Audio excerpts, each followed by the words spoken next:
Membership subscriptions available now. That Come is and get involved K1000 infrared with the black and white. black and white for maximum contrast.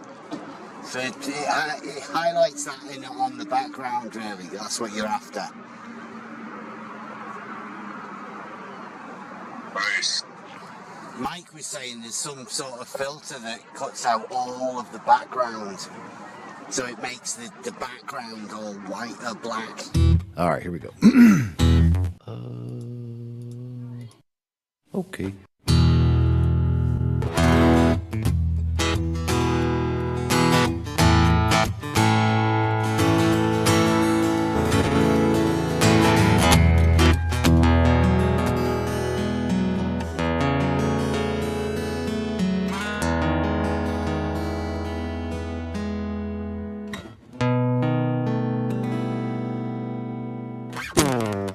Is it a hump or a drop? What do you say? You got to twist your words in every which way, because the motto will always dictate what you do.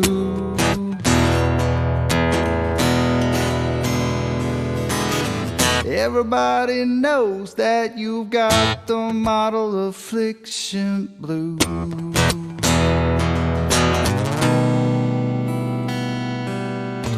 Is it a straight line or does it curve? Some people unclamp it, but that is absurd. We all know that the model will always dictate what you do.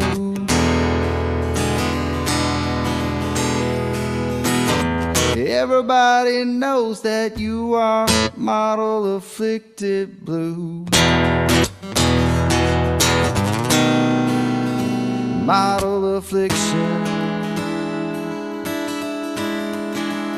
it's your addiction.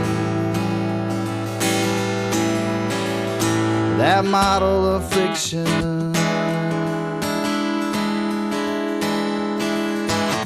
it brings you so much pain. It's your ball and chain.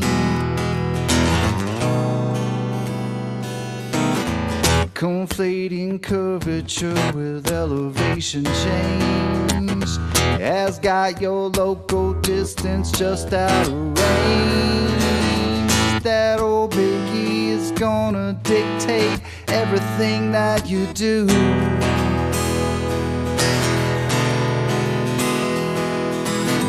And everybody knows that you got the model affliction blue.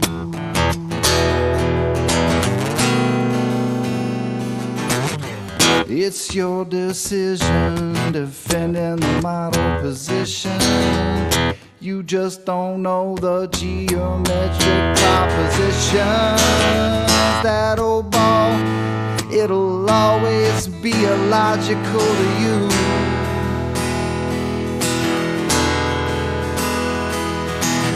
That's why perpendicularity is a puzzle to you. Model affliction, it's your addiction. Model affliction,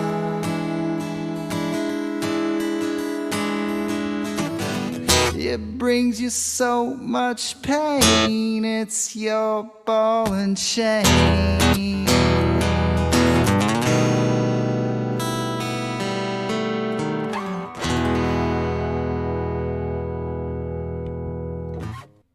World famous Buster.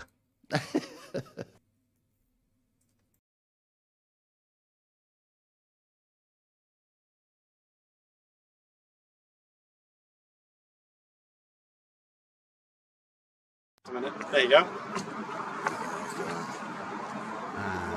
And we are live. Welcome everybody. It is Model Affliction Monday. Yeah, and then that, and I'll... Wow. Model afflicted. That one.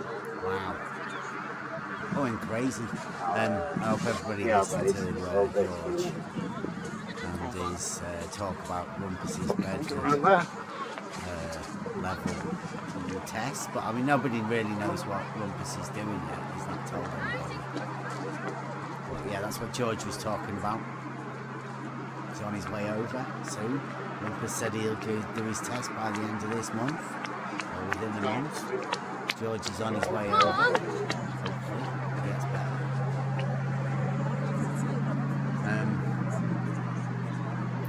We've got, seems to be a bit hot topic at the minute, is the realising Euclid. Most people don't even realise what realising Euclid is.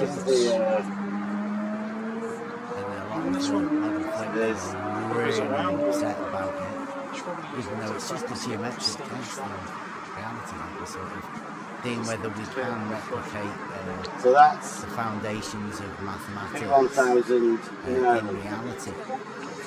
Some people say we can't. Just a second, Bev. Apparently there's some background noise they're saying in YouTube. That is K1000 infrared with the Black and white. black and white.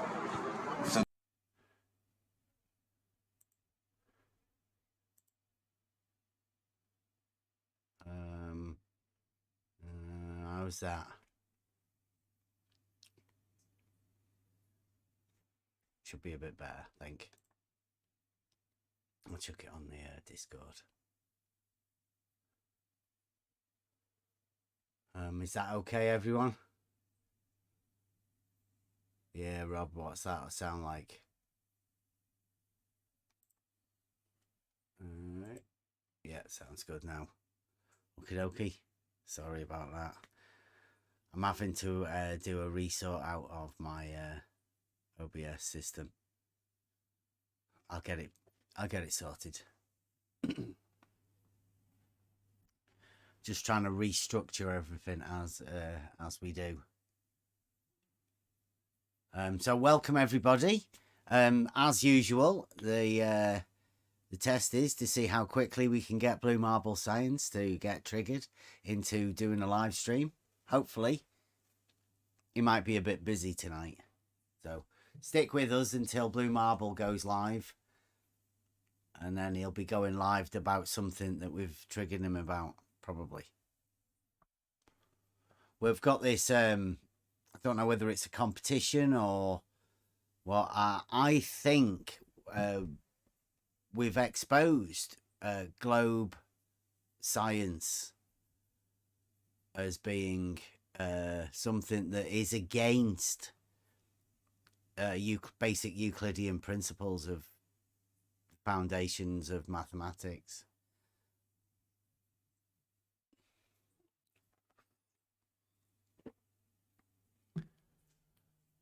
Yeah, we've got cosmic. We do have a 950 nanometer filter, so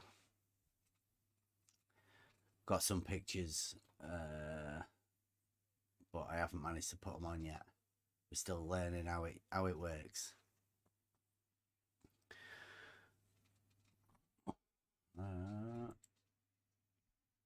Yeah.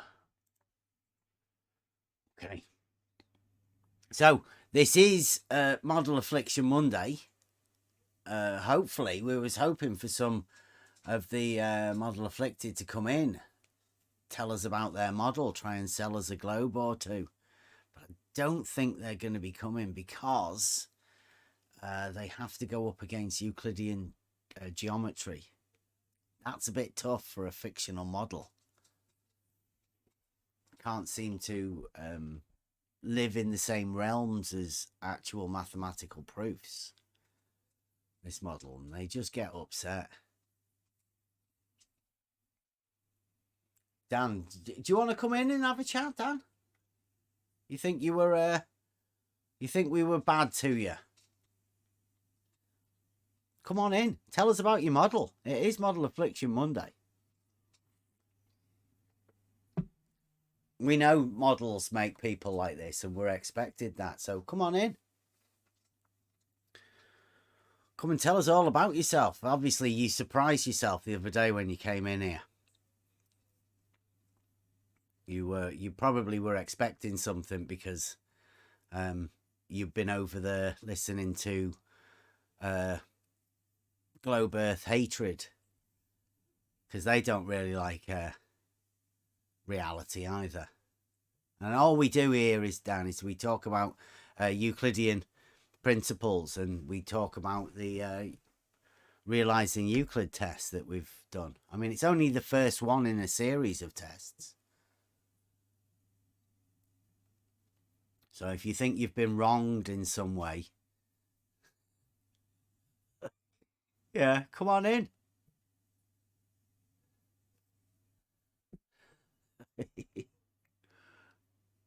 No, I didn't watch any of your vids, Dan. Come on in and have a chat. My, is he triggered already? I don't know what this is all about, is it? I think he must have gone back over there to Globe Earth Discord. Had a bit of hatred put in there with him. Come on in. Show us how grown up you are, Dan. I didn't treat anybody like a child.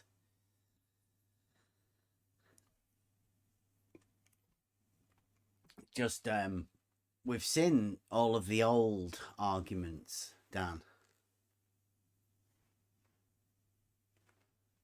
You want to be treated like a child? I mean, that's half of the stuff what we do, Dan.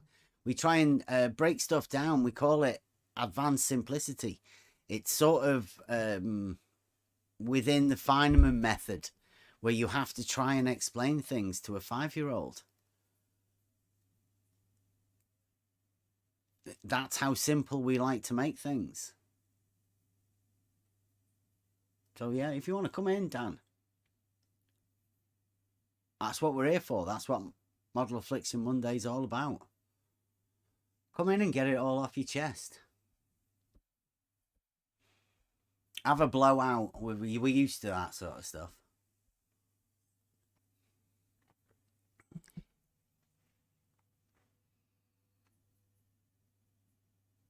Yeah. Too much negativity. You're right, Gadget. We try and do away with that stuff here, but did he leave the Discord server, or has he just sort of went away?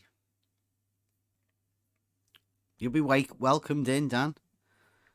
Same with anyone. Anybody wants to come in and have a chat. Nobody's hiding anywhere. Nobody's running anywhere away. We're all here on Discord. He got triggered when I asked him if he knew what a water level was, which was just a regular question. And he got triggered when you asked him, what do you mean by sheep? Like two simple questions. You're behaving like a child, Dan.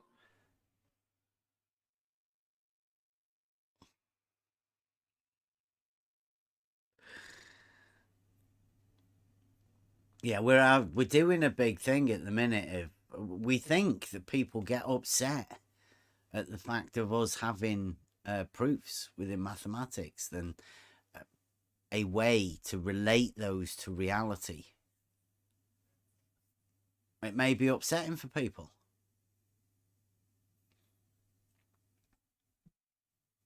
Yeah, take a deep breath, regroup, come back in, and let's have a chat. Normal. You have to remember as well that everybody in the chat has their own way of talking to people. That's not...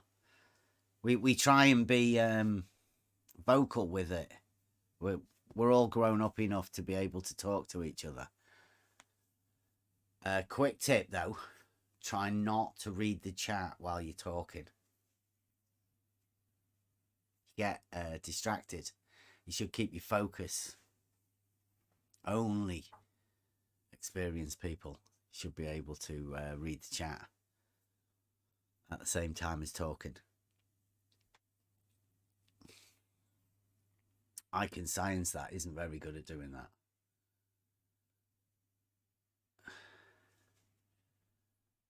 Sending you He says he can't DMs. find it. Who Don't are you worry, we'll sending get you set up. DMs? I can't mess about with that sort of stuff while I'm here. He is sending me DMs. All right, let me know. DM me and I'll send you a. Has he been DMing you? Oh no, is he? Here he is. He's in. Nice. She is in, yes. Oh, you don't need my screen on here now, do you? There you go. Thank you very much. Welcome, Dan. I do believe we got off on the wrong foot last time. I don't know. I think it's because you came in hot from the blue ops room.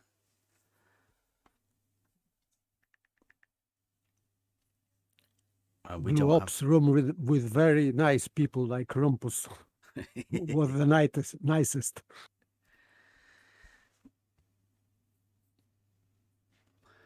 Does he have a speaking role? Yeah, I think anybody should be able to come in here. Just there. Hey, Bev. There you go. I'm sorry. So, yeah, we got off on the wrong foot because, you chose to try and qualify me where I could have, you could have allowed me to somewhat qualify myself, and you chose to qualify me as a child. Do I know what a level is?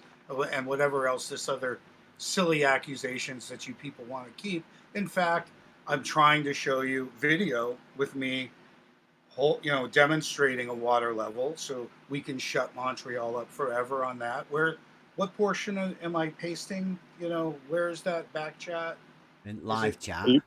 Thank you, sir. Thank you. I'm so unfamiliar with Discord and it's so frustrating. It makes me look like an endless fool, and it's just a problem because I don't know the format. I apologize a great deal for that. And find you that link here in a sec.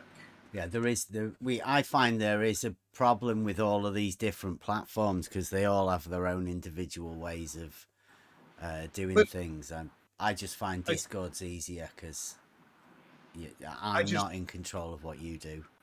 I super appreciate being able to put something to rest. I'm not sure if this is going to be properly time-stamped, but you'll see me doing a demonstration of a water level at 2 minutes and 41 seconds in. And you could play this or share this, but I'd like to put to rest your own people's mythology that I can't understand and comprehend. Forget what kind of level we're talking about. We're talking about level, not what kind of level. Think about that, because I make a mistake in verbiage here you're going to catch. You're going to catch me refer to the word sea level, while of course I'm not standing at sea level. No way. You've got a white coat on. Is that you? But what I'm referring to is two sides of this tubing representing two sides of an ocean. And in this case, I'm at the Pacific, so it would be a span of the Pacific Ocean in my demonstration. So I'm holding both a water level and a clear dish where you can see water take level regardless of the pitch that we put this at, and of course a silly globe to spill water upon. Never will you see me doing the silly demonstration where I spin the water off the globe directly, because we know it's really 1 revolution per day. So spinning it quite quickly and thrusting the water off is a bit of an exaggeration. I do spill water on the globe. I do bring water to the boulevard, but only because I realized I needed some form of demonstration. And people stop and look at your stupid demonstration, regardless of how stupid it is. They've got nothing else to do here. They're walking past looking to be entertained.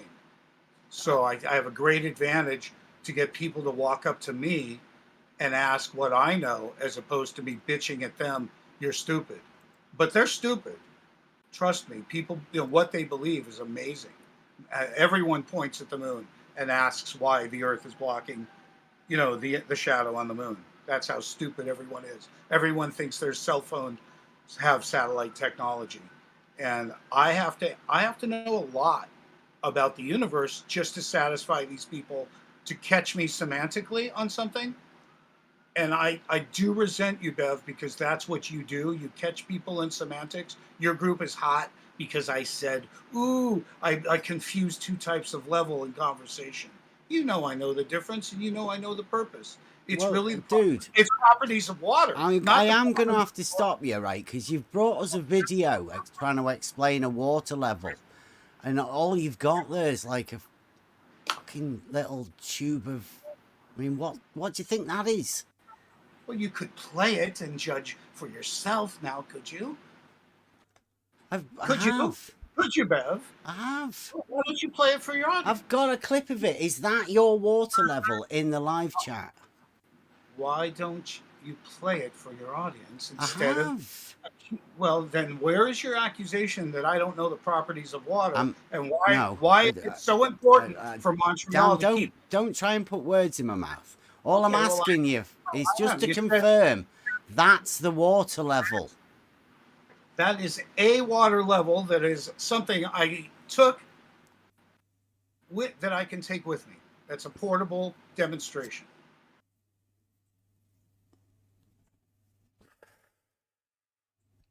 With your lab coat. Did I make a mistake?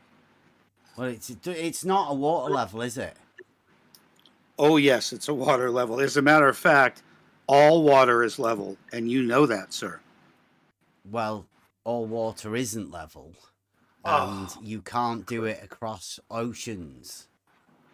Oh, well, my demonstration here most certainly suggests that you can. Your demonstration is meant to demonstrate exactly opposite water over the oceans in a tube. Correct. How far is that distance between those two? Would you reckon? About 10 inches. You and I know the distance doesn't matter. The height matters. You know that. You know that the distance doesn't matter. You know that. We've discussed that. You know it. It's also not the only demo here. You can see the demo underneath. But you're not showing that. You're not letting your audience. It looks fucking ridiculous, man. You sat there in a white coat, right? Talking to an angel, and is it Spider-Man or Deadpool? I mean, who is it? Well, those particular people are in the costume of a character. Yeah, you as well. You got it, Bev. Bev, you got it, didn't you? Yeah, and they're coming to me to see what this character does. What is the superhuman properties that I'm demonstrating? Don't know, to make yourself look silly? Well, if that's what it takes to get their attention. It's what it's doing now is proving that Montreal is being an asshole to me for no reason. Because he knows I know what a level is. So why are you supporting this attack upon me? And what's this poor girl here? What's her name? Is thinking I'm a trouble. I'm not trouble to her. What's her name? One name. May I say something, please? Sorry, Emma. I'm sorry. Yeah. I hope it's an apology. Yeah, go on. Sir, Dan, I only asked you if you know what a water level is. That was just a question. So right? Guess what? Water is the level. The container doesn't matter. The form that you're choosing to contain it, whether it be tubular, whether it be in a spirit level, or whether it be across the demonstration that I was showing on the screen, it doesn't matter. Water is level, not the tool. It's the water. So had you answered me in a calm manner like that, instead of saying the bubble in the middle, right? So your weak accusations. All you have to say, listen, bro, take it easy, man. Even now, you can still make this good. Listen. You're not justified. Don't get triggered, bro. All you have to say was, I misspoke, and that's it. There would have been water under the bridge, but you have such a big ego, it seems, that you just can't let it go. You brought it up for 2 days, 3 days. Don't tell me it's not water. Yeah, because you were slagging us off in the chat, bro. You were slagging. Because you deserve it. Okay, is it water under the bridge now? Is it water under the bridge now? Bev won't show it. He's being a chicken shit about it. You see? You see how you act? Yes, I see exactly how I act. You're antagonistic, and I don't know why. Maybe you have a big ego. Look what happened. I came on, got treated like a child, and you didn't like my answers. Then you didn't listen to my proofs. Then you won't give me a wrench, so I can't give you any links. Then I have difficulty coming on where I get attacked by the people that don't know let I'm up trying to to make this. peace Now I'm going to with you explain right what led now, up but to you this. don't I'm going realize to it. explain. I'm going to explain what led up to this. Is you guys saw me over at Big Blues, but you didn't check what I was doing there. You didn't watch me in chat. You assumed I was hanging out with them to hang out with them. And yet I clearly told them I was lurking, I was policing, and when I felt I needed to go in there, I went in early. I waited a half an hour till I absolutely had to say something. So I'm sorry that you don't like my role of looking after, not only looking after what we're accused of, but I learn things from them. You know, they have things to teach. They're much more scientific than my flat earth friends. Trust me. Nobody's telling you what to do or where to go, Dan.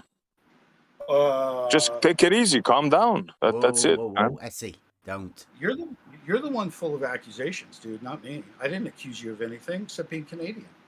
That was in retaliation. You need to practice the way of the Veach. And if you're the entire chat and everyone's gonna go, who the hell are you? And have the inadequacy to have the veracity to go like try typing it in. Ooh, that was You a know, big word. Jeez, you know, how hard is that? Do you really wonder who I am? Now we know who you are, right? You know, you've known me for 3 or 4 years. Yeah, So and it's I like, stuck up for you, remember? Remember who stuck up for you in chat? well, and Rakia claimed he didn't know who I was. That was cute. It's like, why would he do that? I don't know. Because he a genuine. If Rakia said he didn't know you, dude, I can vouch for him. He didn't know you. Rakia Oh. wouldn't lie about that. Okay. All right. Yeah. So maybe that's what triggered you, like that we didn't know you or something. The dude has heard my voice over and over and over and over and over again for hours, and you know it, right? Yeah, but you've been out of the scene for 3 years, then you pop into the show, you know, like, try to understand. People don't know who you are, bro. That's their fault, isn't it? For hiding in Discord and not being in the real world. Sorry. Sorry. It's like you live, there's like a Discord crowd.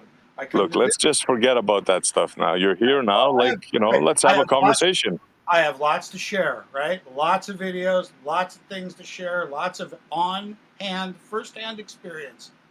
I just don't think your audience gives a shit. Have you heard about realizing Euclid? Yeah, it's a slightly different Go ahead audience and over tell here. me about it. Go ahead and tell me about it. I think I read it in the intro. I think it's a short subject, isn't it? That's what we're doing at the moment. Okay, well, I'll come back if you guys want to talk flat Earth.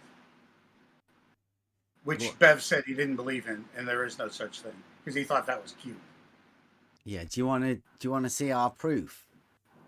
Proof do you want to, if we walk what? you through the proof that it's not flat? Proof of Euclidean what? We'll take you through the 12, the basics. You might want to do this, Dan. Really, you might want to try this. What's that? Are you game? What are you suggesting? Just take you through the 12 that we do. The Euclidean Are you principles. Are you doing like Oakley's house cleaning real quick? Something like that? No, this is different. These are 12 basics. Okay, well, if I don't get to participate, I need you to hurry up. What? And tell me them. Well, if it's not something I participate in, I need you to get along with it. What are you suggesting? If there's a video, I'll go watch a video. If you can say it, say it. But let's do something except for waiting for poor Big Blue to produce material for you and content. I'm here, to talk about real experiments and things. I mean, I've been out to different. Okay, well, if I don't get to participate, driven for days to go to locations to shoot over different, to shoot lasers and mirrors over different surfaces. The 12 involves a participant, Dan. If you're willing to participate, Bev could do it with you right now. I wish he would. I'm trying to get my screen on. It's spinning. Here we go. Boom. We have this thing called T-shirt logic.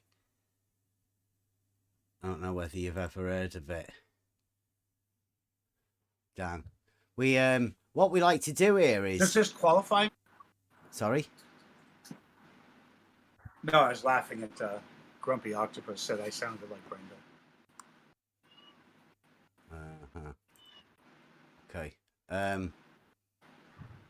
Right.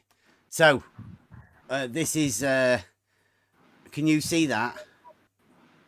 In the Should I be watching on YouTube or on? you can watch it in the Discord. Discord. I think you'll be able to watch it in Discord. Beth live. Click twice. Mm.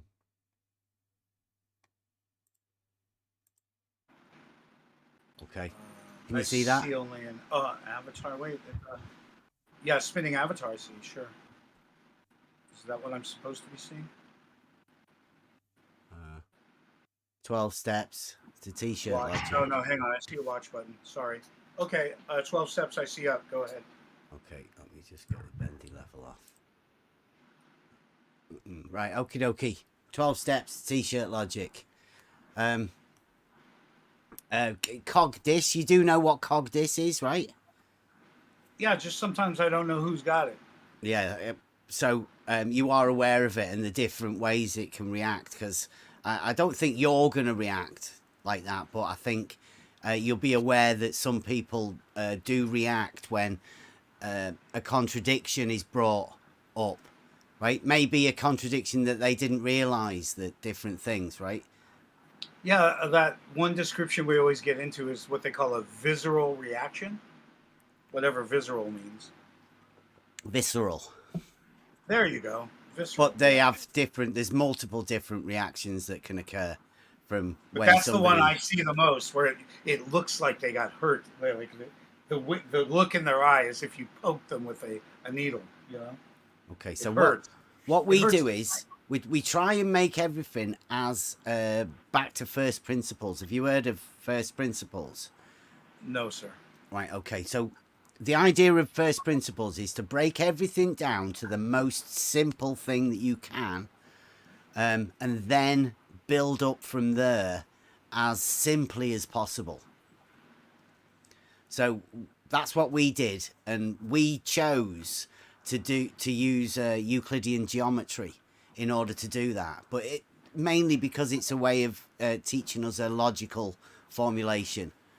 It's a little bit deeper than it seems at the beginning, because this does sound like childlike stuff. Like you thought we were treating you like a child, but this is actually what we do. It's a method we use. Right, so here we go. What you can do in reality is you can realize a straight line, but in the understanding that a straight line is just the shortest distance between 2 points. Right? So a right line is that which lies evenly between its extreme points. That is, without curvature in any direction, being the shortest path between those 2 points, never deviating from that path. This is not a concept, but a fact of reality and basic logic. Well, logically, I have to ask you then, if a straight line is a right line, logically, I'm assuming, which isn't very logical, that a right line is also a straight line? Absolutely. Yeah, because I was just trying to explain to someone how an inclined plane is part of the design of a screw, you know, and how things are, language gets involved. You know, is it a ramp? Is it a plane? Is it a screw? You know, The screw's got a turn in it. Spiral. Okay, so a straight line is something that you and I are going to use as our, what do they call it in experiments when you have a control? Your control position might be your straight line. Yeah. Where you stand. Yeah, see, this is on the website, so you can go deeper into straight, and if you want to understand straight a bit more. But the understanding of straight is something that it's elemental, right? You have to know what straight is to be able to do anything else, really. It's assumed unless we have tools. It's assumed as being the shortest distance between 2 points. That's why this is based upon logic. There is a logical reason it is a straight line. Okay. Okay, right. So straight line. And then you go to a plane, superficies. Plane surface is that which has only length, breadth, Those two dimensions, length and breadth, make this a two-dimensional conceptual surface on which plane geometry is based. This 2D plane obviously does not enter into the third dimension. Gotcha. So that is just conceptual, as conceptual as the straight line. But obviously, the straight line lies within the plane. Perpendicular. These first four are geometric, right? Just geometric, so we can have an understanding of the geometric concepts of this, right? So perpendicular, from Euclid's Elements, Book 1, Definition 10. When a straight line standing on another straight line makes the adjacent angles equal to one another, each of the angles is called a right angle, and the straight line which stands on the other is called perpendicular to it. The understanding of the word perpendicular. Geometrically. Yeah. Within Sure. the definitions of geometry. I mean, it doesn't really need much understanding. I believe so. It's what you and I call a good plumb 90. Yeah, right angle. Two right lines. Perpendicular to each other. As stated in axiom 11, all right angles are equal, therefore the lines must be straight. The very word perpendicular means straight lines. Then we go into perpendicular to a plane. A straight line is perpendicular or at right angles to a plane when it makes right angles with every straight line meeting it in that plane. Book 11, Proposition 6 states, if two straight lines be at right angles to the same plane, then they shall be parallel to one another. That sound good? Forgive me, Bev. Are we still on number 1? What? Was that still number 1? No, we're on perpendicular to a plane. Well, they were numbered to 12. I'm just trying to figure out where I'm at. Okay, right. Straight line, 1. Geometric plane, 2. Okay, good. Perpendicular, 3. Perpendicular to a plane, 4. Okay. Geometric. I'm seeing it. I'm not reading it, but I'm seeing perpendicular to a plane. Yep. Okay. Following along. So now we get real a bit. Vertical. At right angles to the horizon, perpendicular, upright. In mathematics, it is a plane, position, or straight line. You agree? I believe so. Okay. I don't think I don't believe I will find any contention in these definitions. Okay. Well, that's good, because that's why we make it as simple as possible, right? So everybody can follow along. You're treating me like. That's why I'm saying you're treating me like a child. No, I say this is what we do. This is the 12 steps to t-shirt logic. The foundations of what You're getting me up to speed on geometry. Okay, I need it. Go ahead. Okay. Now, not just straight line, a horizontal plane, parallel to or in the plane of the horizon, at right angles to a vertical line. In mathematics, either measured or contained in a plane parallel to the plane of the horizon. A horizontal plane. Would you agree? I mean, it is horizontal. And Yes. okay. Horizontal and vertical. Horizontal and vertical geometrically are perpendicular, with horizontal being the plane and vertical being perpendicular to it. They both have a common factor being the horizon, which they are either parallel to or perpendicular to. No. No, you just threw the word horizon in there as if it were something. No, look, here, we went back. Vertical, at right angles to the horizon. Perpendicular, upright. In mathematics, it's a plane, position, or a straight line. That's vertical. Horizontal plane, parallel to or in the plane of the horizon. At right angles to a vertical line. In mathematics, I'm sorry, either measured or I should have disagreed earlier. It's an apparent horizon. What? Yeah, yeah. It's the plane of the horizon. But it's an apparent Mhm. horizon. So using the word horizon isn't proper. Well, have a look up. But what? You can do it yourself. Type in Google right now. Horizontal mathematics definition. See what Okay. comes up. I just find no horizon in real life. Type in horizontal mathematics definition, and it will tell you that horizontals are parallel to the plane of the horizon. That's the definition of horizontal within mathematics. My horizon is infinite and at eye height.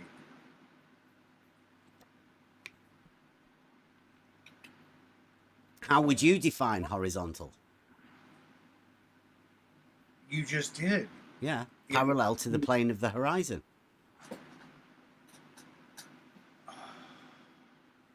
And then so we go to horizontal and vertical. Horizontal No, and no, vertical. wait. Hang on. What? I got lost somewhere because we were dealing with a straight line, and now you got me in a physical. You got me off the piece of paper. I was playing with paper a minute ago. Yeah, we're going into the. I don't think there's no horizon on paper. There's we did the first four were geometric. Now we're going into horizontal and vertical. Right, the link between well, it'll become apparent, right? What we're doing. Okay. These are in groups of 4. All right, you just understand my beef with the word horizon, right? Well, that's your beef, but I mean, you can check it out. So let's go forward. Yeah. Horizontal and vertical geometrically are perpendicular, with horizontal being the plane and vertical being perpendicular to it. They both have a common factor being the horizon, which they are either parallel or perpendicular to. I'd have to agree with that. Mm-hmm. Right. Reference frames, horizontal and vertical. In reality, horizontal and vertical are the reference frames we use as our baseline. Any inclined plane will be measured as an angle to one of these reference frames, either horizontal or vertical. Is this X and Y, or is X, this Y, and Z? And Z. Okay, Yeah. Go ahead. Yeah. Horizontal and vertical. We did the plane at the beginning, right? Now, Okay, good. Now we go through what we've just gone through there, the actual geometric, and then horizontal and vertical linked to the geometric. Now, plumb bobs and perpendicles. A perpendicle is anything hanging down by a straight line. A plumb bob is a tool for establishing a vertical reference. This is used in reality daily by many people. A vertical line is a straight line. Would you agree? I've never heard the term perpendicular, but I understand the root of the word. So sure, okay. It's a great word, isn't it? We should bring it back. Yeah, I like it. I like it. Perpendicle. Okay, good. Level. Level is a right line on a horizontal plane. Level's a straight line on a horizontal plane. A level is a tool for establishing a horizontal plane of reference from which vertical distances can be measured. An instrument for determining whether a surface is evenly horizontal. From Latin, libella, a balance level. This is where people normally start flipping out a bit. Why? Because this is the bit where they say it can't be true. But we're just dealing in reality now, right? We're making the link between these geometric terms that we've been talking about and the tools in reality. So a level is a tool for establishing a horizontal plane, as everybody knows. Next one. It's all right. The relationship between reality and geometry becomes apparent with the right line relationship between the two frames of reference used in everyday life. Level and plumb are perpendicular. Vertical and horizontal are perpendicular. This is not a coincidence. Geometry is reality. And then we have the final one, a water level tool. A water level is any device utilizing the surface of liquid water to establish a horizontal plane of reference. The water level is lower tech than the more modern levels, but it can be more accurate over long distances and works without a sight line, such as around corners. 2 ends equals 2 points at an even elevation.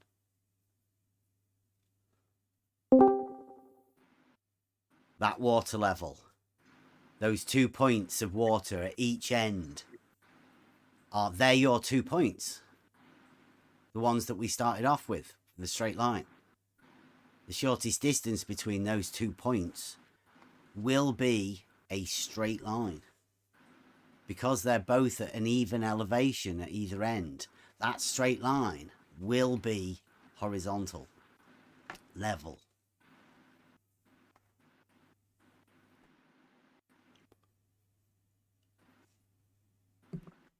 So that's the 12 steps to t-shirt logic, with the final one being all horizontals are parallel to each other, because all horizontal planes are parallel to the plane of the horizon. Therefore, you can follow the logic from Book 1, Proposition 30, that states straight lines which are parallel to the same straight line are parallel to each other.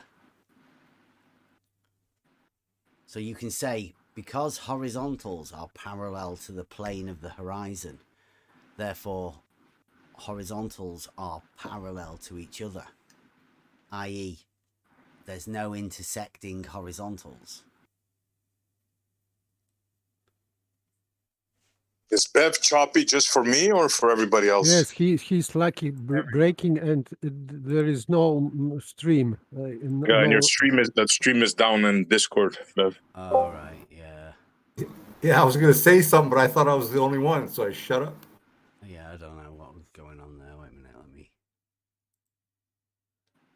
let me get that back. It's okay, we've been through them. If it's good on YouTube, no problem. Yeah. What about you guys now? Are we back? Still no live, no stream on the Discord, no live. Yeah. But well, I've finished it. So, when did we lose it? at this level, tool level. Yeah, you pretty much covered everything. Yeah. Dan, you saw it. You got the gist of it, right? I think it's called geometry. Yeah, I probably took it in school. Yes, sir. And well done, bro. Not too many people go through this, believe it or not. I don't think he got it. Well, I have news for you. I've done this in real life. I've worked over great distances, so I have to use the visual implications, and I have to be aware of what you're calling both a plane and a horizon, because I need to take that into the field, that information. What are you accepting as a plane? We started with a line, I get it, a line on paper, but suddenly a plane has got more dimensions and more size. I took shit for having a tube that was only less than a meter long, so I'm not sure, what qualifies things for you, but water is level, and there is such a thing as a even point on the surface of this plane that match. We don't see the 24,901 mile circumference. We don't see it. What? I don't see the around globe. I don't see that happening. So that's where I'm coming from, and understanding geometry helps, but you're standing in a stagnant position where you're just standing there saying geometry works, and I get it. So now elaborate. Tell me what you're saying with it, besides just shooting me down for demonstrating it. All horizontals are parallel to the plane of the horizon. So what's your problem with me on the boulevard demonstrating the Pacific Ocean over the width of my body, as an example? What is the problem there with me You demonstrating? can't level other sides of oceans. The idea of a mean sea level is established at one point for the country or whatever.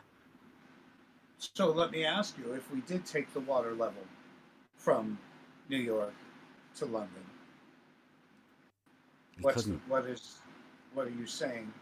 would Yeah, happen? you can't. You would have one in it's in the Great Lakes, the one for America, right, and the one for the UK's at Newlyn. They're separate. One mean sea level for the UK and mean sea level for America and Canada. They're separate things I don't completely. believe the term. I believe the term qualifies the definition that the oceans are all the same level. Mean is the I'd bit have that to look that up. qualifies it. It's a mathematical term, Dan.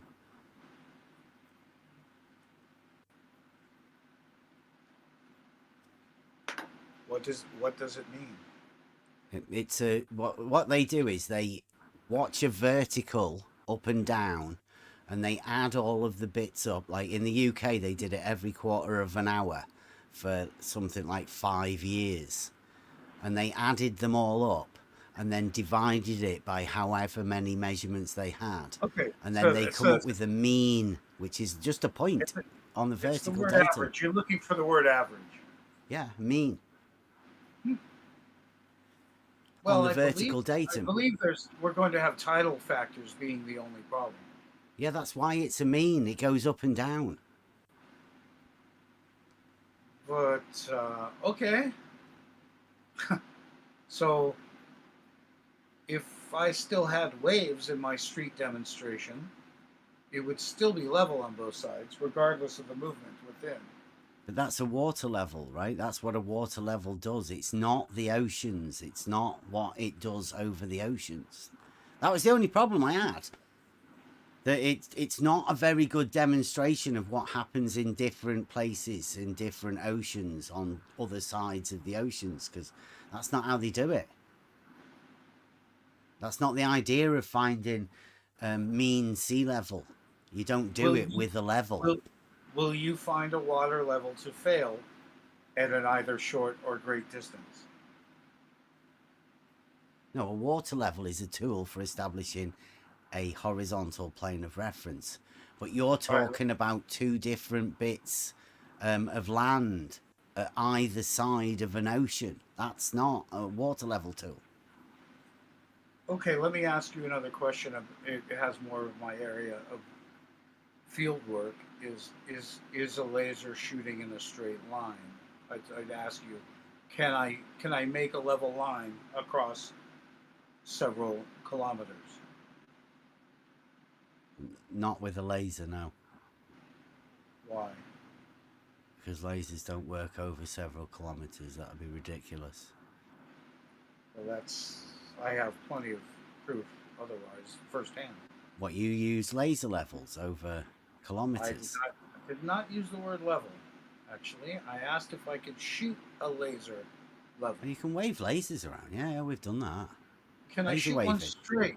We Can do. I shoot one at you 10 miles away? You can, yeah, you can wave lasers anywhere, and that's the beauty of them. Can I Put one in create a each hand. straight line? Can I Don't they create a straight go line? in straight lines? Can I create a straight line between you and I? Isn't at a that what greater lasers distance? do, or not? I'm just asking what you think is based on Glober math.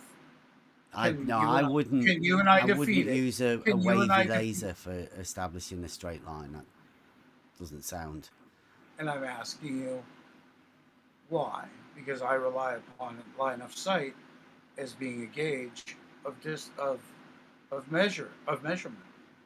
What you? I sorry, what would expect- measurement of line of sight do you think you can have? I can prove that there's no obstruction of a horizon. There's no obstruction of an apparent position. Of the horizon. There is But no it's horizon. an apparent position. You said that before, didn't you? Well, mathematically, in terms of geometry, it's a physical thing. It's a horizontal. It's Parallel, a yeah, to all horizontals, the plane of the horizon. Means that a horizontal plane will be parallel to the plane of the horizon, which means the horizon becomes a plane and not an apparent position if you're talking geometrically.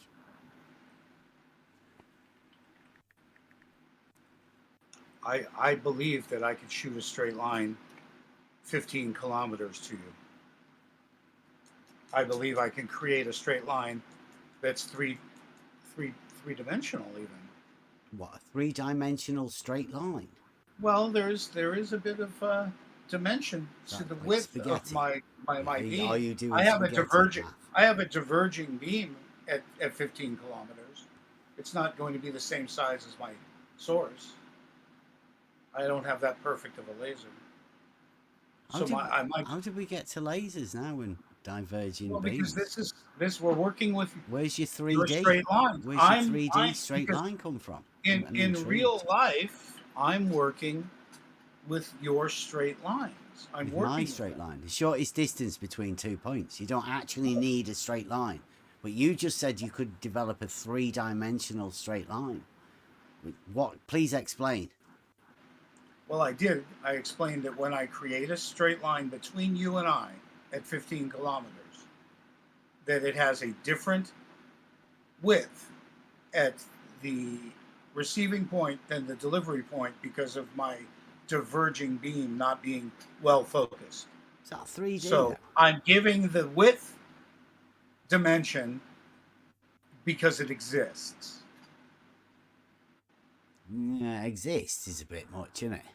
3D? Yeah, I mean, well, That's it's light. Yeah, it's light. Yeah, okay. So I'm just telling you that I have plenty of stuff to show you working at distances like 15 kilometers, 27 kilometers, 40 kilometers, and more recently, 53 kilometers. I'm sorry, 55 probably. The over land, over ice, over water, with both lasers, mirrors, and infrared photography. So I believe in a straight line, and I'm using it as evidence of line of sight disproving a globe. You know when you think of a straight line, are you thinking of like a camera? Or are you thinking of like from your eye to somewhere that you can see? Like where are these two Both, and I can points show that you. you I can imagine? show you. I could show you examples of these demonstrations. Yeah, but when you're thinking of this straight line, where is this straight line? Between two subjects, point A, point B. Right, yeah, but where would they be? Where would you? Because you said sight line. Uh-huh. So would So you you be want to know talking? where I found it? You want to know where I found a good sea or a good plane to work on? I'm just trying to how do you visualize a three-dimensional straight line when you're in one position and I don't know where's the other end? How do you work that? I'm just trying to imagine. If you were pointing a laser at me across a flat plane of I water, would never or do that. That's against the rules. Please never point lasers at people. You might flash them in the eyes, and that's you not allowed. most certainly won't get your experiments done, and there most certainly is protective goggles for such an experiment. Yes. So yeah, so And the we fact have that to you won't advise do it, everybody else as well. You can't just be waving lasers around willy-nilly over no. large distances like that, because you'd have to have a powerful laser, wouldn't you? No, believe it or not, a very childish laser works at 15 kilometers with ease, and that's also handheld. So that's how I know I've got a diverging beam, because it was too easy to target. So I must be pretty wide on the other side. Yeah, we do laser waving. We do. We get meetups. Okay. Laser waving. So why do they feel that line of sight isn't a valid? Why are we using the word horizon when we know line of sight proves there's no horizon? Sorry, did you say there's no horizon? Well, there's no physical horizon. See, you're big on geometry, so Uh-huh. there's no horizon as to be found geometrically, or Apart from the one that's horizontal, that's geologically. parallel to all horizontals, right? That plane that the horizon lies in, especially over water, true horizon, known as horizontal, right? I suppose if you believe water's flat, you could use water. We didn't say that. It just said all horizontals are parallel to the plane of the horizon. It's a basic definition. You can check it up. It's in mathematics. Zero slope. Just like the horizon, right? There's one end's not higher than the other. Zero slope, a horizontal within mathematics. All horizontals are parallel to the plane of the horizon. Pretty simple.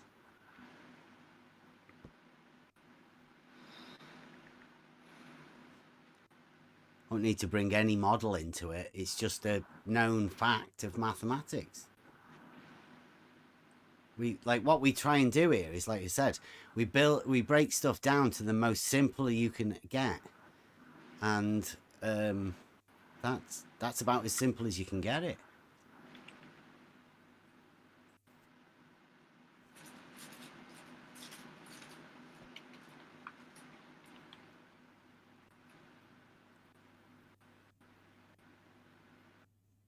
Okay. Not sure you explained anything to me, but okay.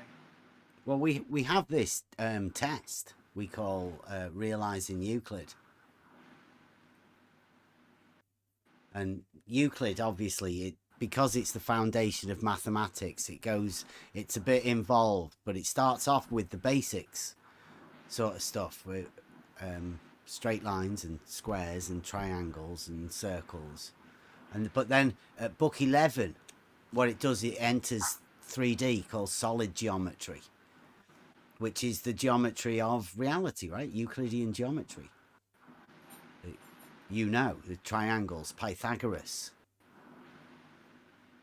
And that's where the principles of Euclidean geometry start relating to reality. Plane of the horizon is that mathematical geometric plane that you start building the horizontals on. All the verticals are perpendicular to the horizontal plane. All the verticals are perpendicular to the horizon, which means that all of the verticals are perpendicular to the plane of the horizon, which is parallel to all horizontals. Bev, am I making straight lines in the sky with my laser or not? Yeah, you wave lasers around, yeah, all you want. But we're phrasing it a bit differently. I'm trying to establish a straight line. And you're saying I'm waving it about. So let's say I'm fixed. We've got lasers, like I say, yeah, you can go outside with a laser. Are we making straight lines between us?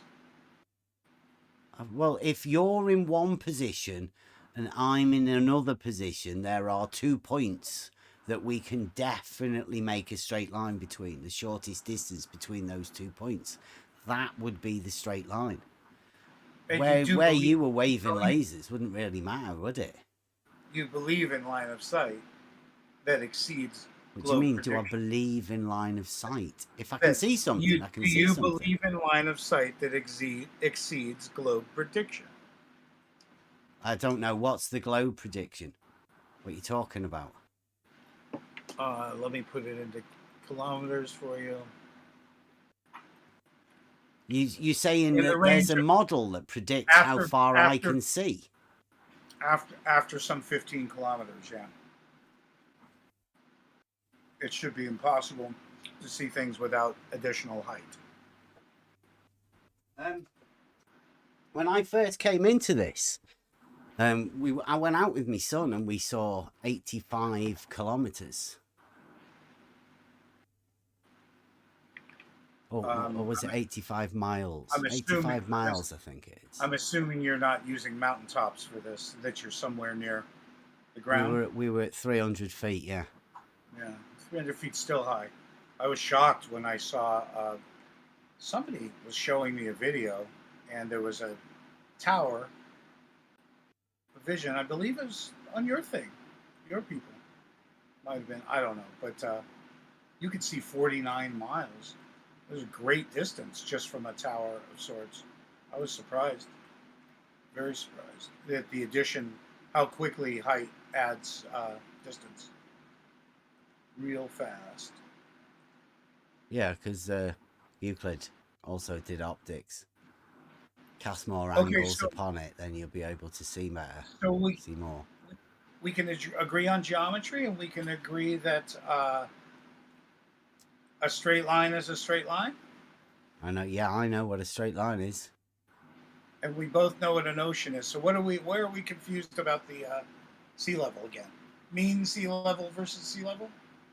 Because I believe the meanness would be part of the title inconsistencies. Yeah, it's a point, isn't it? It puts it the mean puts it at a point on a vertical datum. Mathematically. Yeah, actually, physically. No, it's an average. It doesn't have any physical properties whatsoever. It does, because that's where you establish your elevation measurements from. That's your mean, which is your starting point. All of the other elevations of all of the land is referenced to that one point. So am I making any point? When you say we're waving lasers about, maybe I'm missing your point. What am I doing that's inefficient in this demonstration? Can I increase my efficiency in this demonstration? What, for waving lasers, or for seeing how far you can see a laser? Well, I don't know what is the purpose of the laser. Proving a non-existent horizon, which should. It's an apparent Well, position. I'd like to show people line of sight that exceeds mathematical prediction. Mathematical prediction to see how far you can see. Are Prove you that sure you're being all right here, Dan?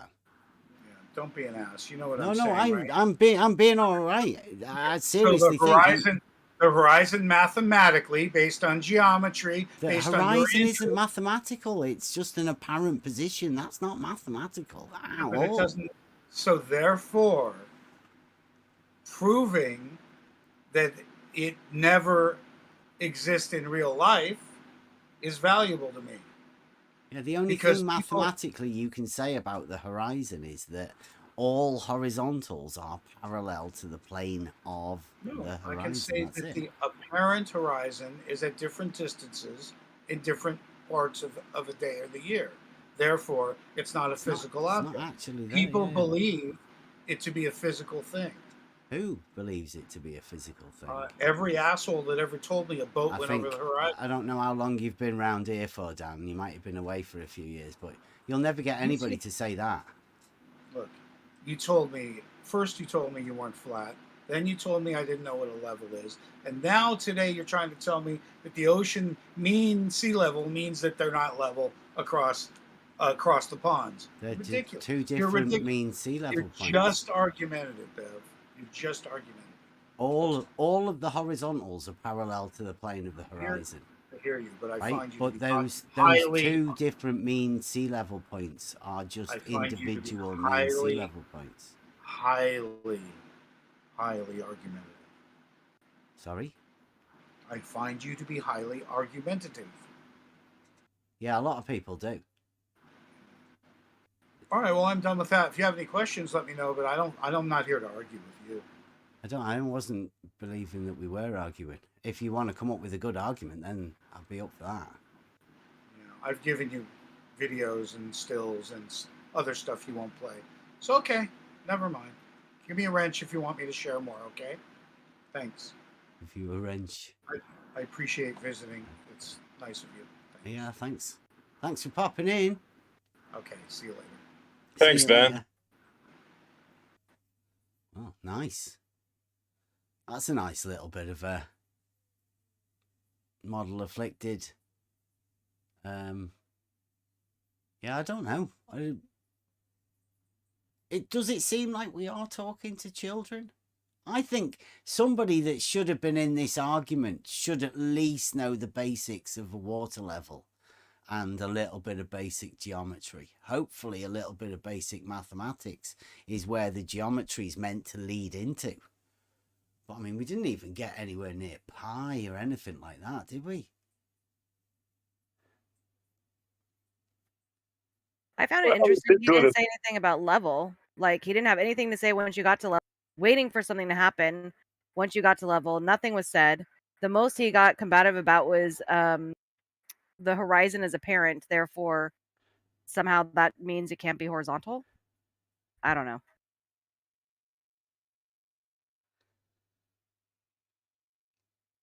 Mm-hmm.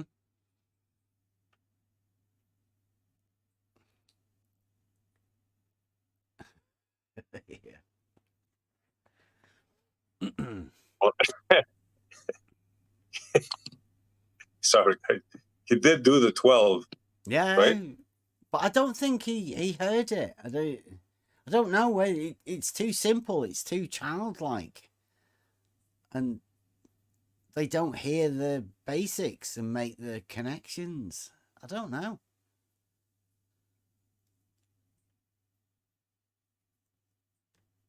I really don't know. I was hoping to get started on this Euclid, but I mean, we've been in this for how long now? 3-4 years. Starting the advanced simplicity, going back to logic, foundations of the trivium and all of that. I don't know whether he got the geometry at the beginning of that. I don't know. What's everybody else think? I think we should go to basics because people have problem with straight line and curved line. So why not? This is not childish from our side. This is maybe childish from their side. If they are asking about straight line, if it is not curved, maybe, or it is. So for me, this is childish, but explaining that straight line is not curved is not childish.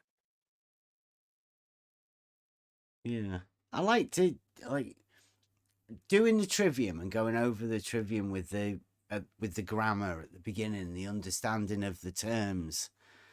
Taught us a lot. I don't know. I got the feeling that he wasn't with us in the definitions at the beginning.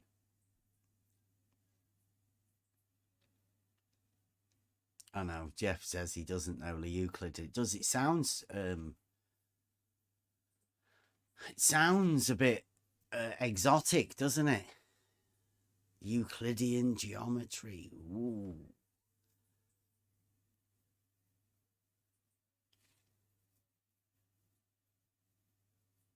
I thought a lot of people would have sort of got it by now.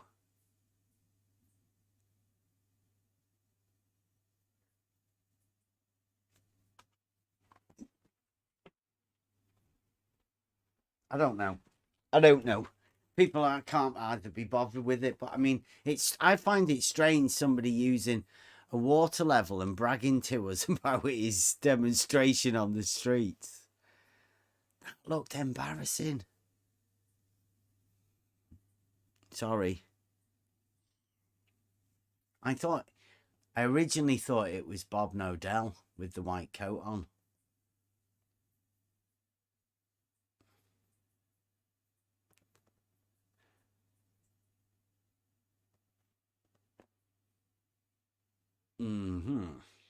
Okie dokie. For me, water level is doing what normal water, not water level, normal water would do if it would be addressed. Yeah. We cannot meet these circumstances very often, or maybe, for example, large indoor pool at night where no one is swimming in that pool would create the same effect level, but in outdoor reality it is very hard to achieve or to observe that real level. But in that tool this is very, very simple, but it assumes that water behave the same way, would behave the same way as in normal circumstances, but waves, winds, sun, and whatever makes it not even. But in this tool, in tubes, water can reach this state of rest.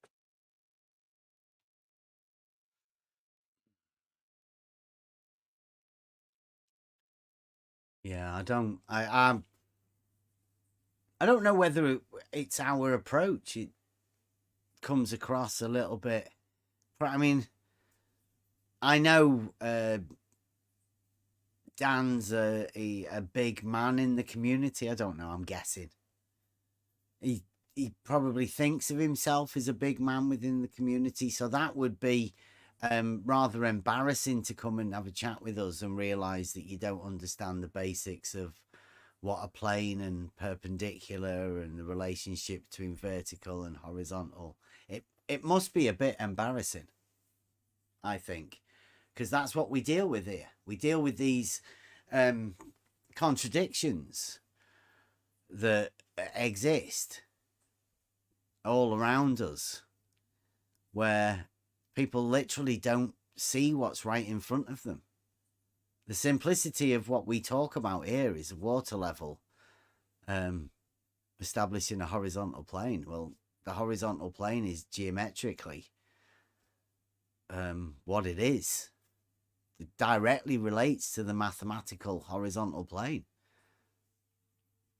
X, Y, and Z. And I'm guessing some people, if you've got a model and you've been arguing and you've missed that for however many years, it's hard to just revert back to it, to realize that's been there all along. You didn't see it then. Why would you not see it now? I think that's half of the reason people don't see it. And a lot of the reason why people are gaslighting us at the minute, trying to tell us that it's not, when it quite obviously is. But they didn't see it. Most people didn't see it. In fact, I don't think many people have seen it. Nobody's put those two contradicting things together. Boom, you've got a water level that establishes a horizontal plane, and every level tool establishes horizontal planes. And then you've got a model. Well, the model says there's no such thing as horizontal planes. There can't be. Geometrically, they're impossible. They don't exist on the model, the globe model. So how can you have a tool that establishes a horizontal plane of reference on a model that doesn't have any horizontal planes? I mean, it's up to you. Which one do you choose to keep hold of? You cannot have both. Mm-hmm. You have to give up with one of them, and it would be a globe, because you can check that water level is doing what it's supposed to do. Yeah, but some people have a model that's even stronger than that, right? That's why we're in the position we are in at the minute. But we're in this position because we point out these two contradictory things. The tool that exists in reality that establishes horizontal planes of reference. And then you've got a model. It's as simple as that. Choose which one. Make your pick. Some triggered people are have chosen model. Mm-hmm. How above model afflicted are you? Yes, above reality. How model afflicted are you? Well, come and have a discussion with us about a water level, realizing Euclid. You'll soon find out how model afflicted you are.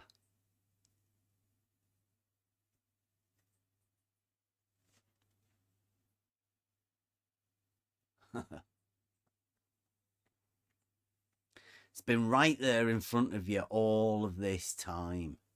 Check any dictionary, ask what level is, ask anybody. And then all you have to do is know what horizontal is. Is horizontal going to turn into a circle for the sake of a model? You're going to separate level and horizontal for the sake of a model. But in case of water level, model afflicted people cannot invoke refraction, because if they are talking about line of sight, they can defend their position with some kind of new refraction. But with water level, they cannot do that.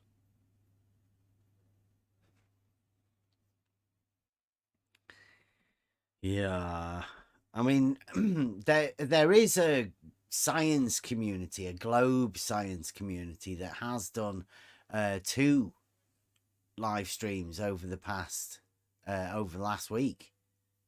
You should check them out if you want to see what happens when the model afflicted find out about a water level.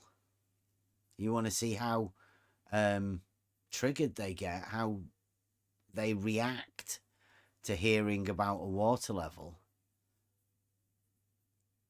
You want to ask them, see if they've got anything proof wise to establish anything that they say they're doing, or ask them if they know what cavitation is and how that occurs, at what sort of distance it occurs.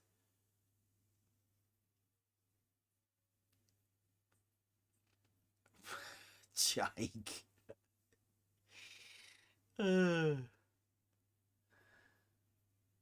Chikey's talking about Euclid again.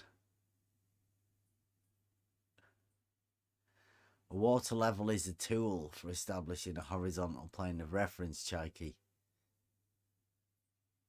Euclid just tells us about the base understanding of the geometric facts. We're the ones that relate it to reality. That's us, Chike. A water level is a tool for establishing a horizontal plane. Prove me wrong. Tell me it's not. Show me how it's not. Show us how your globe science says it can't be.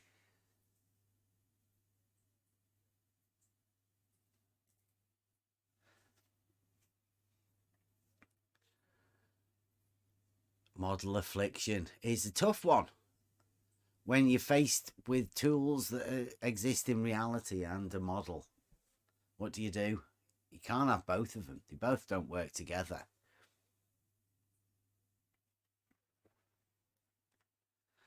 Right, we're gonna should we go over to SE's? SE has had a chat with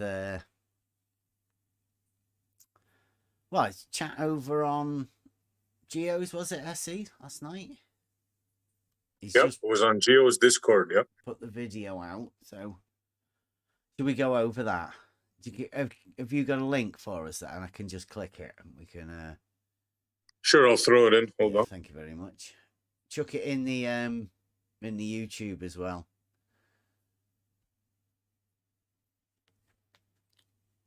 So yeah, we're going to go over. I think how long was it? About 50 minutes. What is it? Oh, it's only 9:30. Yeah, it's around there.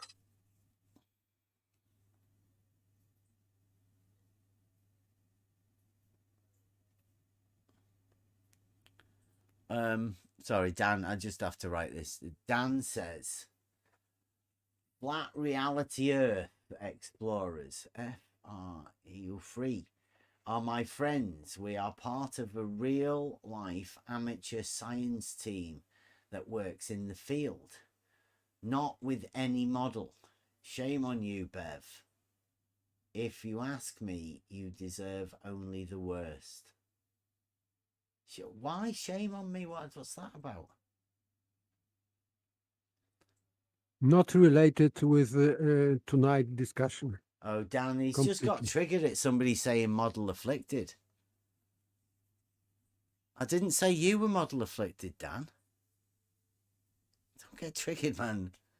I'm talking about all of the people that can't have a horizontal water level and a model. Do you have a model, Dan?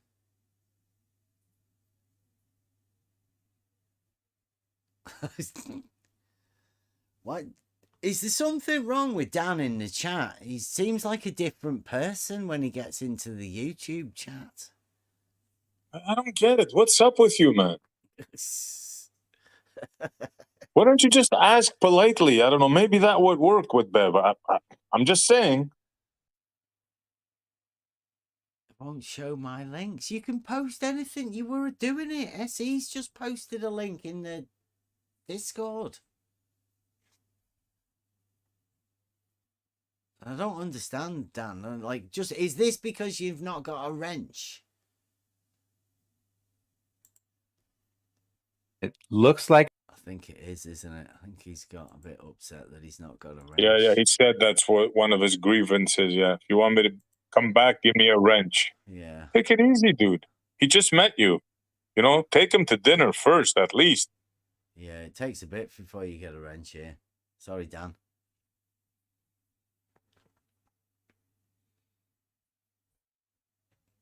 While you were Dan, it's not what it's turned out to be. Supposedly about me. Dan, I've never seen a meme about you ever. I don't even know. Wow. It's all right, Dan. Don't worry about it. He wants a wrench. I'm Took sure. me 4.5 years. All they do is hold it over your head, man. You don't really even want to get your screwdrivers out, all sorts of stuff, don't you? All of the tech support, you're getting phoned at all times of night. It's not you gotta get a wrench, you gotta do all kind of free shit. He's pretty uptight for a wrench. Gotta loosen up a little bit. Right. Okay. I've got this is SE's video. Go to SE Montreal's channel to watch these videos. This is Soundly on the Bridge, right? So are you guys, have you got it in Discord? Yes. Okie dokie. SE, if you want us to stop, you're going to have to speak up extra loud because you're in it. Anybody else, if there's any points that you want to stop on, we'll do a Kevin sort of thing. If you notice anything, let us know. I'll give it a pause and we'll stop it. All right. So this is SE Montreal over at Earth Awakenings talking to some people. There we go. Like it's bending upward. You get the precisely same visual effect in Sly Sparkane's reproduction of that same observation. He did it with downward bending light. So bottom line, you cannot show this in real life. Thanks for lying, SE. Thank you for coming in to do that. not lying. I'm just stating a fact. Can you? He's been asking you now for half an hour. Can you or can you not reproduce this in reality out in the atmosphere? Yes or no? Right. Slice Barkane's video shows you that the laser light with downward bending light can give you the appearance that the light is bending upward. And yes, he is using a laser that is in reality. So yes, the demonstration is done in reality. Don't tell me it's not done in reality. So, Well, so I can Essie's take my green question- laser right now that I have here, bring it outside, find the field, point it, and it's going to point downwards because I can go and do it right now. Is that what's going to happen? If you had listened to the rest of the conversation, typically in our atmosphere, in the stable condition, the light bends downward at a slower rate than the curvature, which means that at a farther distance, the altitude the laser light passes over the Earth will be at a higher altitude. If you presume the Earth is flat, you will assume that the light is bending upward, which is not the case. So if I take... Right. I think we've just got a bit of geometric imaginometry there. Yes, they are doing the same as the straightening a curved level. So the reference point, reference line of frame. Yeah, So you've got to think of blue marble LIGO elevation profile, right? yes, the same. Yeah. Same thing. He thinks that because you think it's flat, then you think horizontals curve upwards. I don't know if everybody's aware of that, right? But that's what they're actually saying. When they say the light curves up, it gets higher. They're doing a mental thing, whereas they imagine that you think horizontals curve upwards, i.e. blue marble elevation profiles. Yep. It's worth making a note of that, because it's people imagining that you're imagining something that you can't even imagine. It's that ridiculous. Yeah, it's absurd. Yeah. But they think that you think it, but you're not even thinking it. You don't even know what they're saying. It sounds absurd. It just passes right over the top of your head. We're going to be making... I've just heard that. Take my laser right now and go out to a field, right? Take my P900 and make it so I can see this laser, because I can. It's pretty powerful. Which way is the light going to bend? If you're looking at it from the side, the amount of curvature in your field of view of that laser beam will be too slight for you to be able to identify it. So we can't see it in reality. Cannot. We cannot reproduce what you're saying in reality, in a field. Well, yes, you can. You're just doing it wrong. If you had the right atmosphere and the right gradient, you could. Yeah. Ace, And what would that be, Lewis? What would that atmosphere, the right Townley- atmosphere be? What does Soundly need to get permissions in here? Sorry? Soundly's looking for permissions. I got it. Oh, Soundly, yeah. Okay. You should give it to him. Yeah, you would need denser air towards the bottom of the towards the ground. So, 'Cause the so light- what the light's conditions always should I gonna be looking bend. for? Like a hot day, a humid day, a dry day, a wet day? What do you recommend, Lewis? You're Because gonna I'll do this. want I have the laser. I Yeah. have the camera. I can easily do this. Well, what you should actually do is just look it up online and then follow those instructions. Oh, you're pulling a Brenda on us, Lewis. That won't cut it, bro. So you have no clue, right? You're just talking, right? Well, no, I can tell you, but But the you wish best not thing, to. the You best wish thing- not to. Did I say that, or are you Yeah, he just didn't read it interrupting or me? check it out. He just. Or are he you just just interrupting me to assume that before I finished? Oh, it's my It's a apologies. Go ahead. little bit presumptuous of you, don't you think? Could be. My apologies. Go ahead, sir. Yeah, I don't really forgive you. I don't give a fuck what you believe, Bro, bro. don't. Yeah, Okay, I'm just I being know. polite here, and not because of you. I know Well, what you are. No, you So, weren't. can we do this I don't experiment or give a not? fuck what you believe. I'm just being polite here. SE 2022. Yeah. Yeah, because Lewis, do I it know what on- Lewis is. I'm being polite because of one person and one person only, Geo. If we were in another server, I'd be talking to you much different. Yeah, I know. Because I know what you are, Lewis. You're not a good person. No, I am a very good person, but little A good people person to like be you honest that with come himself. in just to, stir stuff.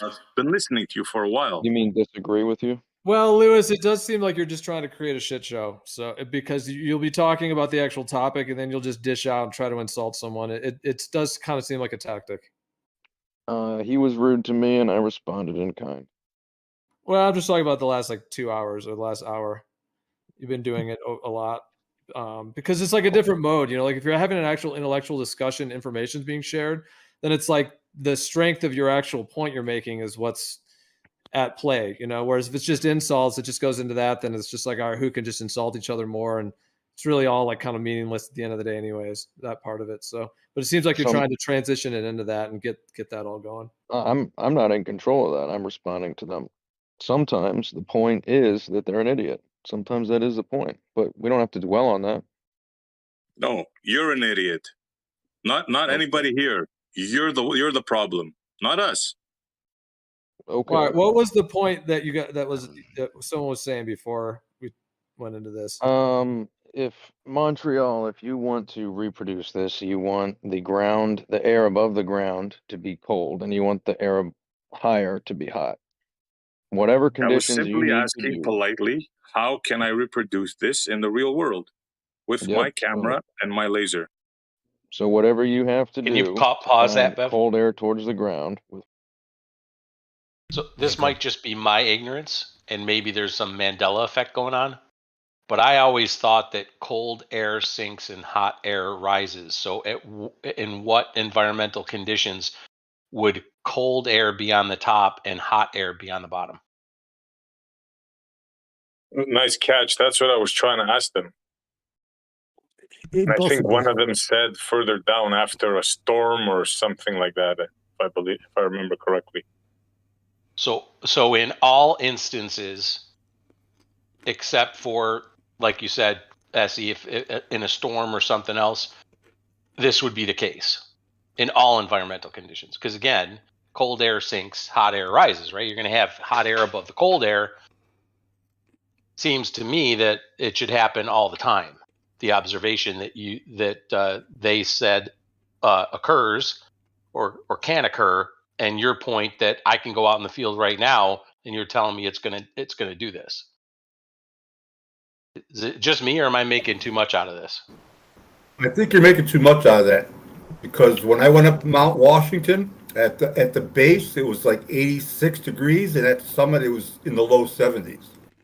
That's about 8,600 feet difference in elevation. Well, I can tell you yesterday I was riding in a boat over a bay, and within, like a 5-mile boat ride, the temperature changed drastically several times.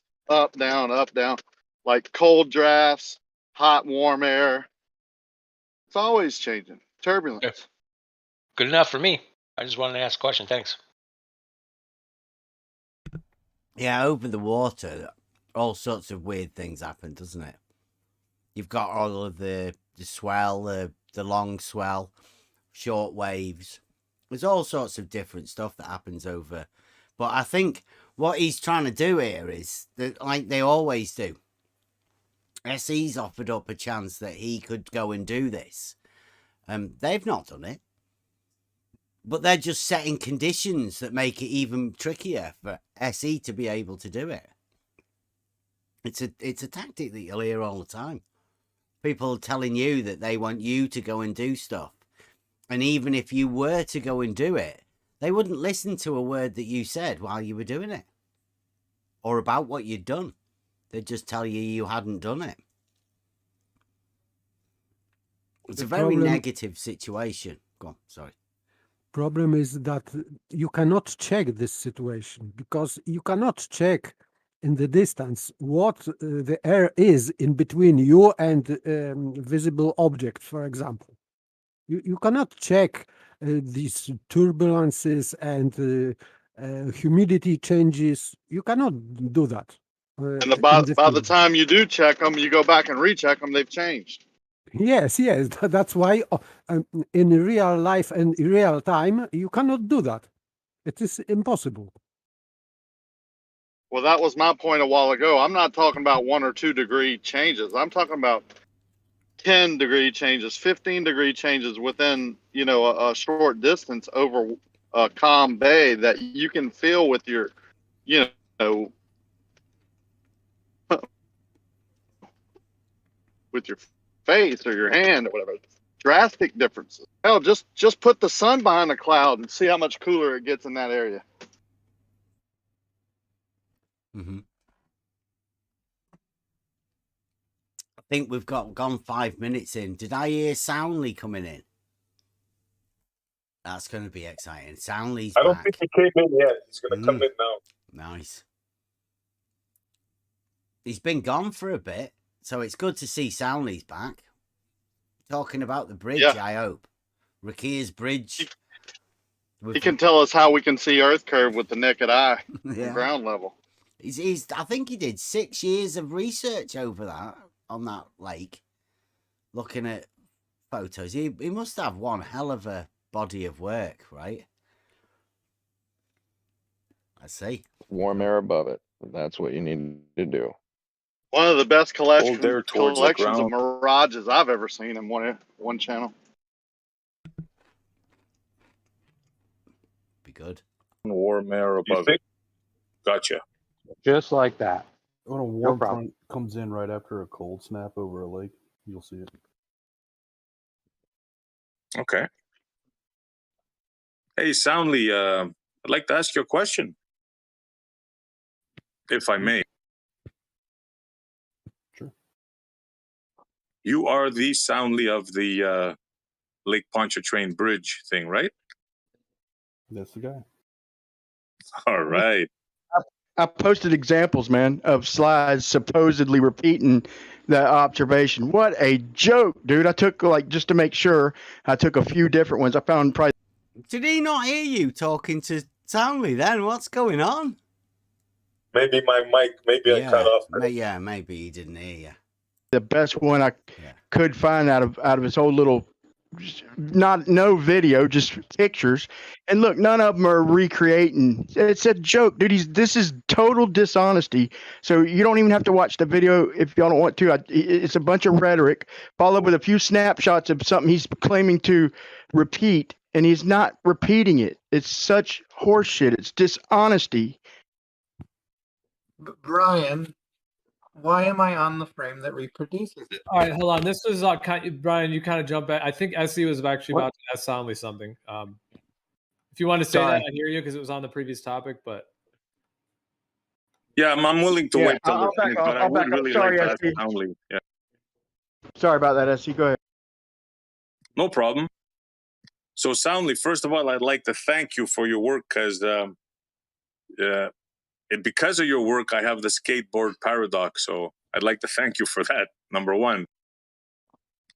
And number two, I'd like to ask you, because I seen your video, we went through it and all, you actually believe that there is a curve there, right, on the bridge? Oh, we demonstrated there was a curve there, yeah. You're kind of very low, bro. I don't know if it's just me or... Is this better? A little bit. I got my mic right next to my mouth. I don't know how I can make it louder. I think I can hear you good now. Yeah, we demonstrated there was a curve there. Jesse did his waypoints, GPS waypoints, recorded it, plotted it back in 3D space, showed it was curving. Okay. Are you sure that's Soundly? It does sound a little bit different, huh? I mean, it's been maybe a year or so, maybe 2 years. It does sound a little bit different. He's definitely talking in a different voice, like his cool voice, or like someone's in the room that he's trying to. He's trying to go low. Yeah, it sounded like that to me. Yeah. Okay, so you also said that there's a 90-foot hump at the center, correct? There's two big ones, yeah, on both ends. At I think 8 miles from the shore on both sides. What do you mean? What do you mean? The bridge itself, the structure, or because of the earth? What? Because I know there's humps, natural humps on the bridge itself. Yeah, for there's the boat, right? there's humps on the bridge that allow marine traffic to go under them. There's two big ones. Both of them are 8 miles from the opposite shores.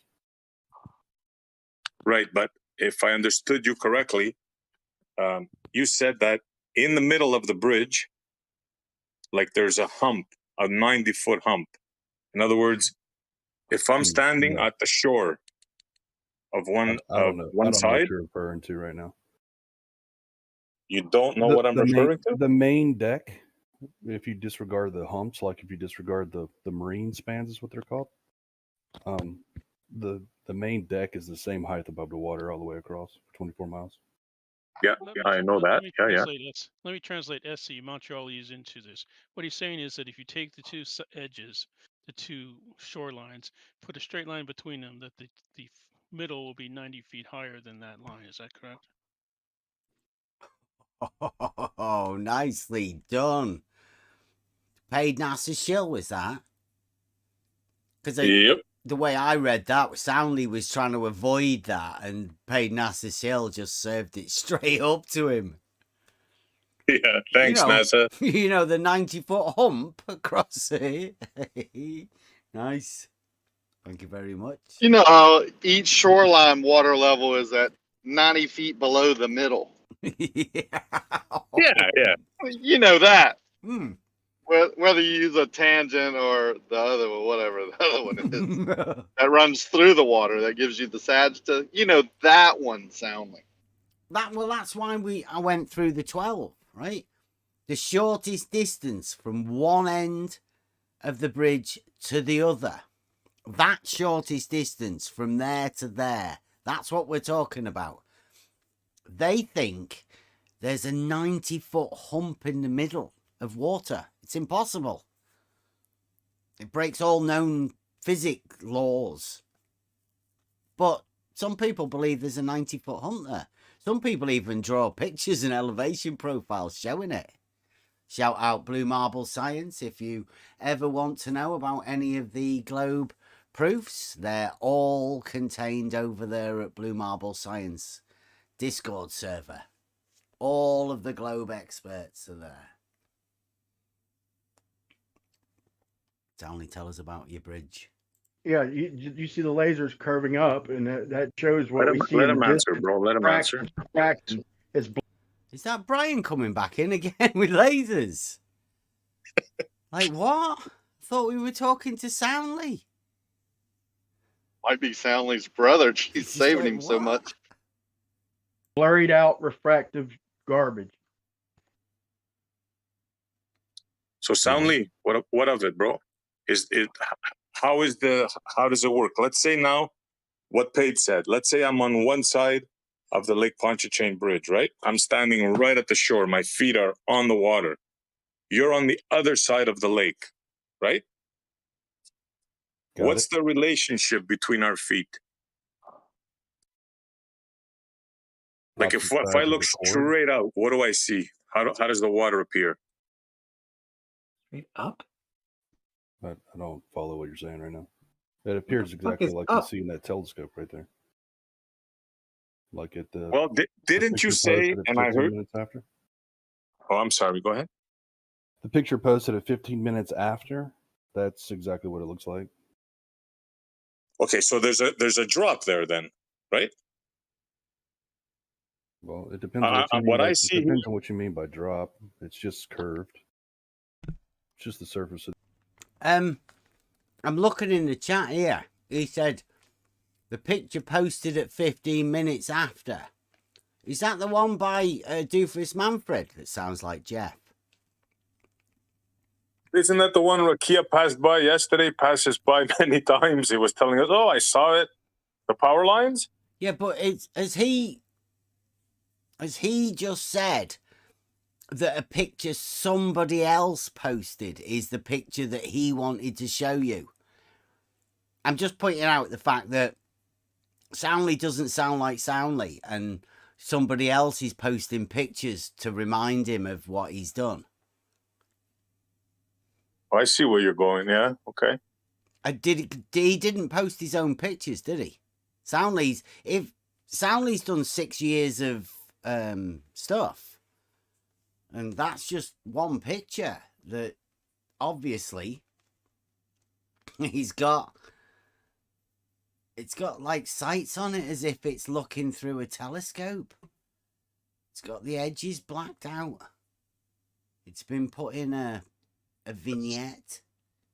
This telescope picture is going to be of the bridge when he's in the Marriott Hotel behind 2 panes of glass and has another camera hooked to the telescope. Yeah, and he's done a compression picture. That's not that's been taken through a telescope. That's ridiculous, that. I've never seen the vignette bit before, but I'm just pointing out, Soundly didn't post any of these pictures himself. Other people are posting the pictures for him. Almost as if he's being led. He might have some minders there, I'm guessing. Just to stop him from saying something ridiculous. I'm just guessing. We'll see. To the Earth curving, that's all it is. Is there an elevation change? No, of course not. There's not an elevation change. Like I said, the main deck of the bridge is the same height above the water the whole time. So what's curving then? The surface. What's curving? The surface. The surface of the water? Yes. Okay, then. Fine. So we established that the surface of the water is curving, and that makes the bridge curve as well, correct? Right, because the bridge is the same height across the water. Well done, SE. I'm glad you recorded this one. There you go. That's why they have a problem with the water level being a tool that establishes a horizontal plane. Soundly says because the bridge stays at the same height over the water, if the water level is a tool for establishing a horizontal plane, then that would necessarily make the bridge like horizontal. That's not really allowed, is it? On this model. So you can see why it's going. I mean, which one's going to go? The water level tool? Or the conceptual mind model that they call the globe? It's a tough battle for them. Okay. So now this is amazing. I've never seen this before. Oh, this is big stuff. This is the Rakia Bridge, the Lake Pontchartrain Bridge. This is famous. And Soundly is the man that picture. We measured it. That picture right there was taken from either the 15th or 16th floor of the Marriott Hotel on like the New Orleans side of the causeway. And that's, you're seeing the opposite shore. You're seeing a big tower. There's a big light tower that's right by the pole center on the opposite shore. You're seeing on the left side there. Yeah. So It's a 2032 millimeter focal length, correct? Yes, exactly. So let me get this straight now. If I was at the other end, you see where that curve goes down there at the end of the bridge? Mm-hmm. If I was standing on the shore there and I looked at the bridge, would I see that curve? Would I see it going up? What would I see there? You'd see basically the same shape you're seeing in this picture. So I would see an upward curve there, like the bridge going upwards. No, it's not. It's not going up. We've already established it's the same altitude, right? Same elevation.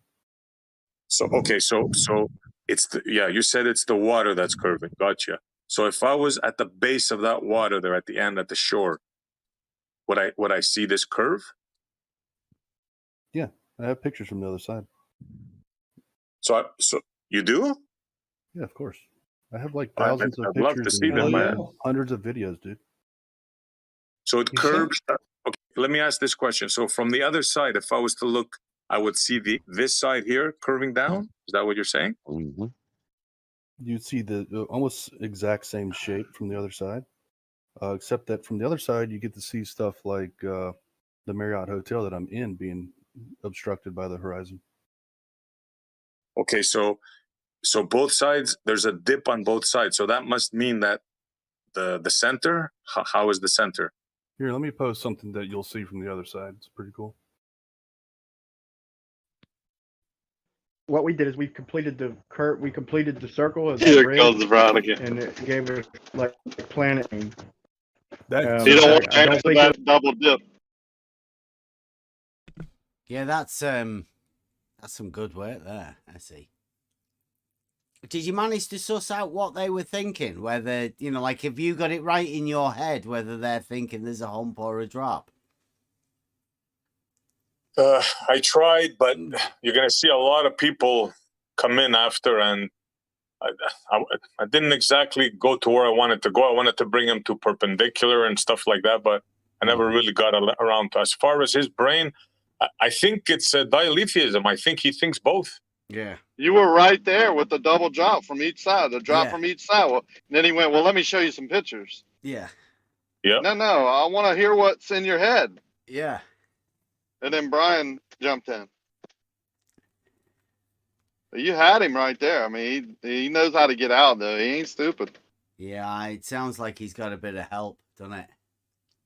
I mean, like I say, not a bit of help, but I mean, in a way that he's got somebody who's compliant with his diversionary tactics. They're willing to help. Right. So I don't think you'll be needing 7/6R in that one, bro. Wait, how many miles? That hotel. How long is that bridge? About 24 miles. That hotel on the left side of the picture at 19 after the hour, that's the hotel I was in. But you're only seeing like 200 feet of it. And it's a 400 foot tall hotel. There's actually a building in between the two buildings. You see you see the very tip of another building on the right of the tall. See, what they're doing now is they're judging how much you can see of each of them from the other side, aren't they? I'll tell you why you can't see the other buildings that are, and there's other buildings that are just as tall as the Marriott, but you can't see them because they're not as reflective as the Marriott is. And also they're at a different angle. So they're not reflecting light the same as that one building that is being shown. And the bottom is being obstructed, not by earth curve. It's being obstructed by, well, lack of light reflecting back to the viewer. I don't know how more simple it can be. And surely they've done so many, observations. They would know this, because if you go look at it on different days, you would see more and more or less and less. Yeah, I mean, he did say the shortest distance between the two would be the straight line. So that has to be higher. In their model, they're looking at that water there in the middle as though it's higher than both of the two ends. I mean, that's what he looks at. Yeah. To me, that's where the confusion's coming in, because he does imagine it dropping, yet it's got a hump there. They see hump, imagine drop. Very tricky. But people like Blue Marble have drawn these elevation profiles that allow them to see both. I mean, that's why they get so upset. Drop and hump. But how can they see through the hump?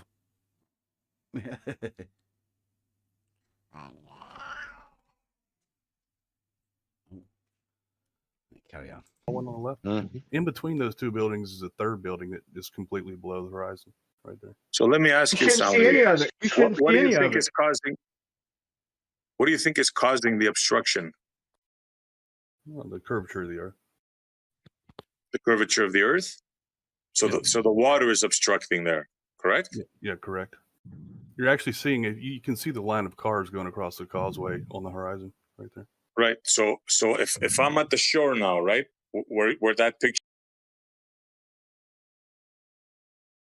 Just have to point out there's some heavy breathing going on. Not in our Discord. It looks like Left Lane maybe snoring, may have his mic a bit close to him, but that's where the breathing's coming from. It's not out us. Keep an eye up here. plane, I think. Picture is at 19 after the hour. If I'm at the shore, right, I'm seeing now what you're explaining, if I got you right, is I'm seeing the water obstructing that hotel, right? Yeah, that's right. Belabor this point. Okay, so the water lower? I mean, is the hotel lower? Here, let me give you It's a lower let me than, give you a better visualization so you can see what's actually obstructing it real quick. Again, Before you wouldn't do answer that, the question. there Yeah, should be yeah. almost 500 foot of Oh, you should only be able to see about 100. I mean, shit, Earth Curve should be hiding all of that Marriott. Every bit You're of it. talking about That's about what, drop or 30 miles away. so Plus, New Orleans that's is about 9 foot under sea he's level too. talking No, about drop, Brian, not can you hidden. give me wow, what's going on? That's what I mean. It was a little bit tough too, Yeah. Didn't want to answer that. Is the building lower than the middle part of the water question? I know that. Yep. Mm-hmm. Yeah. Give me a couple of minutes, please, man. I really would if you appreciate actually, it. if you actually do the Yeah, calculation, all right. you're seeing exactly what you expect to see on the globe. So the water is causing the obstruction, correct? Yeah, if you look at the picture I posted at 21 after the hour, kind of gives you Yeah, an that idea. GIF. That's a good looking GIF. Yeah, it is. So let me get this straight now. So if I'm at the shore and I'm looking out, it's the water that's causing an obstruction, right? Exactly. So the water has to be higher than my feet, right? No, Then what causes the obstruction? If the See, water I is see. the water. It's not a higher elevation. It is the same height. It's just fucking Earth curvature, and you know that. so there's a drop then, not a hump. No, there's no drop. So there's a hump, there's a rise of water causing obstruction, but there's no drop there. Correct. Yeah, it's all the same elevation. Good. So there's a straight line of sight between me and the hotel, but yet it's obstructed by Correct. water. Correct. Because the How? shape of the water is curved. Wow. What? You It's hear a that? straight line, but it's obstructed, but you can see it because it's curved. I think I'll put it back a little bit. I mean, Complete nonsense. Yeah. Because even if they are invoking refraction, there would be no curvature. We would see it straight. A whole lake and whole bridge, everything would be straight, or even curved upward, not bending down. I see it as people. I see it as people just lying to themselves to convince themselves of something they believe in. It can't be anything more than that, as far as I can tell. Doesn't seem to make sense, right? And I'm trying to follow, but as with most of this stuff, you really struggle to understand what's going on. And I don't mind saying that, right? Because it doesn't make any sense what they say. I mean, especially this bit. Listen to this again. Obstruction, but there's no drop there. Correct. Yeah, it's all the same elevation. Good. So there's a straight line of sight between me and the hotel, but yet it's obstructed by Correct. water. Correct. Because the How? shape of the water is curved. But how? It's obstructed by it, but you can see it because it's curved. Hey, I'm glad it's not my model, because that'd be ridiculous trying to defend that sort of statement. I'd be ashamed that I just said something like that. If the water is at the same level as my feet, how is it Because the obstructing? level isn't horizontal. That's Because why, it's and you know this curved. answer. How many times do we have to tell you this answer, SE? You can't think in three I'm dimensions. not talking to you. I'm not interested in talking to you. Of course you're How many not. miles Well, is he's that? not. He Let's let doesn't want Stanley. overlay. Let's let Stanley just have it back for a second. Tries to be chaotic. I was just gonna ask the last one you posted, Soundway. How many miles is that? The city, I think it's 28, if I remember correctly. I'd have to measure it again. And is this like from a drone? Like, did you do altitude levels? That's Nice. a drone. Yeah. Is this stitched together photographs or an actual video?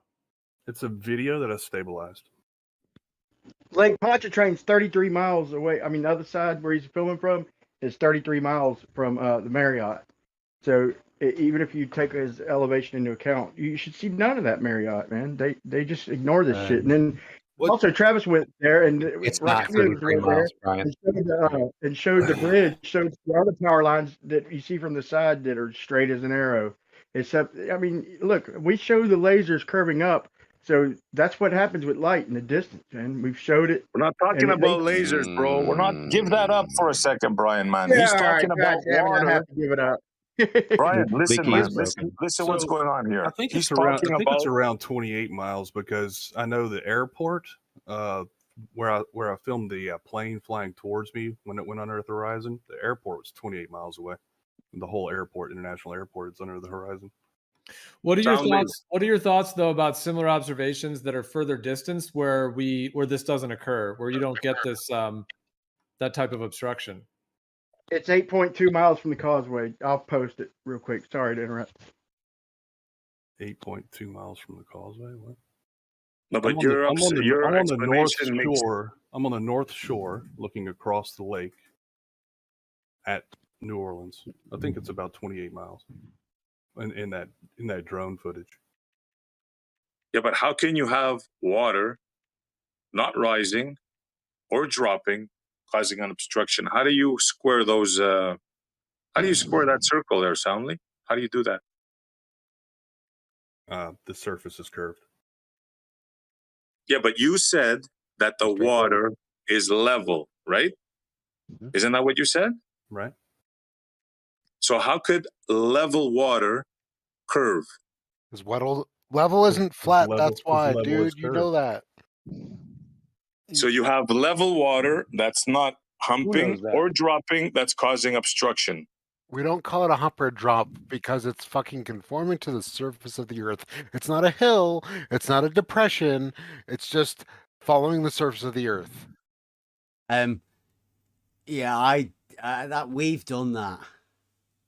I would have to say that's our responsibility. That the hump and the drop that they say there isn't is because they're imagining a horizontal plane with no drop or hump, just an equal elevation, even altitude. That's what level is. That's why there is no hump, there is no drop.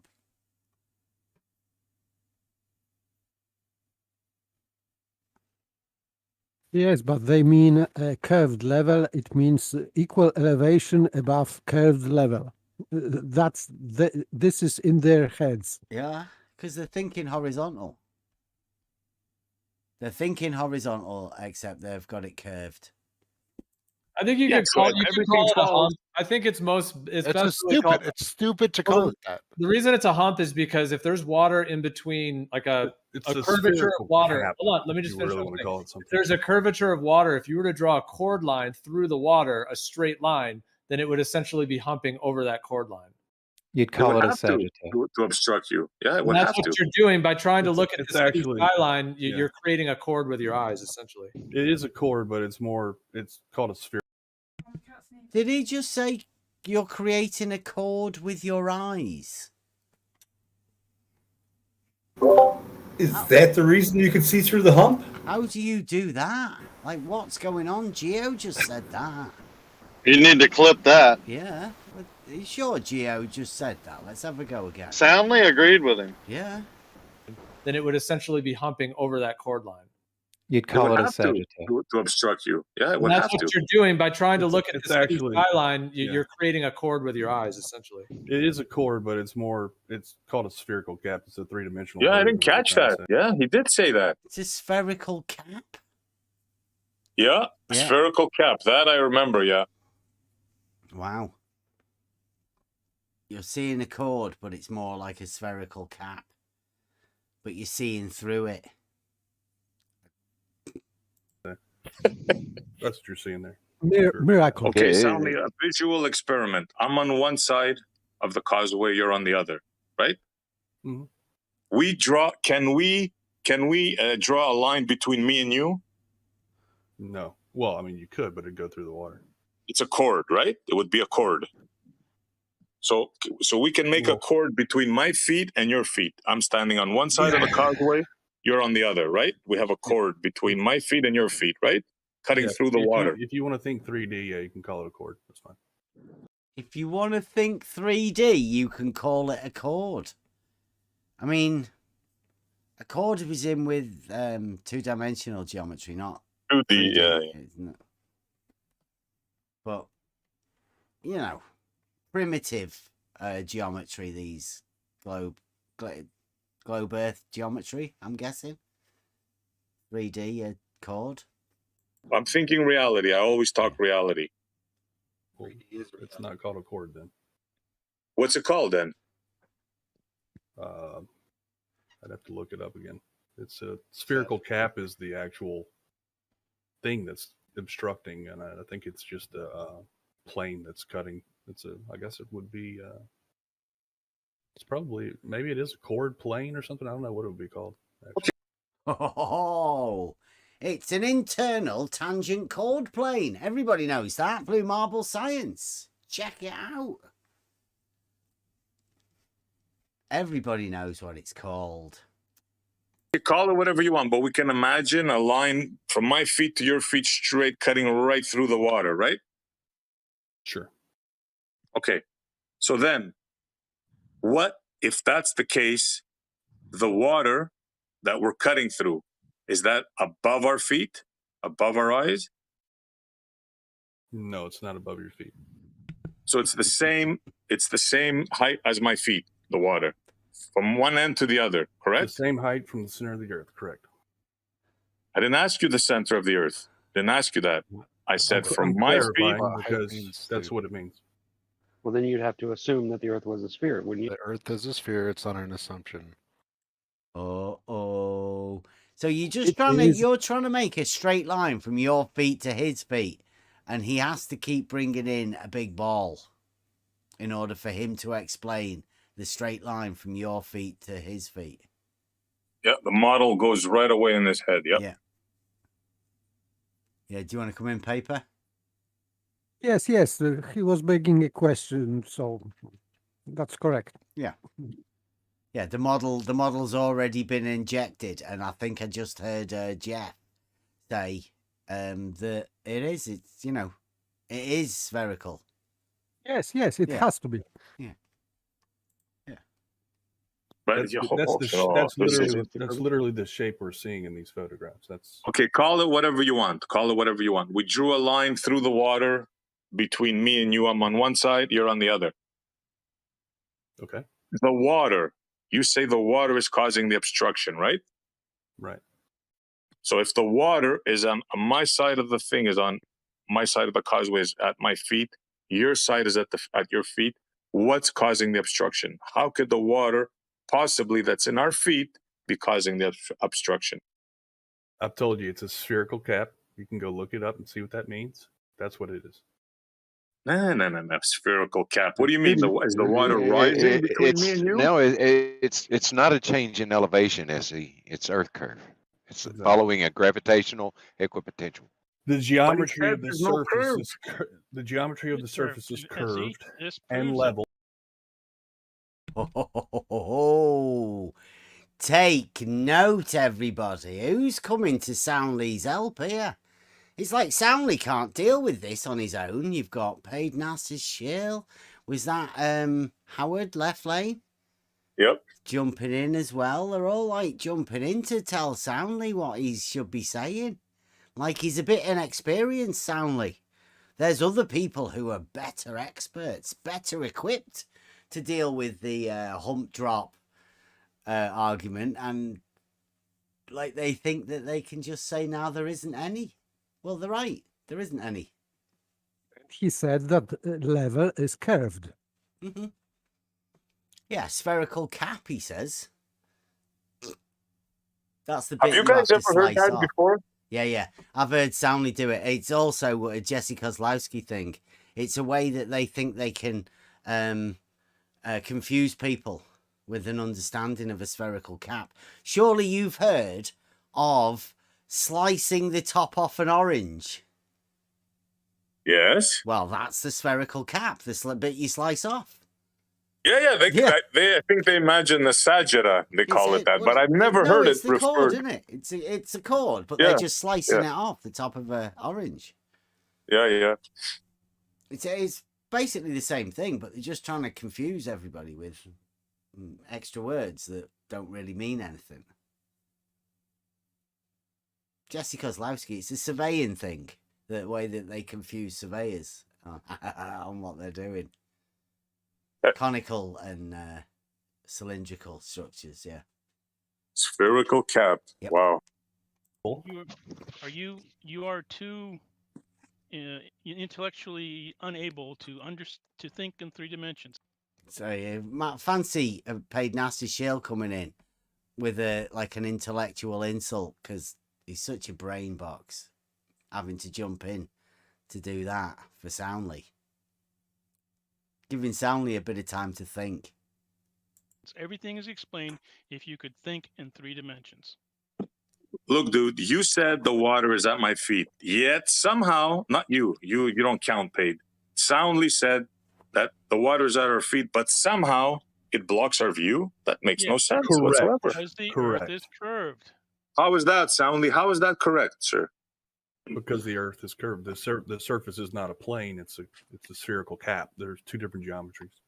So the Earth curving at my feet causes an obstruction? Did he say there's 2 different geometries? Yes, he said. How would you have 2 different geometries with a spherical cap? It's just a slice of the top of the orange. I mean, that's not a geometry. You never seen a flat orange? The other model? Well, I know what a sphere is, and cutting the top off is that, it's basically making a chord, but with a 3-dimensional sphere. It's a plane.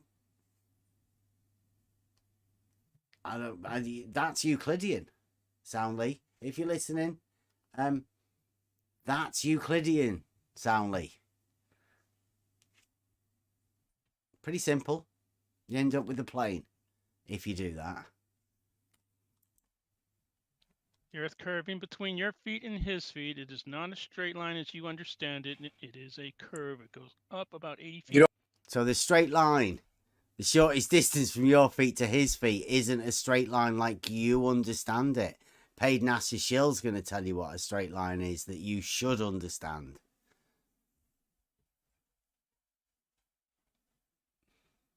You don't get it, dude. Why is it going up? Why isn't it going further down? If I'm standing on a sphere, I'm at the top of the sphere. It would only go down. Why is it rising? It wouldn't go down. That's It's not rising.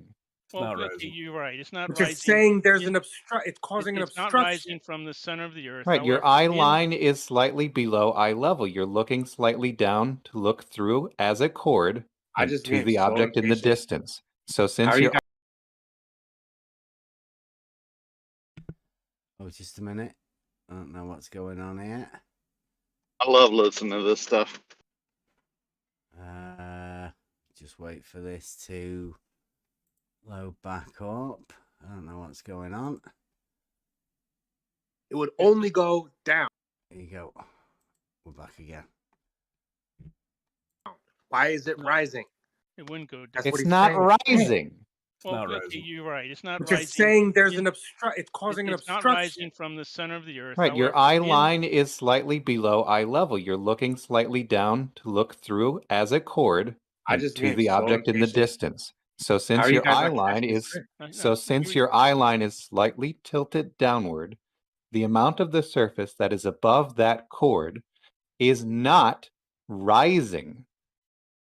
So how is it blocking? If it's not rising to your eyes, how is it causing obstruction, because sir? Things behind because it's a curved surface SE.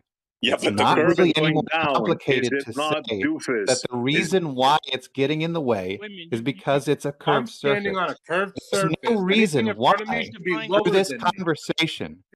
It's turning into a little bit of a shit show here, isn't it? There's a lot of people talking at the same time. That's what Doofus does. Yeah. Doofus is That's what it's meant for. That's the guy that Gets sounds a all bit like excited. Jeff. Yeah. We have to repeat the fact that Oh my a God. curved surface is the reason why the surface is getting in the way. You're redefining the geometry. Are we talking about the geometry of the Earth, or are we talking about the geometry of the line between these two people's feet and what happens between them? See, that's the problem. You're talking about a hump and a drop, and they're the same thing. Depends on how you describe it. This is your problem with your double nutsack boat thing. So Soundly, if the curvature is that easily visible from just a drone, what was the altitude you took the drone up to at the top of that? If you had to try to remember. I stayed under 400 feet because of FAA rules. You have a double nutsack? So shouldn't that be really easy to measure?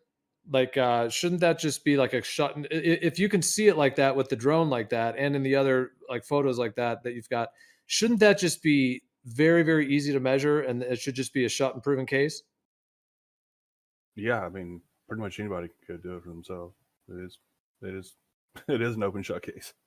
Yeah, it's exactly the point, Gio. So what measurements have you seen or done that you feel like for you is an open shot, or have you done it yourself?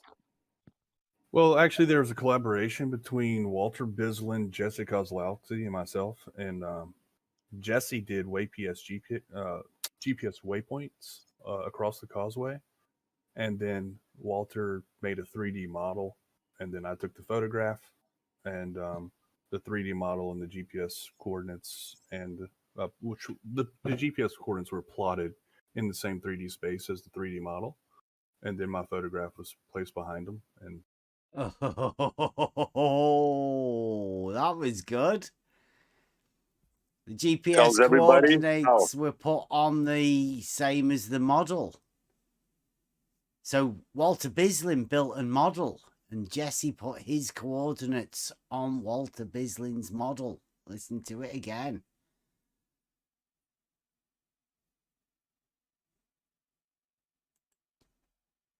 And which the GPS coordinates were plotted in the same 3D space as the 3D model, and then my photograph was placed behind them, and they all matched. So that seems pretty open to shut. Wow. The 3D model was made to look like the picture, and then they got some coordinates to plot on top of them. They all fit together. This is real footage. Mm-hmm. Yeah, that'd be work if he made the model to fit the picture. If he did, then that would be convenient that they all did that. I like it. It's a big play if that's what they did. So, but I don't understand. I don't think you realize what you're saying. Like, this is like dialetheism. Like, you're believing in two truths. In other words, you're saying that the water both curves and humps and is level and at the same time causes obstruction. I don't get that. Well, how do you not get that? Because that's what our model because he been doesn't understand this it, entire Stanley. time. So I mean, He you don't refuses understand our model by this try point. to understand it. No, I'm calling your model out. Calling it out in the lane. Your model is ridiculous, bro. Makes absolutely no sense. You say the model's ridiculous, but then all the observations match it for some reason. No, sir, I just proved you wrong. Just now, by your own admittance. You said that the water is level between me and you, and you said we drew a chord. There's a 90-foot hump. You're saying it's not there, and then you're saying it causes obstruction. And then I ask you why, and you're telling me a drop. The complete opposite of what obstruction should be. It should be a hump, sir. Let me All the same thing. If SE, for fuck's sake, it depends how you describe it. Paid Nazi Shield says they're both the same thing. It just depends how you describe it. They're not the same thing. And if you try and describe a hump as being the same as a drop, you'd sound crazy. Which is why they don't ever say it. It's shocking. that they're allowed to just get away with non-answers and allow this contradiction to get away with it. It has to occur in their model. We know that. Yeah, let me clarify for you. Either you are purposely misunderstanding this, or you are I'm trying to be nice here. You have a lack of intellectual capability to think in 3 dimensions. Or both. We're not interested. How can he say that it's your lack of ability to think in 3 dimensions when they're the ones that are thinking purely in 2 dimensions? It's shills, bro. It's shills. Yeah, hypocritical. He's giving the game away though with his ridiculousness. What you think? I want to hear what Soundly thinks. Yeah, let me clarify this for you. Do you think a basketball has a hump on it, or a billiard ball? Does it have a hump on it? Yep. A billiard ball? Yeah, it's continuously round. I mean, it's a continuous curve. There you go. Now you understand. Now you understand the.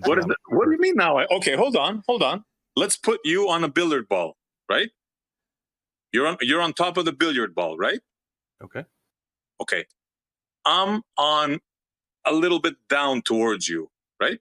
Okay. What's causing obstruction between me? Is there anything causing obstruction between me and you? Yes, the surface of the ball. The surface of the ball. Exactly. Right? So the same way with the surface of your water, right? You should be able, I can see the curve of the ball clearly, plainly. I can't see no curve of your water. Sure you can. Where's the curve? I just showed you a bunch of pictures showing it to you. Yeah, you showed me what a drop is, right? And I asked you if that's the cause of the obstruction. And if you would have said yes, I would have understood. I would have said, okay, he thinks there's a hump of water between him and the hotel causing obstruction. But you're telling me no, the water is not doing that. Hold on. Let's clarify again. Does the billiard ball have humps on it? What does that have to do with what we're talking about? I'm trying to get you to understand. You just said that the billiard ball has a continuous curve.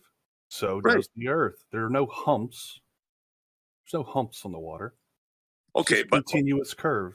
Now you understand that about the billiard ball. Really? So you have to understand that about a bigger ball. If there was 2 people standing in 2 spots on any sphere, bro, there'd be a hump between the 2 of you, regardless of what you want to think there is. If you were to look straight at each other eye to eye, and your feet. Stupid to call it a hump when it's a continuous It's not curve. a hump. It's not a hump. It's just a continuous curve, like he himself described it on a billiard ball. It'd be stupid to call it a hump because it doesn't exist. If it was like a billiard ball, we wouldn't see around it. Well, it's like if you had 2 ants on a billiard ball and they were looking at each other and the curvature is cutting off half of the visual field of one ant from the other, vice versa, then I guess that's how it would have to be. Yeah.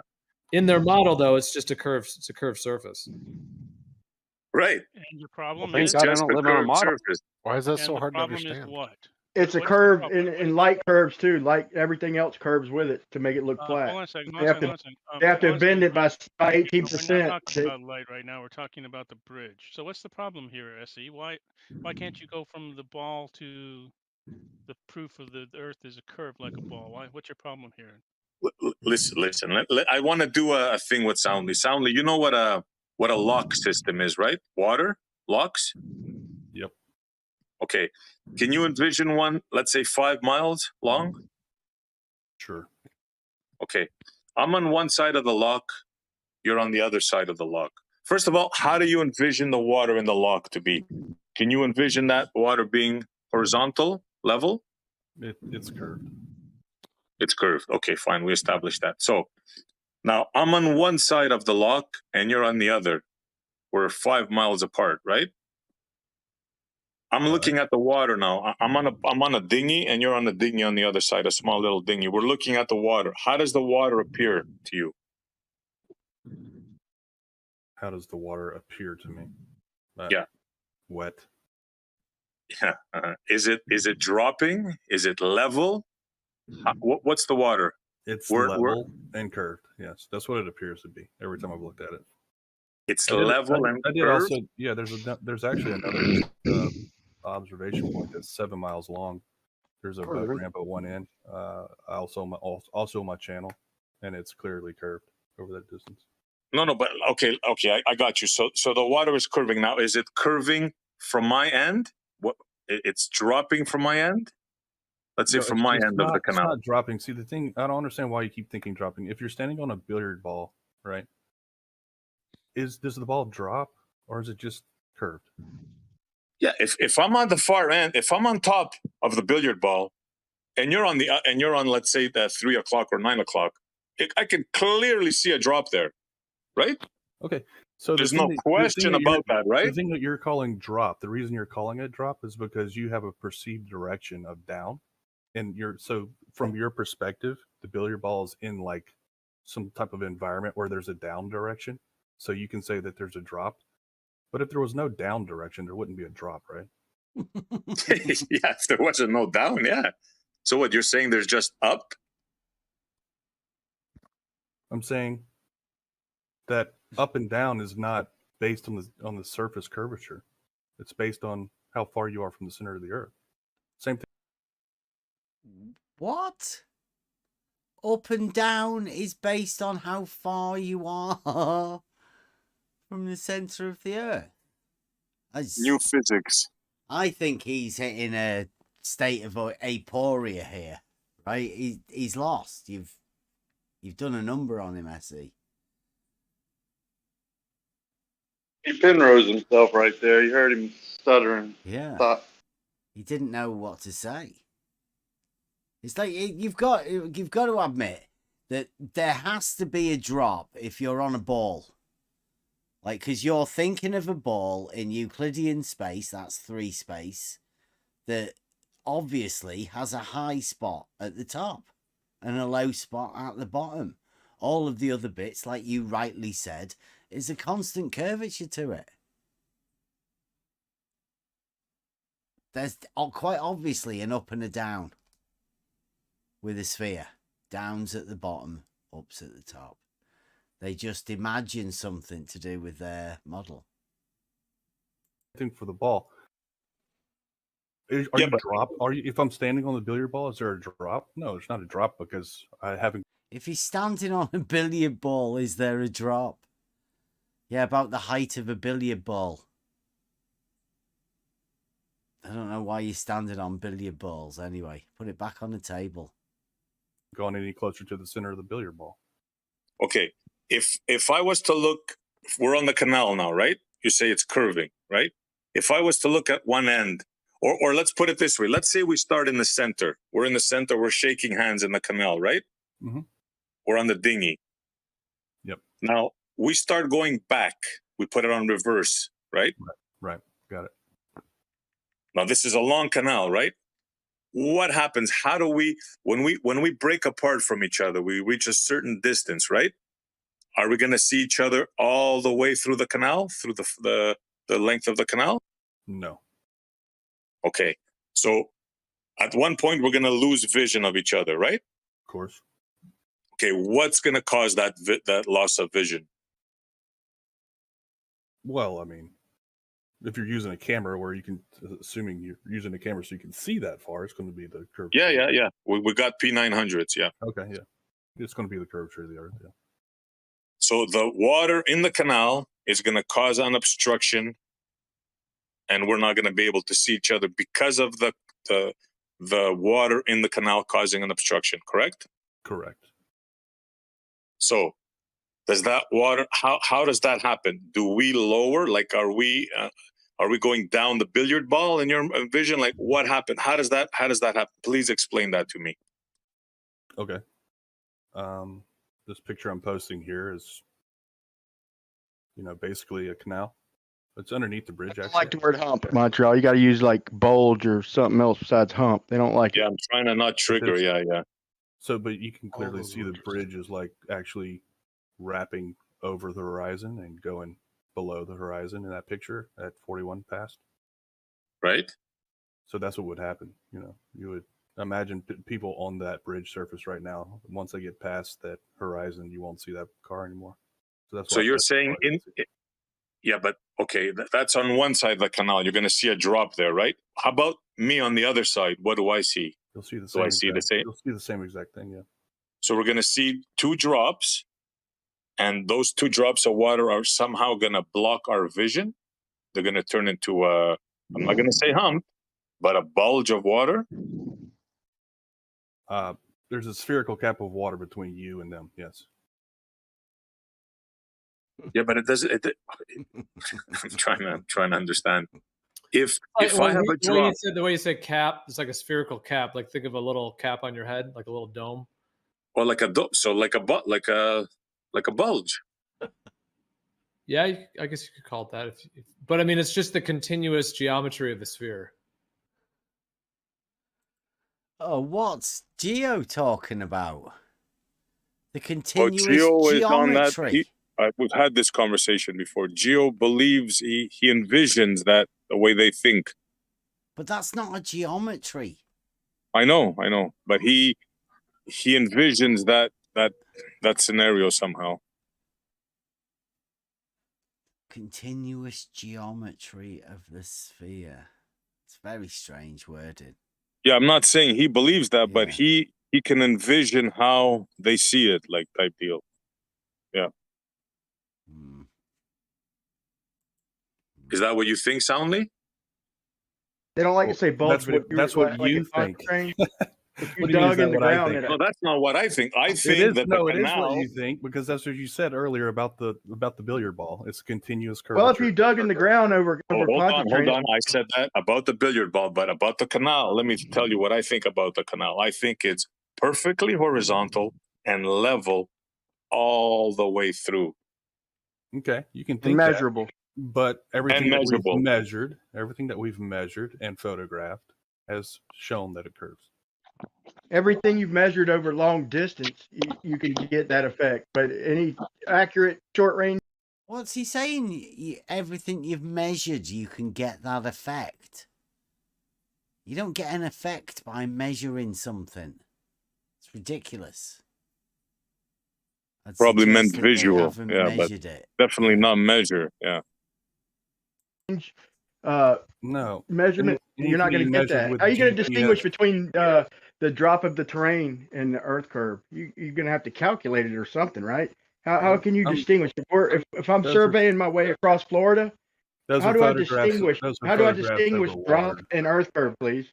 Okay, those are photographs over water. We've already measured the surface of the bridge. It's the same consistent height all the way across.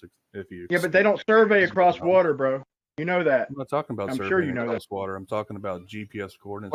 Well, we're talking about measurements. I'm not talking about GPS calculations. I'm asking a simple question. If I'm measuring my way across Florida, 100 foot at a pop, like our forefathers did across their, It's getting hard work to listen to this. But if they admit that the surface of the bridge is the constant distance above the water, why are you talking about GPS? Why are you not trying to work out what the water is? Because surely they're assuming that the water curves with no backing to that statement. Oh, yeah, he said as much. He said the water curves causing the bridge to curve. He plainly stated that, soundly. Yeah. Well, a water level is a tool for establishing a horizontal plane, not a curve. Yep. Simple. Simple as that. I don't know what the argument's going on for. Really. States, their respected states, pretty much, and then some of them all the way across the plain. But how did they distinguish earth curve from terrain drop? Again, we're talking about this particular case over water, and the causeway is easily measurable to be the same height across the water the whole time. And anyway, I looked at. So he's just said it again. The bridge is always the same height above the water. Does the water hump? Does it drop? Or is it just horizontal? It's just a lake, surface of a lake with waves. Yeah, I agree with Soundly there. It's exactly the bridge and the water are parallel to each other. They're both horizontal. Yeah, I'd say the same. I do agree with him there. I looked at, I showed the wrong Marriott. The Marriott you shot to was almost 40 miles, man. It was 47 miles to the Superdome, and I remember Mardi Gras, the parade in 47 Endymion miles ended to in the the Superdome. Superdome. It's only a few miles from the Marriott because that's Okay. where I stayed one year with my dad. He was in Endymion. That's either a I gross used to live there. or that's either gross incompetence or a straight up lie. It's not 47 miles. Maybe maybe it isn't. Okay, so the shot I just showed that said the Superdome is 23 miles from Lake Pontchartrain Causeway. Was that wrong? If it was, let me know. I know that Canal Street, which the Marriott's on, I posted the wrong Marriott, which said 9 miles away. That was the Metairie Marriott, which is right. Dude, this is 9 hard. miles. This is not hard. You can literally just go drop a pin on Google Maps and measure the distance Do it. around the site. But tell me, was that wrong? Why do I need to do it? Because you're claiming I'm wrong. I posted that the Superdome is 23 miles. You're making a claim. No, Google made the claim, bro. No, it did. Why are you trying to change the distance of it? You're not even telling me a distance. You're just saying, it ain't that. All I did is post the Superdome, which is 23 miles away from the Lake Pontchartrain Causeway. Brian, I don't know why Google is telling you that distance to the lake, but I've been there. I've slept in that I lived hotel. there. I lived there for years, but I forgot. It's a long time ago. Brian, it is on the water's edge. It's on the water's edge. It's right next to the So it's not the downtown Marriott, then. It's not the New Orleans downtown Brian, Marriott. whatever you're trying to claim. I'm just asking. I'm asking a question, bro. For fuck's sake, dude. I'm just asking a question. For fuck's sake, me? Are you serious? I'm asking. So y'all are not talking about the downtown Marriott, then? Apparently, and I'm wrong. If you're talking about a different Marriott, one in the picture. It's the one in the picture. Is it the Metairie Marriott or is it the Canal Street Marriott or? Why does it matter which hotel it is? I mean, I think everybody's done that, but I mean, why does it matter? Aren't we talking about the water in the lake and the bridge? Yeah, I think this is about where I start getting fed up, and I think I tell him. I can understand that. 15 minutes left. I mean, doesn't seem to be going anywhere, this particular argument. Can you at least boil it down so I get the right information?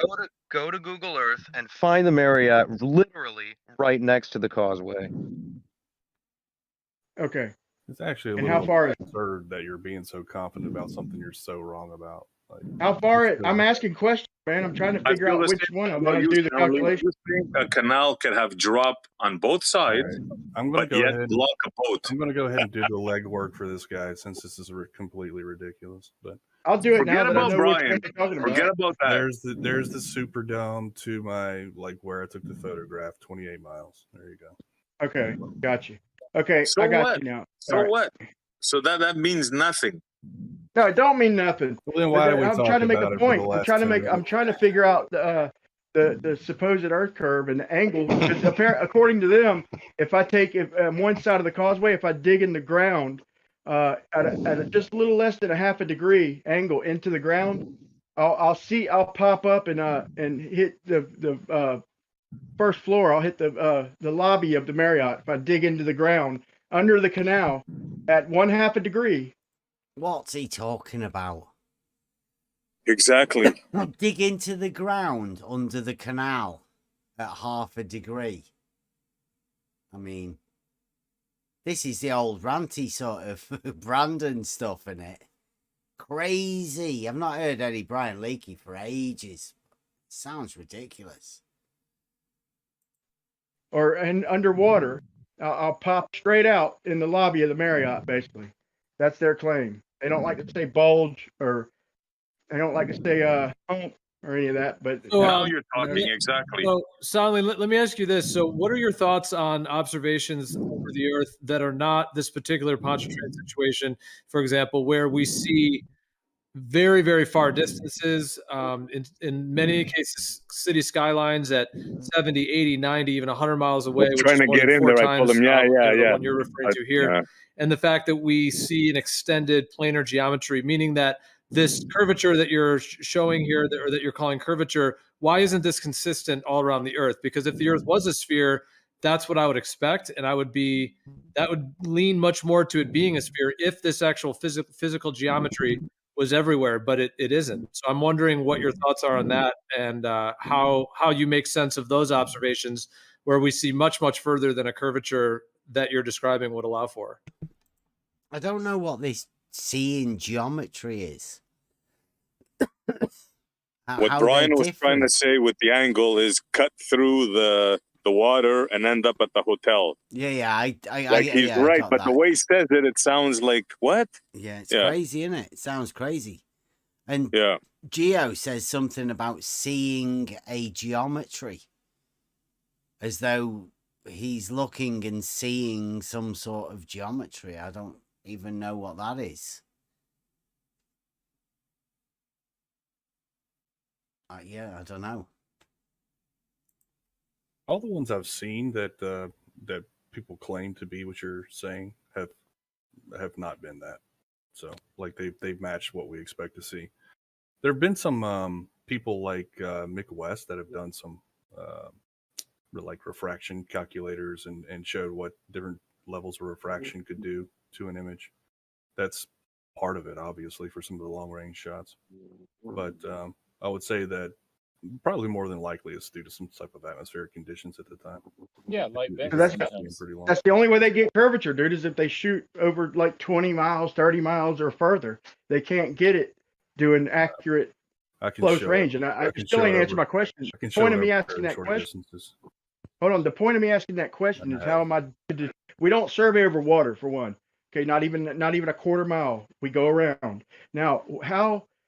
Like I said, it's very important. You said that it's measured, and I'm telling you that it's not, because the way we survey is up close and accurate. Okay, and I'm asking if I did across Florida, how do I distinguish between earth curve and terrain drop? The reason I asked that is so you realize. I shouldn't have to say much more than for you to realize. Hey, I guess you wouldn't know unless you calculated it. So the point is, we measure it level. If it's down lower, then water flows that way. We call it drop.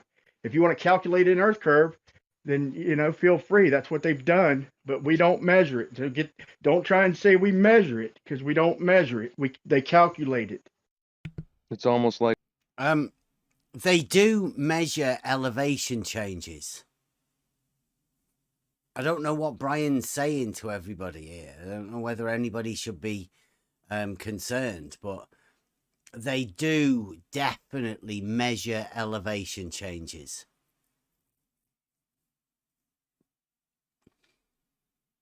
like all of your concerns don't matter if it's on a over land only.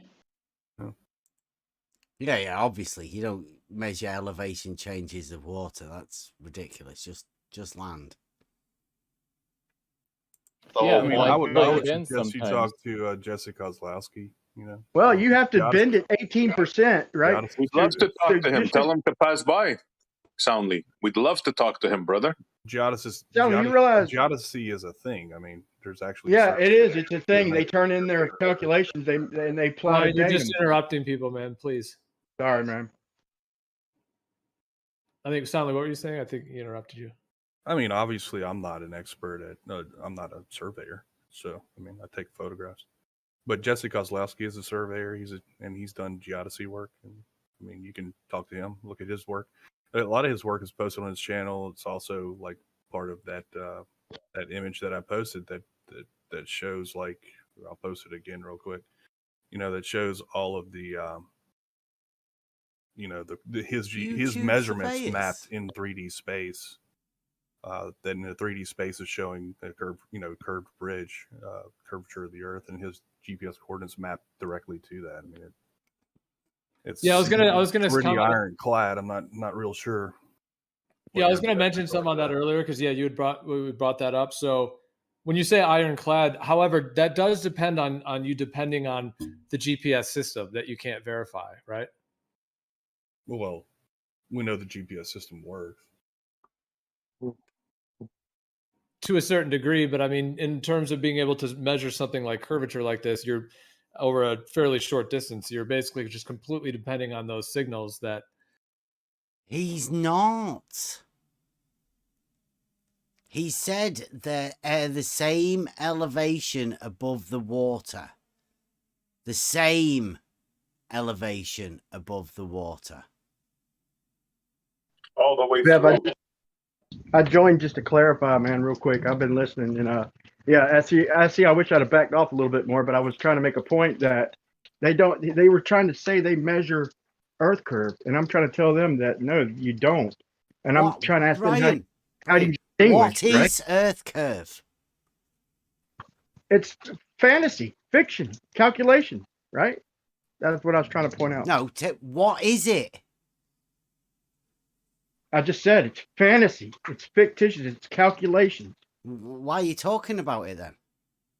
That's what why are you saying that they do that? Allow me to explain. That's why I joined real quick. I told them that if we measure measure elevation drop in the distance, we call that slope. And water flows that way. I don't know if you heard that part, but I was like, water flows that way. We don't call that Earth curve. That's slope. Yeah, I think I said drop. Brian, but I meant, did you hear me when I said they measure elevation changes?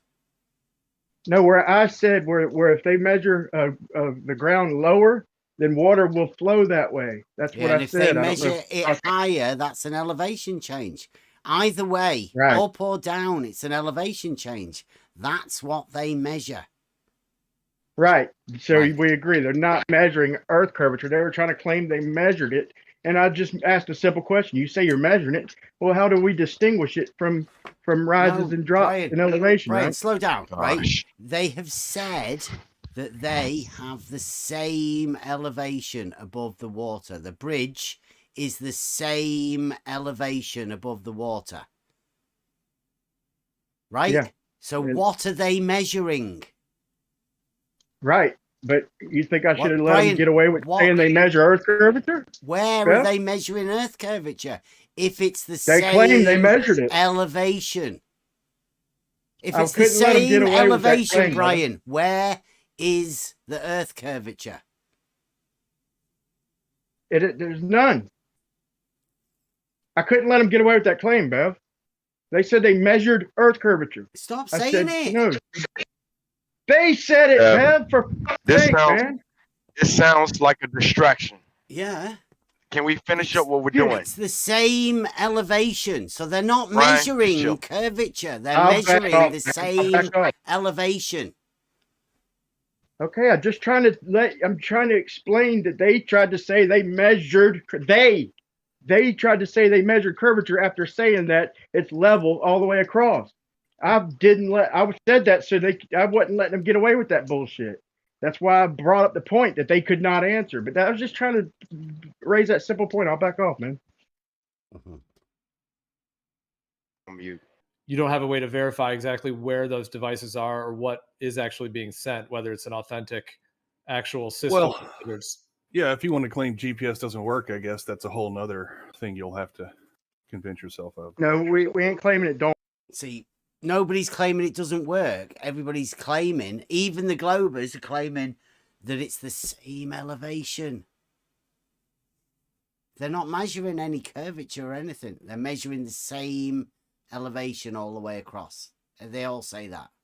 Don't work. We're claiming that the measurements we're getting are not from satellites curving over our head. They're either from. It doesn't really matter. They're either measurements are if they're above our head, they're level with each other, and that's the same math. If they're level from each other and the ground's level, or if you want to curve them and curve the ground, it's the same mathematics. Okay, so let's forget about how GPS is actually implemented for the moment and just ask the question: are the coordinates accurate? Right, that's the question. But in terms of the actual curvature, as it were, or non-curvature of the actual surface, because that is different than just having a system that'll work within certain grid points that match close enough on either type surface. I didn't really explain that very well, but what I'm saying is that they say the horizontal datum is pretty accurate. This is like 3 centimeter precision right here. No, it ain't. No, it ain't. And in fact, I'll show you the president of geodesy, the current president of geodesy, saying that anybody who tells you that doesn't know that the best horizontal is like 4 centimeters, and that's the best unless you're using local towers. Hold on. Unless you're using local towers for like what they're doing with some nowadays construction shit. And here's the thing: the vertical datum, as far as GPS, is grossly inaccurate. It's nothing like the horizontal datum, which is accurate. Okay, so right, left, straight forward. Okay, but the up and down is not nearly as accurate. When you say as the, grossly grossly what type more of inaccurate error, than the what type of horizontal error datum. are we talking about? Yeah, just hold on, Brian. I want to hear you answer that. What kind of error? However, what you just said right there, like perfectly aligns with what I was, in a sense, trying to say before. The difference between because the vertical datum has to be different, the 8 inches per mile square, which is very minor, compared to like you were saying, the actual horizontal, the up, forward, left, right, straight forward, and backwards. In terms of that, it's like the two different planes of the geometry, and so that's what has to be accurate. That the vertical one of the 8 inches per mile squared is what has to be accurate for what he's referring to be the case. But Brian, I would say that again, this is Jesse Kozlowski's domain, and the coordinate system is Earth-centered, Earth-fixed, which is basically just a 3D Cartesian coordinate system. I mean, he's just mapping X, Y, and Z coordinates onto a 3D space. That's interesting, isn't it? X, Y, Z coordinates.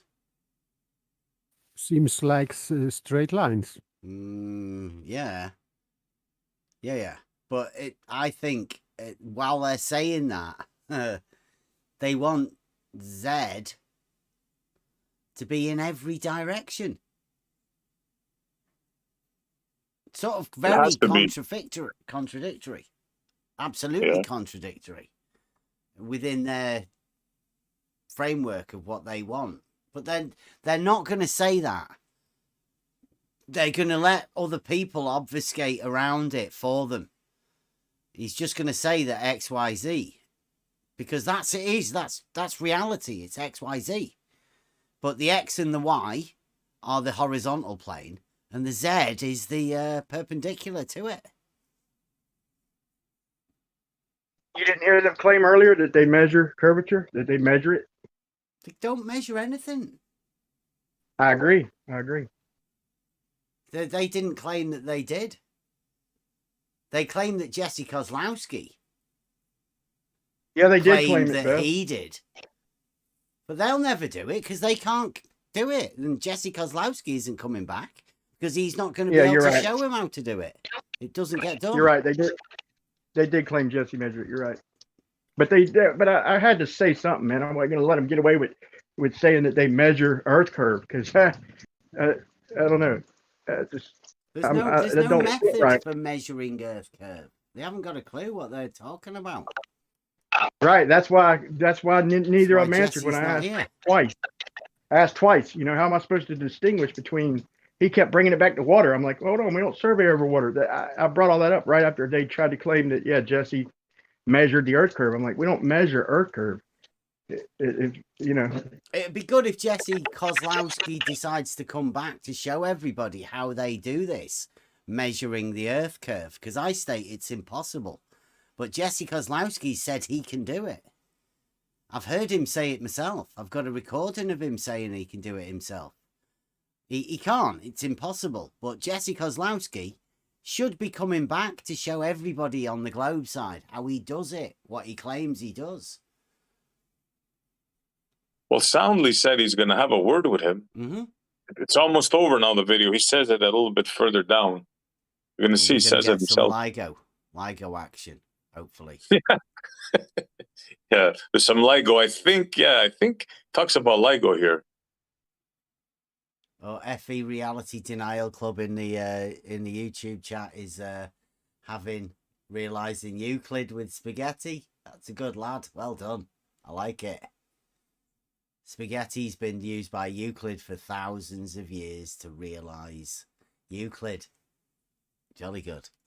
And it is exactly what we expected to see. That was so funny, man. They're acting like that was like such a strong point. Like, oh yeah, that was so great when you talked about the spaghetti. But dude, if they'd have listened 2 more seconds, you're talking about. So is that your tool of choice, the spaghetti noodle? Dude, it was the dumbest shit I ever heard in my life. They're all patting him on the back. Oh my god, they're going to be doing it for ages. That's what they're holding on to. Let's get this finished, Brad. I mean, if you don't like the data, then I guess you could do it yourself. figure it out. Like I said, no, you can map it however you want, and if you map it as a ball, and you have the signals curving instead of flat and the ground flat, you have signal. If you have the satellites curving and the ground curving, then Okay. it better match that. Then it better match that, right? You didn't hear what I said. Earth-centered, Earth-fixed coordinates are just X, Y, and Z coordinates. They're not polar coordinates. He's just mapping coordinates in a 3D space. So you don't claim the 2D ball, the 2D surface of Earth? You ain't one of them type? What the heck are you talking about? What does that have to do with it, Brian? Because it has a lot to do with it. Because half the arguments we get into, I got to restructure my whole argument with the 2D surfacers or the 3D surfacers. It has nothing to do with that. The coordinates in question are Cartesian coordinates. Three of them. And they're all, Brian, they're all linear progression coordinates. All. That's good. Linear. Well done, Jeff. I think that is Jeff, isn't it? Three of them. What's the most accurate vertical datum we have? Jesus Christ. What does that have to do with the Cartesian coordinates, Brian? I'm just seeing what you know, bro. Do you know which vertical datum we have? They're all different. They're all different. That's why I asked, because they're all different. Right. I know that Cartesian coordinates have nothing to do with datums. If you how does he know that? What's he talking about? Why does he know that? Is he an expert? Was that Jeff? I heard he was a surveyor, or did he give up surveying? Has he stopped surveying now? Interesting. Somebody who knows that they've got nothing to do with the vertical datum. It's weird that, because Jesse Kozlowski measured the bridge supposedly at the same height above the water. But I don't know how he did that without the vertical datum. Like that doofus, is it? I wonder why he's never come to talk about any of this stuff. He seems like a bit of an expert. You don't have a clue of what you're talking about. Why don't you stay out of it then? If you don't even know, you can't even name a datum. Can you even name a datum? Yeah, NAD 88 is a datum. Brian, Cartesian coordinates do not have anything to do with datums. No shit. And yeah, they do. So then why did you hold ask on. me You guys are going to. when I said the Cartesian coordinates have nothing to do with datums? This is called veering off course. What's the most A bunch of accurate datum? bullshit, Brian. Yeah, I actually hold on, GPS you guys. is I have based another question for Sonley, real quick. Sonley, I was going to ask you, in terms of the GPS coordinates that you're referring to, and the bridge. What ideas would you have, if there was funding and so on available, as a way to verify that not using GPS?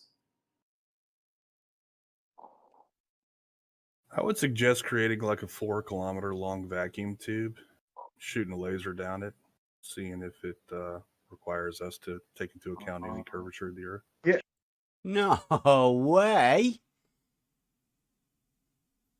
Did he just ask how to? Let me get that again. Oh, it was a nice question. Yeah, rewind that. Yeah, okay. Not using GPS. This is called veering off course. What's the most A bunch accurate of datum? bullshit, Brian. Yeah, I actually hold on, GPS you guys. is I have based another question for Sonley, real quick. Sonley, I was going to ask you, in terms of the GPS coordinates that you're referring to, and the bridge. What ideas would you have, if there was funding and so on available, as a way to verify that not using GPS? I would suggest creating like a 4-kilometer long vacuum tube, shooting a laser down it, seeing if it requires us to take into account any curvature of the Earth. Yeah. So Okay, stop right there. Oh, wait a minute. So making a straight line. He's talking about LIGO. I know. But all he has to do is make a straight line. Like, why would anybody have to take any curvature in? It's just a straight line with a concrete pad. Rakia. Is Rakia here? Rakia, would you ever take into account any curvature whenever you were laying out any concrete or anything?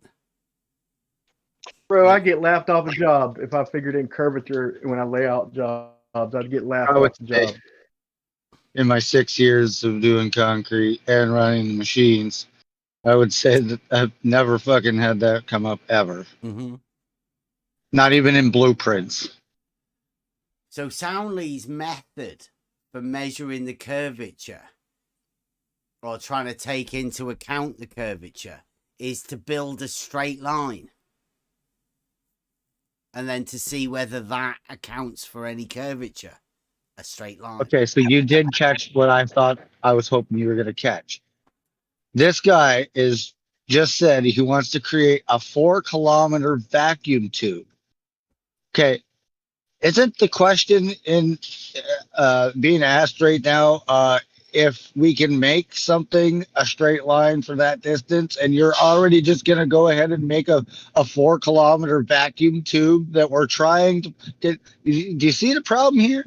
You can't go ahead and Well, I would say, right, because it is, we called the LIGO the arms, the X and the Y, as in Cartesian coordinate system. Is that what he's saying? To see whether the arms of LIGO, X and Y, would lie on the Cartesian coordinate system. Turnip, this is a present to us. You're going to see why in a little bit. Well, there's only like 3 minutes left, but yeah, I mean, that's a good idea, Soundly. I'm glad that we go to this straight line, because this is exactly what we've been doing. Lake Pontchartrain, or Lake Rakia, as we said when we put the flag in it about 2 years ago, Soundly disappeared. Jesse Kozlowski's disappeared. We took that bridge back. Quite obviously, there's no hump there. Blue Marbles took it back up again, and now Soundly's coming back. And all we do is we go to they say the bridge has got a big hump in the middle of it. And we say, well, compare it to LIGO. We say they're both just horizontal. Simple, but there's all sorts of confusion with the model. Let's see. I'm about to go to the Livingston and check the. But any advice? Because what if I measure the concrete slab? No, go to Blue Marble. Blue Marble elevation profiles is all you need for LIGO. Yeah, right. You'll see how the globe deals with a elevation profile of a horizontal line. If you look into that though, and here's what I say: if you're using a globe model to lay it out, then you have to get a straight line. That would be how you would have to lay it out. But in the field, if you look at his survey, if you look at the details, they use the least squares method, which is pretty much taking the shots on site and averaging them out in the field. Basically, it's basically a type of mean. So it gives people in the field flexibility to run a straight level line, right? I mean, I just use that for a reference, but it's a straight line. It's like an average. Okay. Mean for a straight line. No, that's not my point. Listen, that was a reference.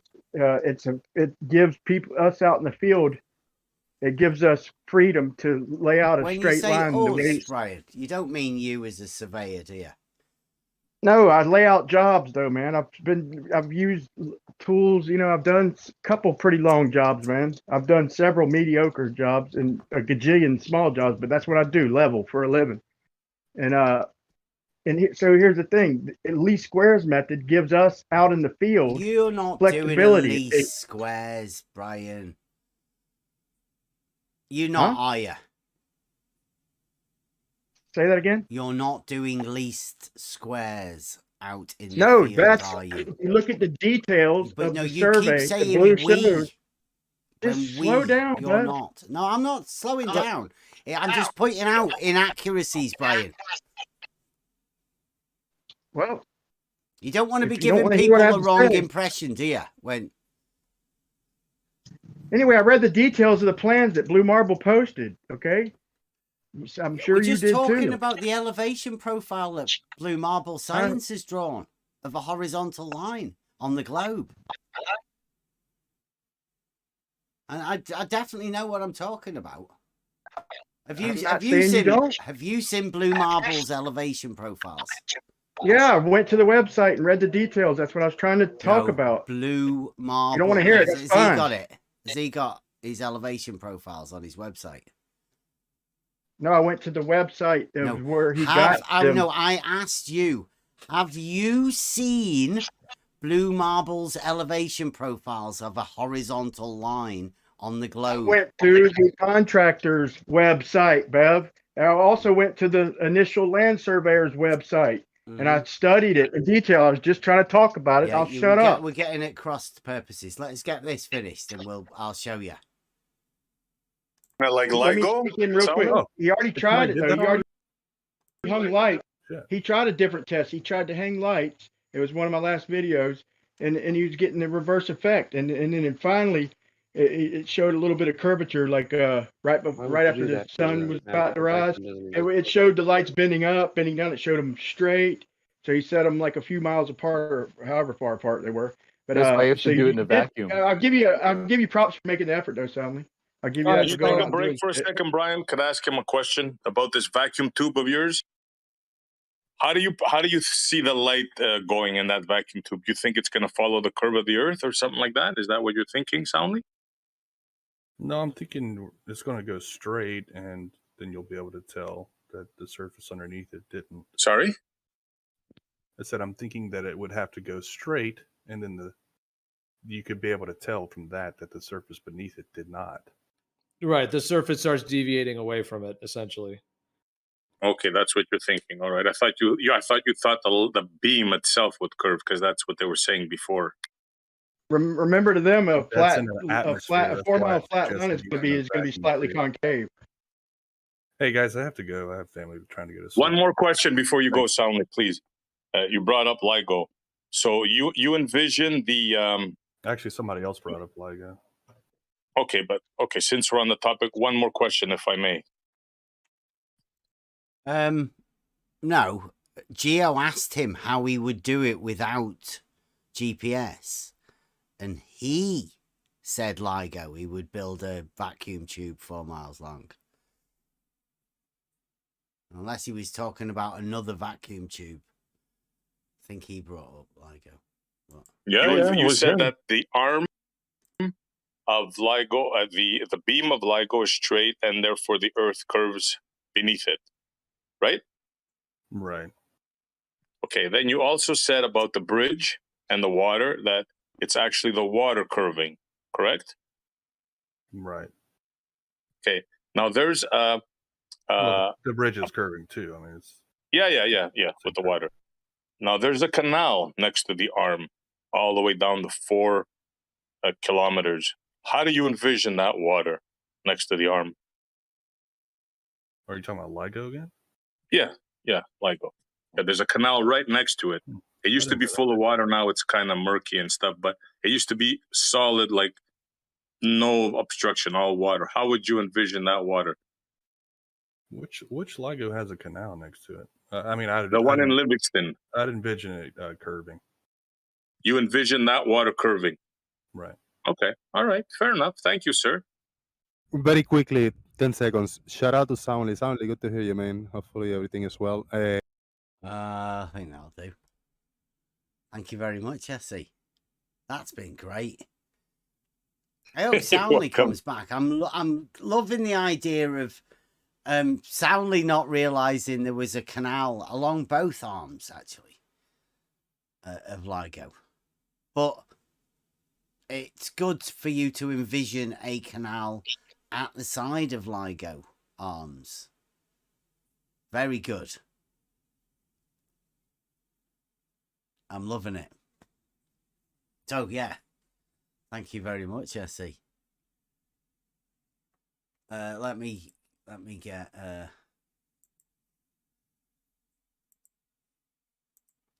this Blue Marble elevation profile for. Oh, who's that? That's exactly what they said, man. You got your shite mic there, Blue. Now, are you trying to tell me that is not what they said? terrible mic, actually. Well, that is exactly what they said. That is exactly what they said. There you go.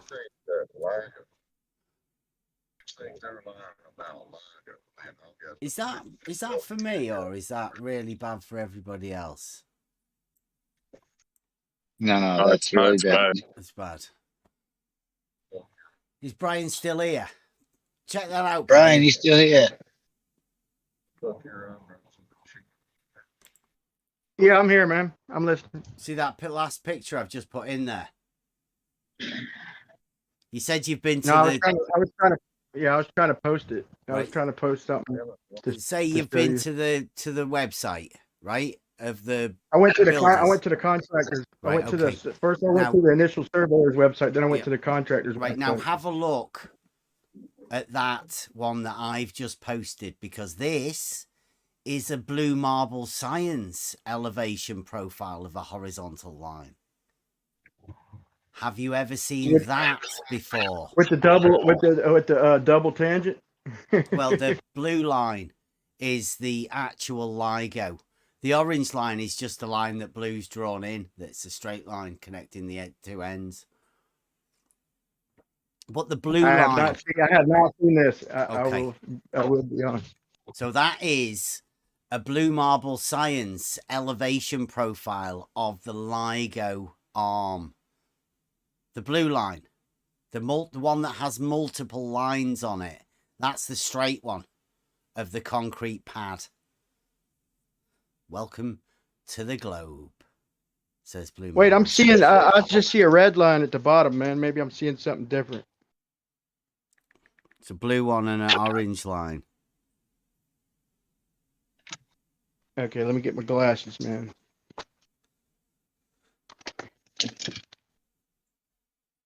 It's just because you were saying that you've been all over, and I was asking you, have you ever seen a blue marble elevation profile? Because that'll change your idea on elevation profiles. For anybody looking in and watching on the YouTube, the blue line, as it says there, Blue Marble says, the blue lines are the actual elevations. The actual elevations of a horizontal line, concrete pad, the straightest thing in the universe, claimed by some people. The blue lines are the actual elevations.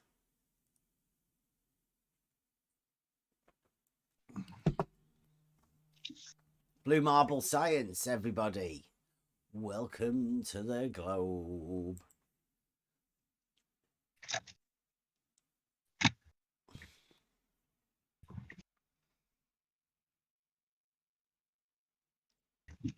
Hoping to get a few more of these elevation profiles of horizontal lines.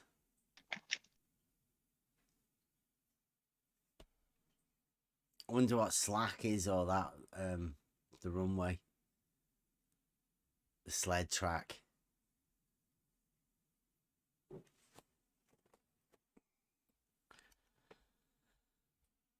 And then we do have another one as well.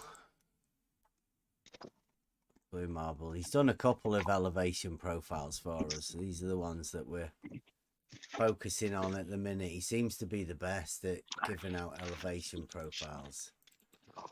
Hey, that's one there. We're gonna have another one. That's one of my favorites. Tangent chord plane. Got a video to go with it. We're gonna have another LIGO soon. No, there's no sorry, argument, Chike. Brian Leakey was just asking for. I was asking him, had he ever seen a blue marble elevation profile? He said not. So there's a couple on screen for you if you want to see.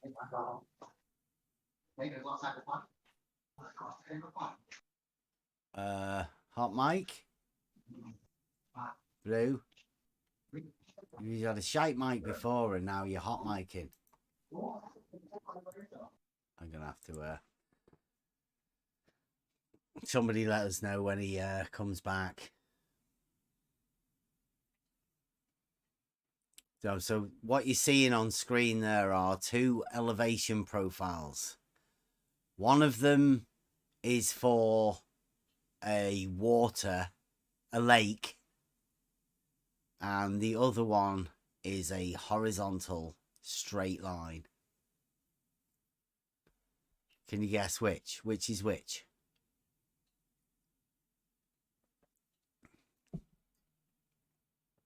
Because Blue Marble has said that the internal tangent chord plane could be horizontal, but that does look like a straight line. It doesn't look like the the bending up one that's also a horizontal. There's all sorts of problems involved in this.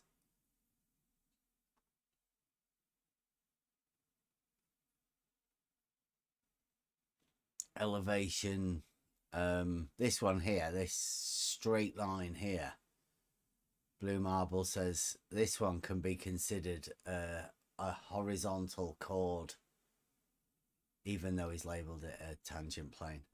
So it's an internal elevation, tangent chord plane, horizontal. And this one here, this blue line here, is a horizontal, also on the globe. So, yeah, there's no argument here. It's just pointing out the contradictions of the different things that the Blue Marble elevation profiles are showing us.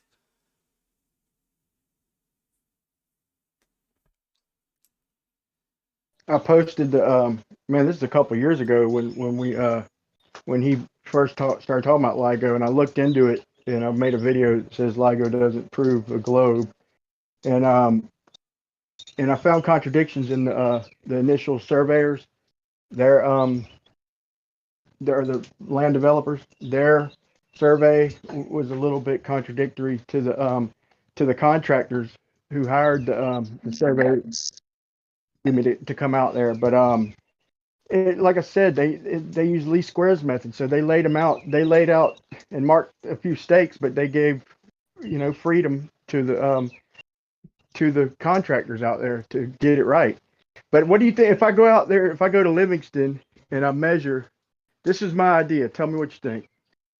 I want to go to Livingston, and that ditch is a little bit grown over, but there's still water in it.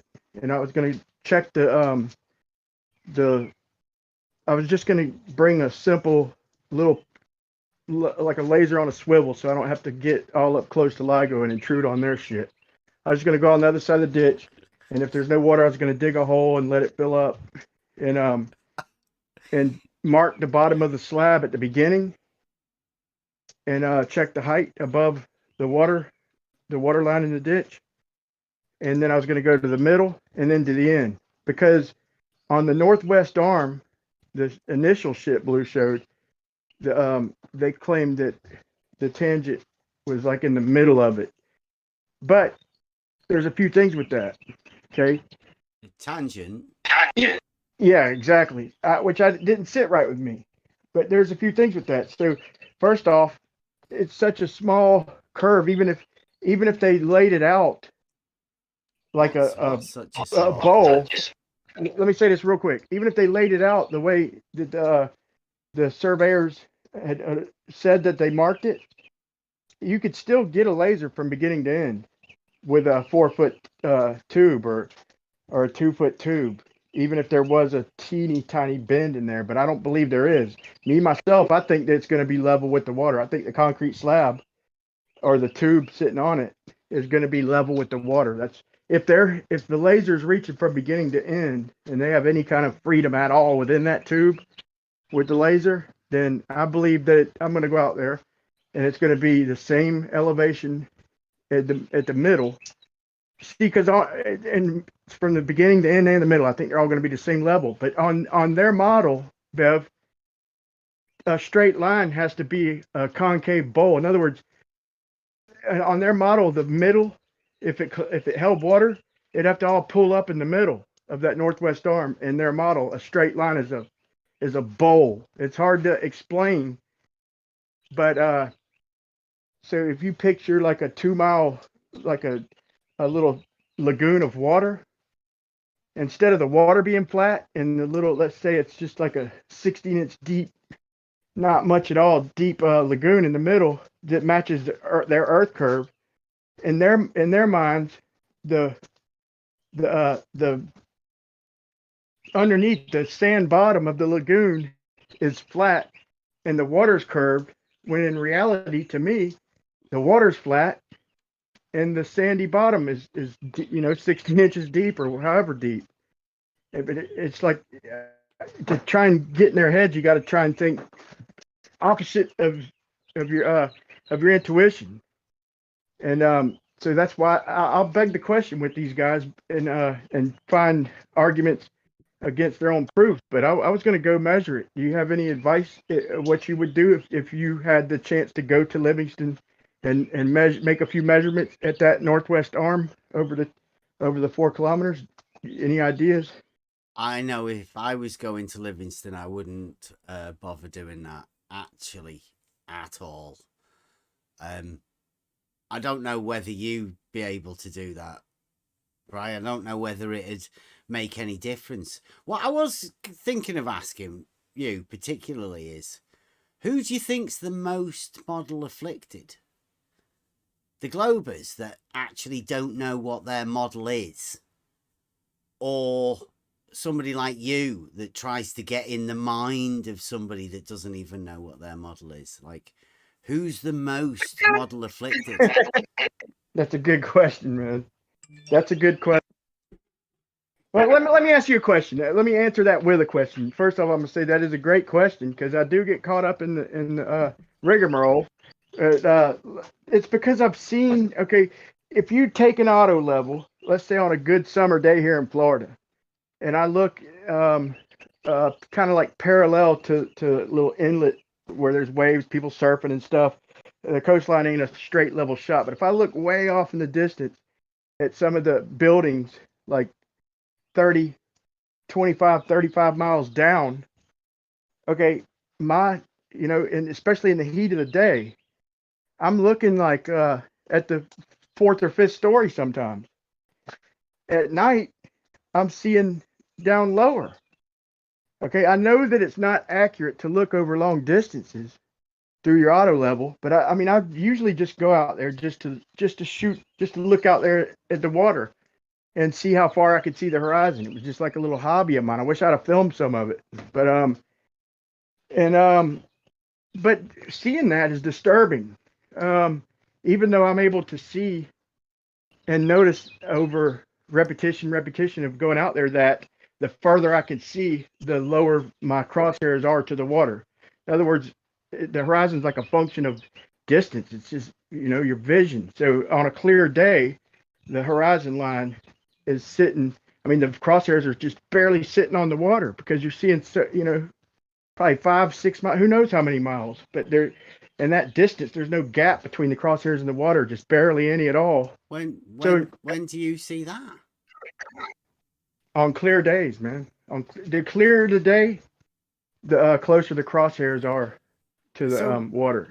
You're saying that when I ask you who's the most model afflicted, you go and ask me a question, but your question involves you going to the side of where the beach. No, okay. You put me back on track. Okay, you go to the beach with an auto level and look out to the horizon to see how far you can see it away. Yeah, man. Yeah, I bring my camera and all that. But no, my question that I forgot to ask. I forgot to ask. The distance. You don't. You just determine it. There was a barge out there, man. When I was first doing it, there was a barge at 6 miles there. I had a marker, but it up and left. But check it out. So my question is what would you say is causing? Like, let's say this. When you said that Rumpus wasn't going to be able to see the his pole wasn't long enough on certain days. I'm sure you see that you can't see all the way across Bedford. Okay, I'm just guessing because I've never actually been there, but on certain days you probably can see further. But on certain days, if you set up an auto level, your crosshairs are going to be off in the distance. They're going to be higher than what's level with you. What would you attribute that to? Would you attribute that to light refraction or just I don't know what instrument you're error? gonna have to repeat that again, Brian. I don't think it made any sense at all. Okay, if Rumpus is looking through an auto level, okay, and he's looking, let's say 6 miles, or let's just say 5 miles, okay, and let's say he's 10 foot above the water surface. Often, not always, but often, your crosshairs are going to line up with way higher than 10 feet way off in the distance. Would you attribute that to just instrument misuse or error, or would you attribute that to light refraction? Well, I've never heard your take on that, man. What, you setting the auto level up? Yeah. And what, looking further than you should do? Sometimes on some days. You've got somebody with a measuring rod, have you?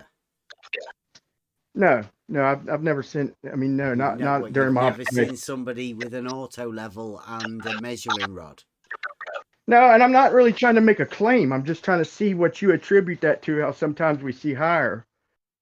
Here'd be my answer. Okay, me, that's light refraction, way off in the distance, and that's why the tools aren't accurate over long distance. But something's making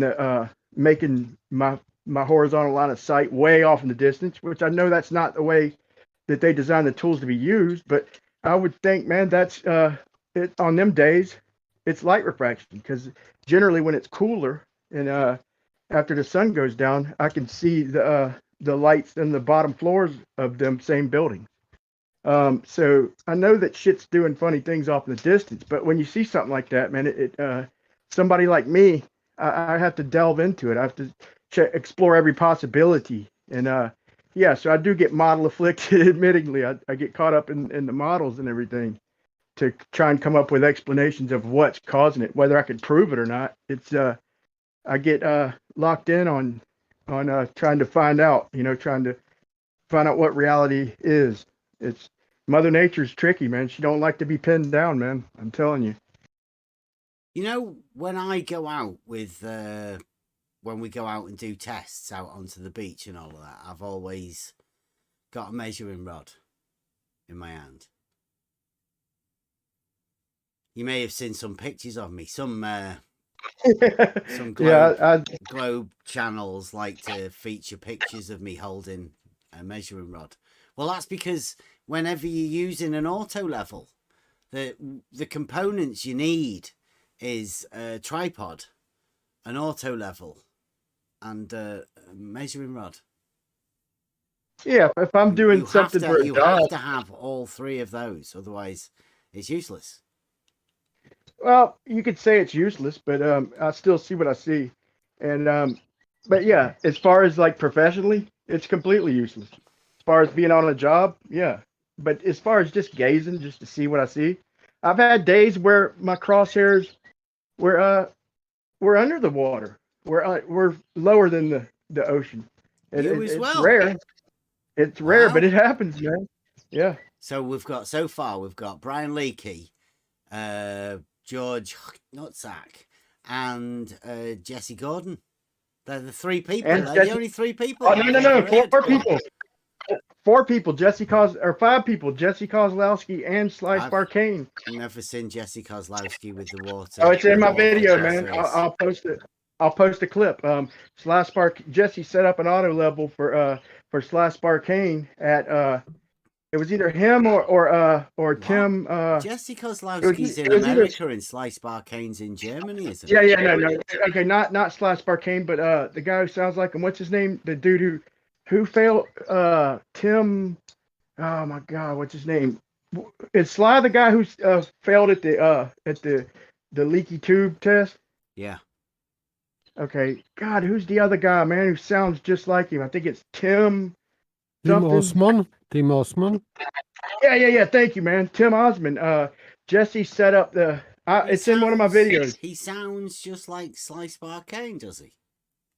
To me, he does, man. Anyway, but here's my point. My point is in one of my videos, I clipped it out of one of Jose's streams, where Jesse set up an auto level for Tim Osmond at the Salt Lakes, and the Salt Lake, which is a shallow all the way across, pretty much, was blocking the mountain, and he was like 15 foot. I don't want to say for sure it was 15 foot, but I'd almost bet it was 12 or 15 foot, but I'll post a video in a minute. But so he sees the mountain in the background. It's like a small mountain on the other side of the Great Salt Lake was blocked by the Great Salt Lake. And then George was in this video too, and he said, no, that's just because Tim probably don't know how to set up an auto level. And then Tim says, no, I was with Jesse. And Jesse's the one who set it up, and later Jesse had vouched for that. And the Salt Lake blocked. I forgot the name of the small mountain or the hill or whatever they call it. But so add them to your list. Add Jesse Kozlowski above and the crosshair. Yeah, the water was above the crosshair. That's right. I'll post it real quick and give you a timestamp. Mm-hmm. You've never seen that bit? I thought in that one where you were kicking your feet. Or no, that wasn't it. It was the other one, but from that day where where you had the crosshairs were below the. No, the crosshairs always above. Always. You've never. How are you going to get the horizon to rise to something that's above it? Well, once you see something like that, man. Well, if you keep going out there, you probably catch a day like that, man. And it's not very often, but it happens. And once it does happen, it's going to get you. It's a fucking head scratcher. Excuse my language, but it's a head scratcher when you see something like that. And then so I'm like, so, I want to show all these Globers. Look, you're claiming, Earth curve, all this. Look, we're seeing all kinds of stuff off in the distance. Sometimes it's exactly backwards from Earth curve, and it's just I don't know. I like to try and figure things out, but I'm gonna go for just a second and grab this video and post it and give you the timestamp in case anybody wants to see it. I'll put it in the text chat. Right. I'd say you're definitely model afflicted. This is crazy. Yeah, I won't argue that. Why would you be looking? Why would you be taking an auto level to the beach anyway? Really? I mean, I did it we've done a few tests for perspective and to show how the stadia hair works, and because I said to the guys that I could get underneath the horizon in an auto level. Initially, man, I went out with my son, and we went down. We planned on going a few miles, and we didn't make it that far because it was the best way for me to. It's when I first heard about flat Earth, and I mean, I've been doing this shit my whole life. I'm good with auto level. I've been honestly using it for 30 plus years. I swear to God, and so the first thing when I heard about that is I went down to the beach and I marked the water level on the pier, and like I said, we planned on going a few miles. And we didn't make it that far, but we made it a long way. And it wasn't curving, it stayed level with a little bit of slight tide change. And I'm like, okay, so if we come up short of 2 miles, or probably more like 1.5 miles, and it's still level with where we started, how's it going to start curving? My son was getting tired. He's like, it's in one of my first videos I made. I put clips of it when we went out there. But so that was, I wanted to see for myself. Because I'm like, I'll tell you if it's flat or not. So when I went to Jose's to tell, and when I was new to this, I wanted to tell them what I seen. Like, hey, hold on, it's not curving. Because I went over 1 mile, and I've been doing this a long time, and it was level with the water, right? So to end the story, what's not curving? George was in there, and George said that I was curving around a globe, and I didn't know it. He said that every time I set up my auto level, I was actually changing angles, and I didn't know it. And I was like, what? Like, what are you talking about? I'm changing angles. And he just was like, yeah.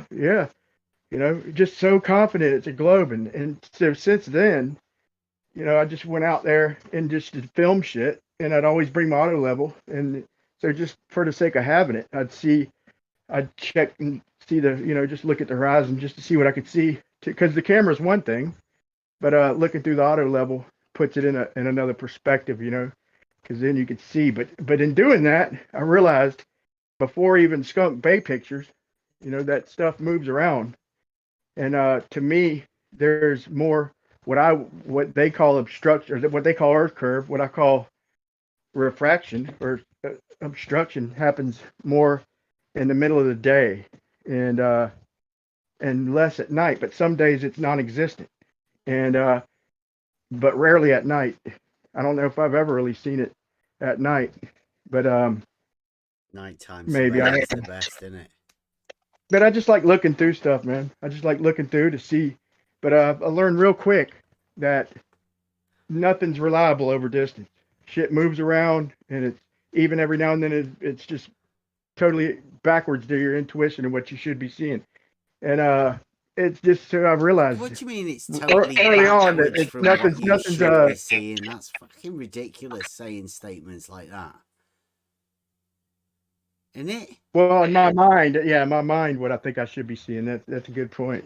Because who knows what we're supposed to be seeing? Yeah, it's a good point. You just sound crazy to people. You got to watch what you're saying. How can everything be backwards from what you're meant to be seeing? Well, the first time you see your crosshairs like under the water, that's counterintuitive to what I feel like I'm supposed to be seeing out in the distance. How would that possibly happen? It's just barely underneath. It usually sits right above it, man. On a good clear day, the crosshairs just barely sitting on the horizon. Just a teeny little gap. Right? What are you doing setting your auto level up at the beach? Yes, I'm there and I have it, right? Why not?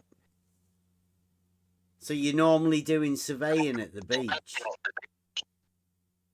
No, I'm not surveying. I'm just out there getting pictures and stuff. Another thing I did when I first heard about this is I went there the first equinox and I tested and I pulled 2 string lines. I pulled one for due east. They said that the sun rises due east for everybody on equinox, and then I pulled compass east, and they're a little bit different. Due east is 90 degrees to your north, and sure enough, man, when the sun came up, it split the string line, man, for due east. So I was like, that's interesting. And years later, I finally, putting 2 and 2 together, I realized that there's no way they can have parallel sun rays or a 93 million mile sun if it's rising due east for everybody. You go into Google Earth and due east intersects for everybody, and it shows great circles, so they can't bend it, and it only goes like a little less than 6,000 miles, so they can't try and bend you over backwards and straighten it out that way. It intersects, probably 5,000 miles or 3 or 5,000 if you actually did the math. But so due east converges at the equator for everybody, even if you're at the equator. Your straight line of sight is actually looking along the equator on their model, granted on their model. And if you're at 30 degrees north, and you're going to be looking at the same exact spot on the equator as the guy on the equator. And if you're 30 south, same thing. So all them spots converge. And it's just not enough distance for them to straighten it out. And so to me that proves that whatever the sun is, it's not what they're saying. To me, that's proof it's not 93 million miles away. So I dive in. I am model afflicted, man.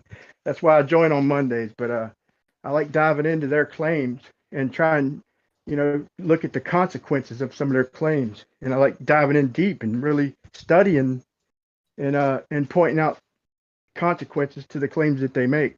And more often than not, they contradict each other.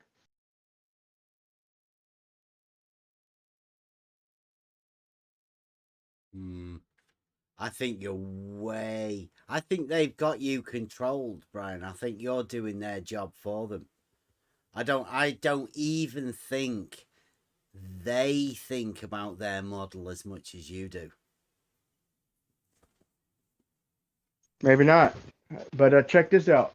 If I go to Livingston and I do these 3 quick in and out shots, beginning, middle, and end, and I show, this is an if now, if I show that that it's level with the water at the beginning, the middle, and the end. In other words, who cares what the survey says? It is accurate. It can't be a globe. Would you agree that it can't be a globe if the LIGO tube is level with the water? Because if they're saying level is curved, they couldn't see a laser 4 kilometers away if level is curved. Would you like to see that video if I go and do it? You do realize you just said level is curved quite a few times there. Yeah, that's their claim. No, yeah. I need to specify. I don't think level is curved. I hope you know that. I think you do. That's why you give me a chance to explain. But no, they claim level check that is out there, curved. Brian. Check that out. That latest GIF I've just put in there. Read that out.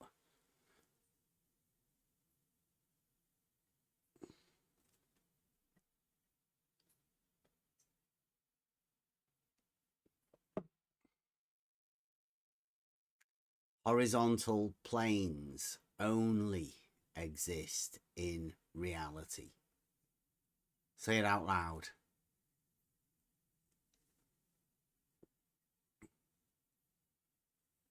Say it confidently. They definitely exist in reality, right? Horizontal planes. There's tools that we use to establish them. Yeah, I'm with you. I'm still looking for it though. Is it in is it on the YouTube? Okay, in the live chat. Let me look. Shit. Let's see. Horizontal planes only exist in reality. Your mic's shit as well, Brian. Yeah, hold on. Let me pause. I usually Yep, I agree, man. See, so they like to hold you like they like to, like I'm kind of the opposite of them. I'm their counterpart. They like to hold you to consequences of your claims. So they would take the step and saying, if you claim that horizontal, that the plane, all the lines of sight are horizontal planes, then they want to expand on that, and they want to tell you consequences in that and what you're supposed to believe. And you deny it. You're like, I just believe what I see, which is a fair stance. A lot of people don't like it, but hey, respect it or shove off. I'm good with that. You are what you are. You believe what you can see, and nothing more, nothing less. I respect that actually, but they go beyond that. So I'm the opposite of them. I hold them to the claims they make and the consequences of their claims. So I'm like a globe nemesis, but I do say things that may be sound for somebody who doesn't know me, and sometimes I have trouble articulating some of the things I'm trying to say. But anybody who knows me good knows that I'm a thorn in their side, and You're a constantly. force to be reckoned with for the non-existent globe model. Yes, Brian. That's one way to put it. You're troubling nothing. But at least you're thinking about it for them. You're keeping it in everybody's mind, right? I think you're on their mind a lot more than I am. Like the other day, I was listening to Blue, and you are all they could talk about, dude. It was. I just chuckled. I was like, wow, you just your simple philosophy of what you see is what you get drives them nuts, man. It's freaking hilarious. I love it personally. Yeah, they're pretty model afflicted, but they're model afflicted in a different way, right? They're troubled. They're troubled by their model, whereas you're kept busy by it. Yeah, spare time, man. I've made it a hobby, but I am planning on. I'm able to travel now, man. I'm not under contract at the moment, and I plan on going there, man. And I'm not gonna ask permission. I'm not gonna go on their site. I'm gonna go on the other side of that ditch. I'm gonna be in and out. And I've already told Blue and them. And at first they were like, "No, you can't do that." But when I told them my idea, I'm not gonna get nowhere near their equipment, nowhere near their facility. I'm just gonna bring a laser, a couple other things, and a helper, and from the other side of the ditch, just get a few readings. And to me, that's my proof. Okay, like you have your Euclidean proof, and I'm into all that. And I learned a lot from watching all your videos and whatnot, and brushed up on a lot also. But to me, I can prove it for myself because I do believe whatever the hell they have going on at LIGO, I do believe that they are firing a laser from one end to the other. Not at the And minute, to me, they're fixing it up. yeah, I believe that if the slab or the bottom of the tunnel, if I pick one spot on the tunnel and check it beginning, middle, and end, if it matches the water level, to me that kills a globe. I mean, I could say that I have in my own mind, I have enough proof to destroy their model in my mind, but not.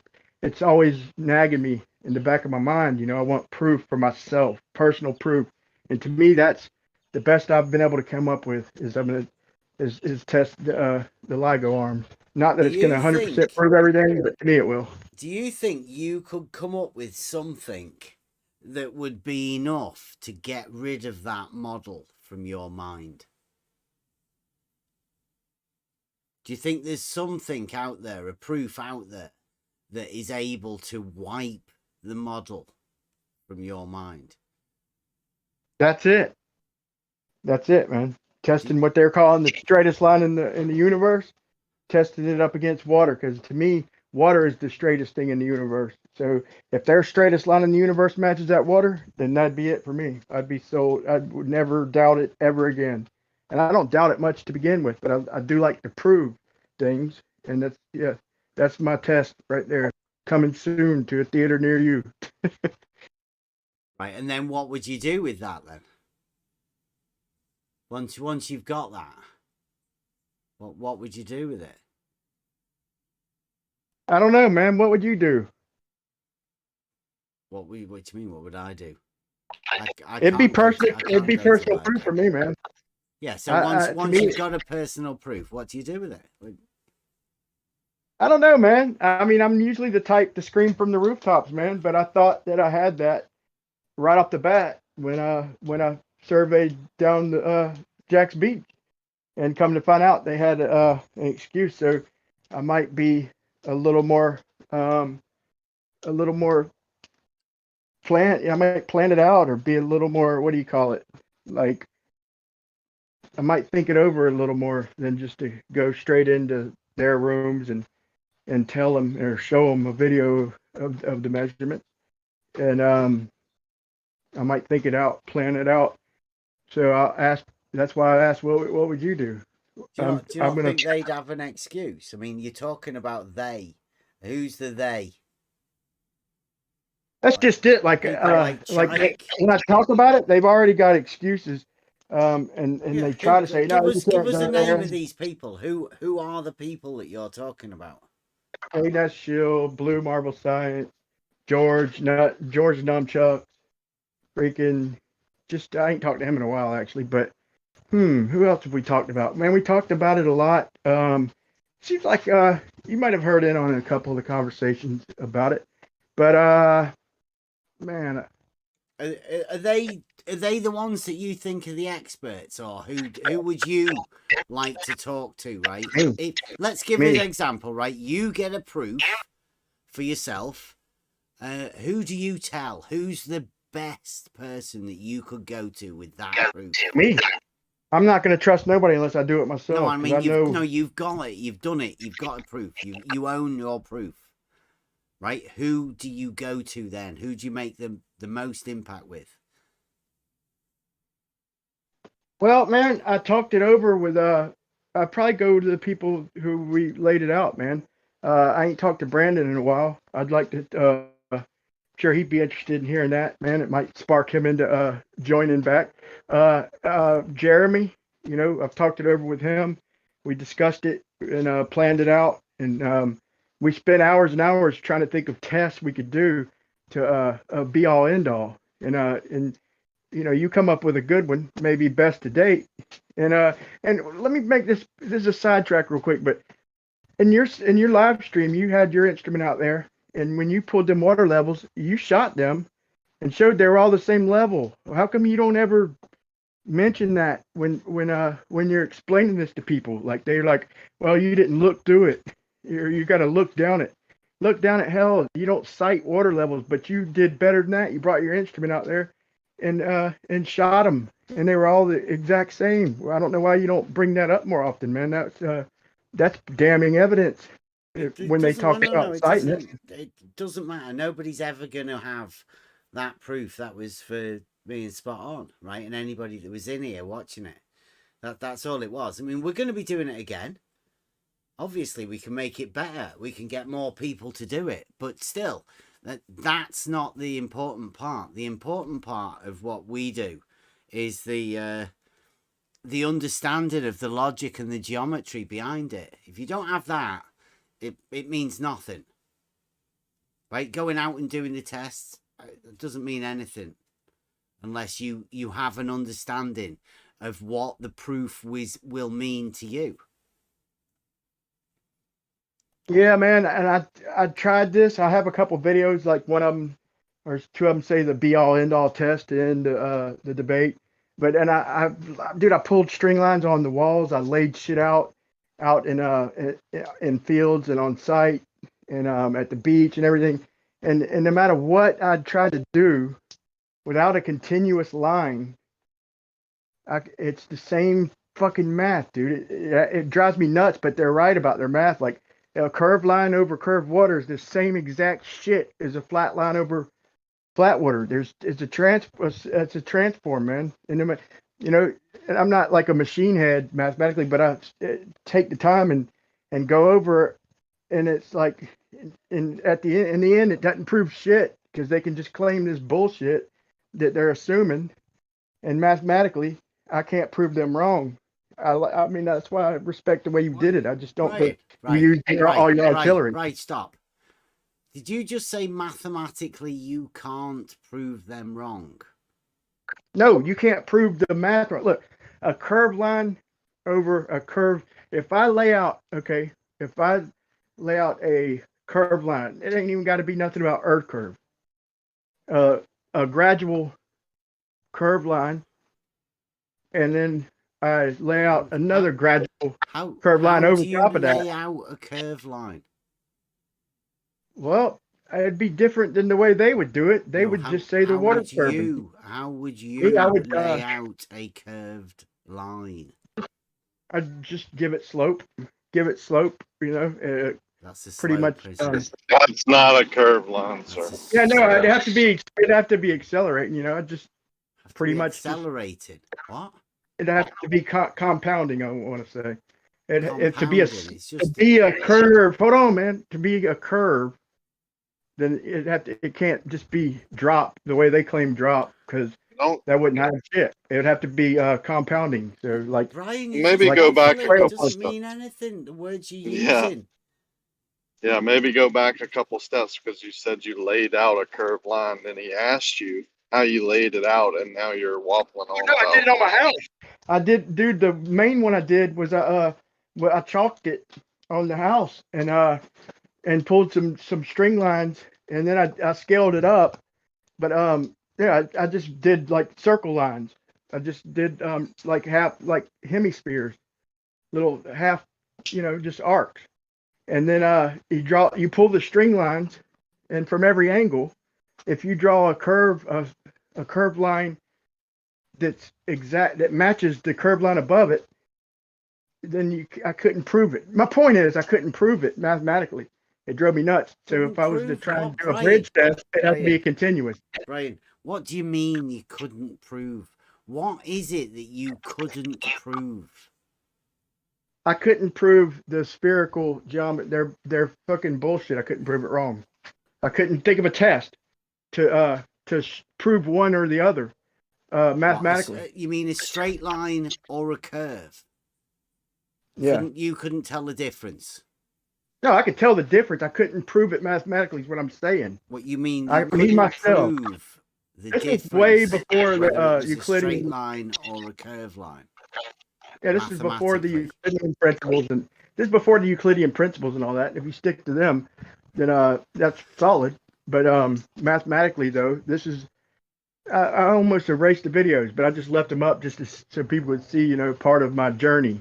And yeah, it's mathematically identical to a straight line over a straight line above it is a curved line. You do realise what you're saying there, don't you, Brian?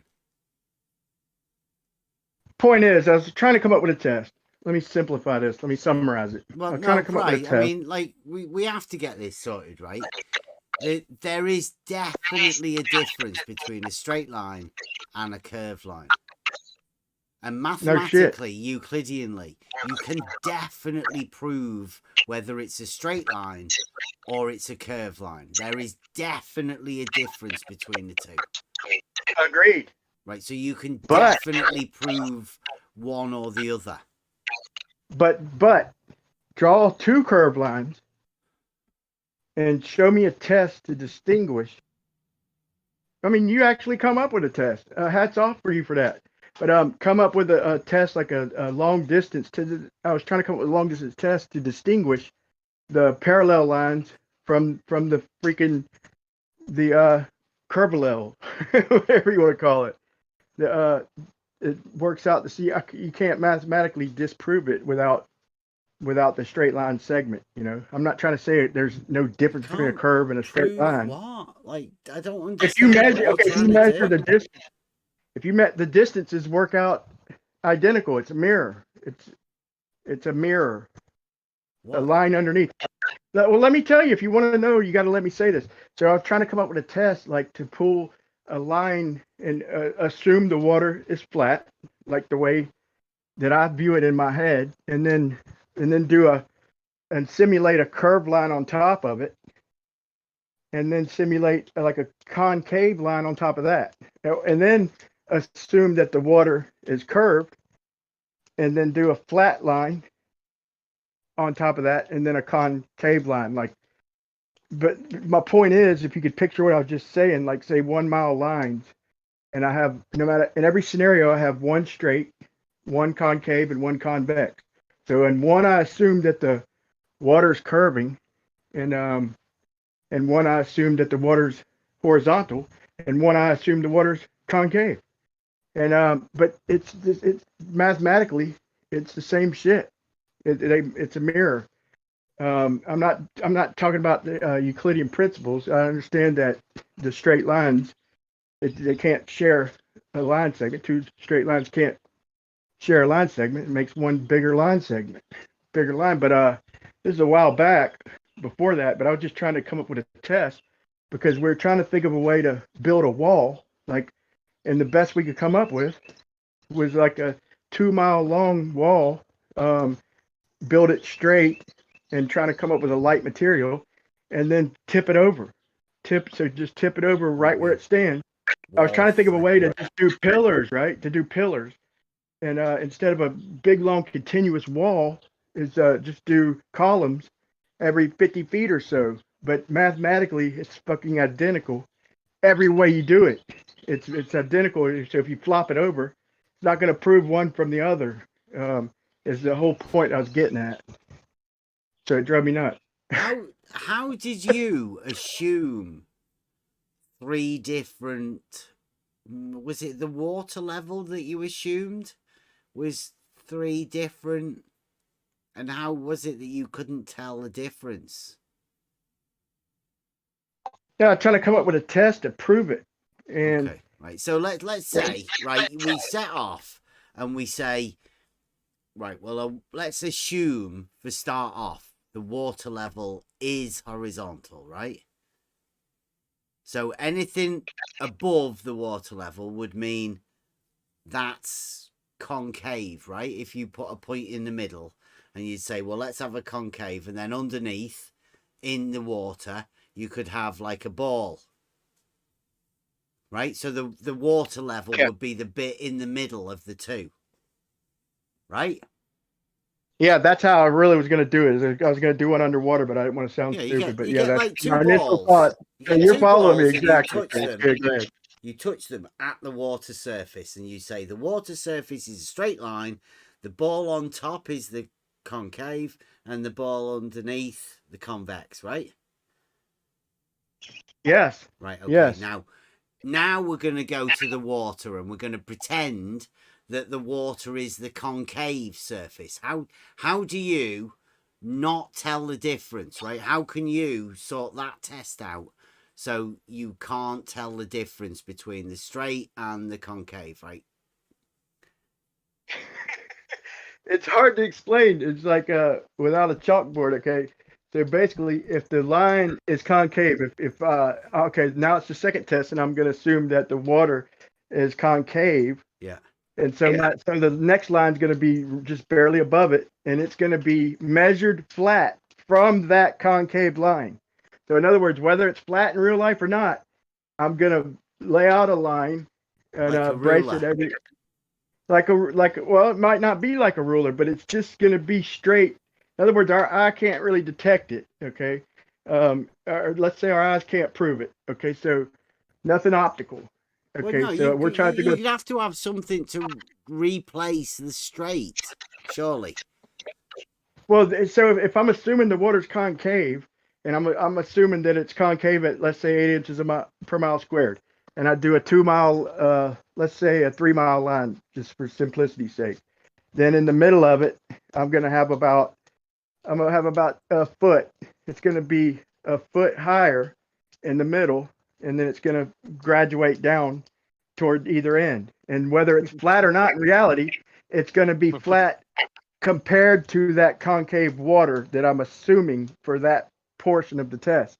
But it all leads to building a solid structure based off these string lines on paper. And the point is no matter how you do it, the math's the same for everyone. And unless you have some insane fucking angle measuring tool that I don't think exists.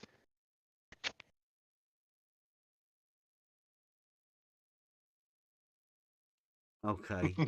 I don't It's understand. really hard to explain, bro. You got deep in the mind of Brian Leak, bro. It's really hard to explain, and I appreciate the fact you even understood that. Yeah, the next line would actually be underwater if I'm assuming that the line if I'm assuming the water is one way, then yeah, the next line would be under and over. But if laying out them 3 lines and measure them to each other, you could do it any way you want.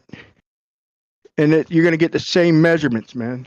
No, I don't it's not understand how you can put the water in all of those 3 different positions and not tell which one is the one that's straight, curve, or convex.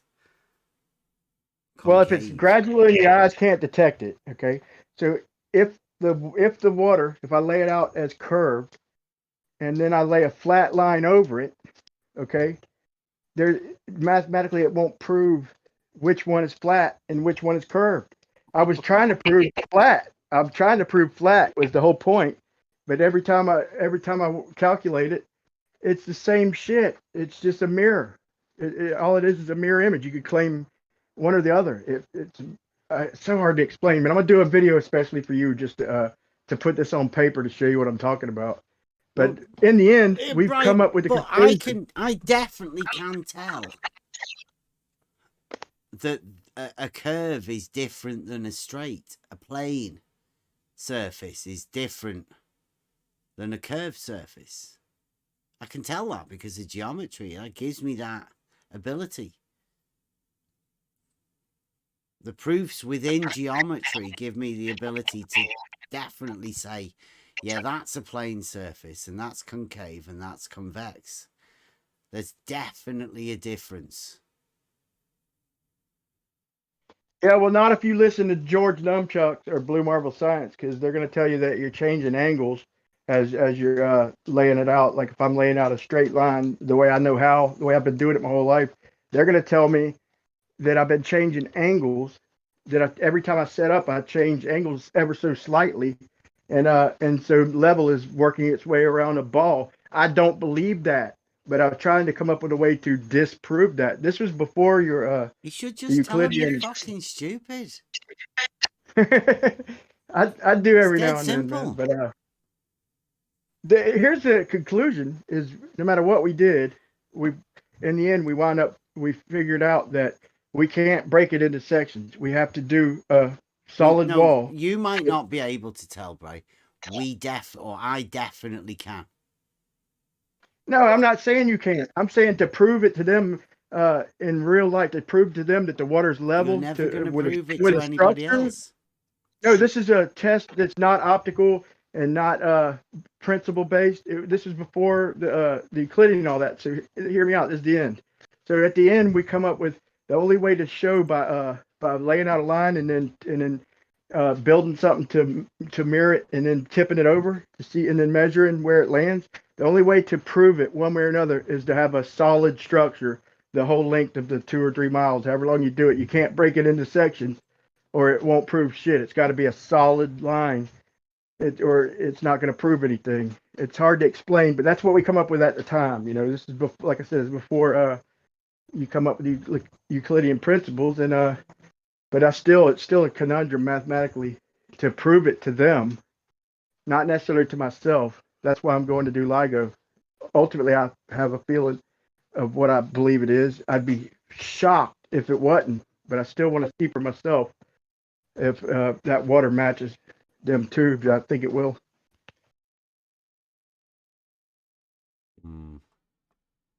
Hello, am I coming? Who's that? Oh. I'm only coming for a minute. I just when there's an opportunity, I'd like to say something to Brian Leakey. Wow. You coming in just to talk to Brian? Well, yeah, just because I'm listening into the show and I'm listening to something he's saying there, and I just wanted to point something out to him. Help me. You can probably be able to help me on this. Hey, can I go ahead, Bev? Yeah. I take that as a yes. Yeah, I did Brian. say yeah. Go. I didn't hear you. Brian, all right, I'll ask you some basic questions. Does angular size exist? Angular size, as in size of an you angle. Do you want a short, concise answer, or do you want an yeah, just short and concise. Yeah. Does angular size exist? Yeah, absolutely. Yeah. You can measure an angular size. Can you give something an angular position, like something in the sky, or take an angle to something, that kind of thing? I believe it gets well, either you can or you can't. Up close, so, yeah, up close, but not can you or can't? Never mind error. Can you do it or can you not? Yeah, sure. Right. So you would agree then that like perspective exists, yes? Yep. Yeah, because all angular measurement is basically a measurement of perspective. We have perspective effects, we have angular measurements, all these things. I heard you say that you didn't know how to get around the globe maths. It's very, very simple. If all those things exist, if all those things exist, then the globe can't exist. Because the globe... no. Yeah, see, sometimes I have trouble articulating. I meant to say I was trying to come up with what we were trying to come up with, long story short, is a test that doesn't involve optics over long distance. No, you're missing the point. Let me finish what I'm saying to you. All globe mathematics are orthographic mathematics. They're just a hijacking of real world effects. That's they're calculations. Right. They're calculations. What are you talking about globe math? What the fuck is that? Well, you never heard of the globe? Bev don't get Bev. He can't. The mathematical globe model. You're saying it doesn't exist? I'm saying it does globe exist. maths. What the fuck is that? Well, the specific math. They have a specific radius, a specific the specific radius, specific That's size a to their globe. radius. That's just maths. Yeah. That's just a radius. But it's specific to their claim. It's a specific size. I'm jealous Is of it not? Bev, man. Brian, I'm jealous of Bev, man. I'm ignorance sometimes is bliss, dude. I wish I I'm not didn't ignorant. have. I wish I could just see it for the simple facts that it is, the way he sees it. I got to look at every aspect and look at every angle. Yeah, but that's what I'm trying to say to you, right? All of the maths that they use are orthographic. They have to use orthographic maths because that is the maths that determines their whole model. It's orthographic. Everything they ever show you in diagram form is orthographic. They can never show you anything any other way because they have to hijack real world things and then back calculate these things into a model. So I know, they think everything's a coincidence, man. If somebody is showing you an angle or anything, or showing you any photograph that's in front of perspective view, and there's anything in it that even looks like perspective, whether it be something looking smaller in the background, that it really is, if something has an angular size, then it's not a globe. It's that simple. It's actually just that simple. Can I just their claim of a globe? Brian, you just said angular size again. What do you mean? Well, angular size is not actual size. You mean like a size of an angle, like 45 degrees? Yeah, well, it's not an actual size. If you take the angular size of a building in the distance, it's not its actual size. It's the size of the angle. The angle gives you an angular size to the building. It's not its actual the size of the angle, right? Yeah, that's all it is. Yeah, it's just an angle. Yeah, it's an angular size, yes. Not actual size. It's just an angle. Yeah, a perspective size. A measurement of the perspective size of that using angles. No, it's just the size of an angle. Are you good with the Pythagorean? You're good with the Pythagorean theorem? It's the size of an angle, but it's specific to what you're looking at. Yeah, it's size of an angle at a certain position. When you're looking at a certain thing and you're measuring that angle. It's just the size of that angle. Yeah, it's what gives it that size? Because that's the angle that you're measuring. Yeah, because the building or whatever you're measuring the angular size of is at a distance. So it's perspective. Well, it's just an angle. Yeah, but it's a measurement of perspective. That's what angles are for. I don't think so. No. I wouldn't say it's a measurement of perspective. Absolutely, it is. How else would you measure measure perspective then? Well, you just say how far away it is, wouldn't you? Yeah. Let's say but are you saying that giving something an angular size is not a measurement of the perspective size of that object? It's just a measurement of the angle. Yeah, but it's an angle. Something moves away, you measure another angle. It moves away further, you measure another angle.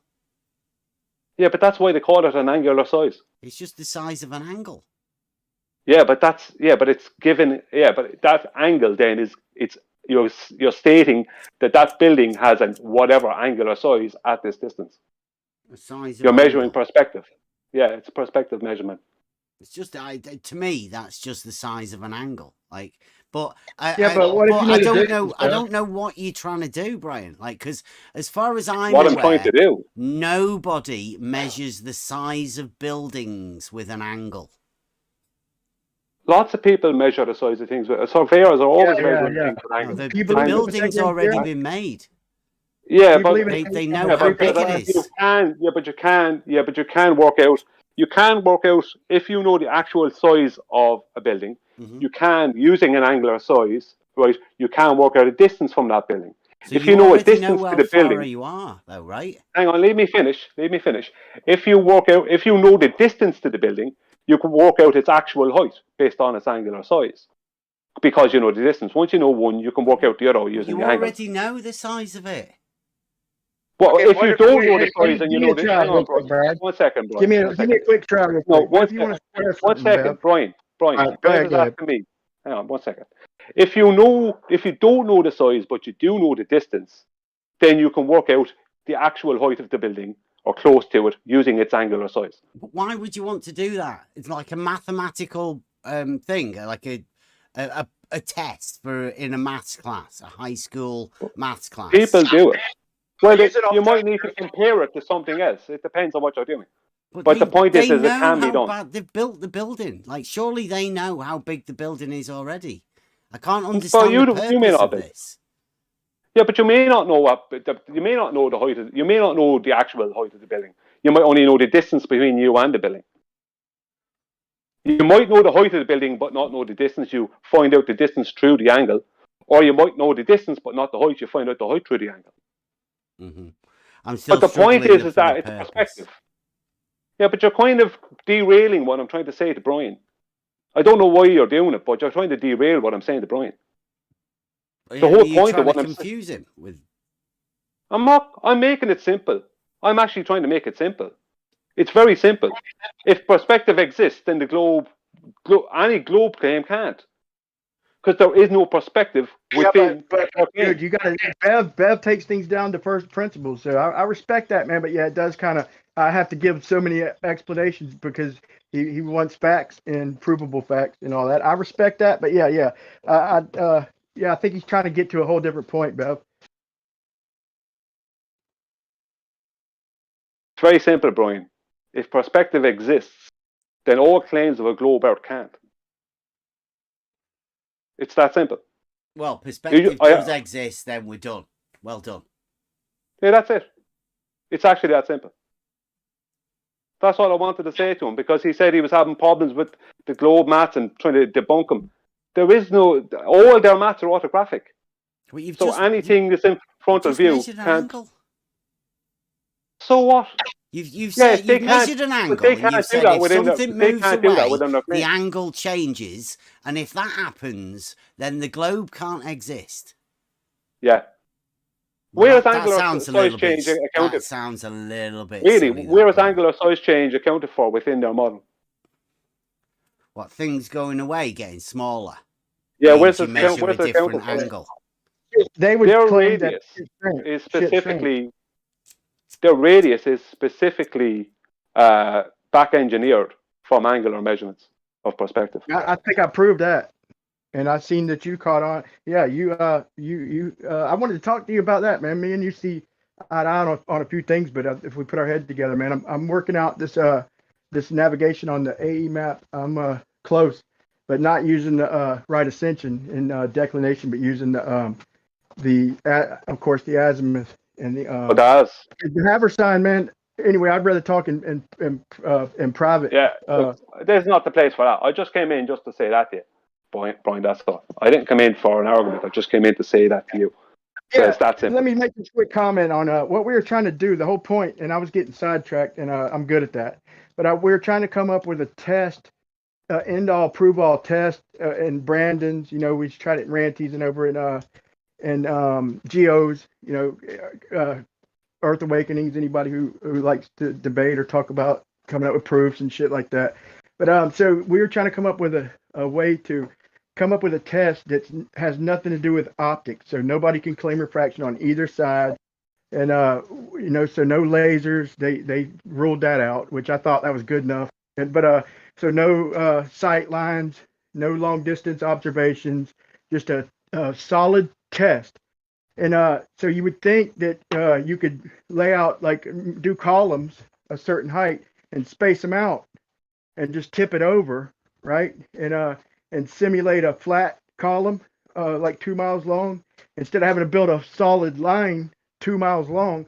The point is mathematically it's the same shit. It doesn't. You'd have to build a solid wall the whole 2 miles long, or it won't prove either one. I'm not doing a very good job of explaining it, but yeah, but Brian, why are you doing all this? The point is that if perspective exists, then that's the end of it.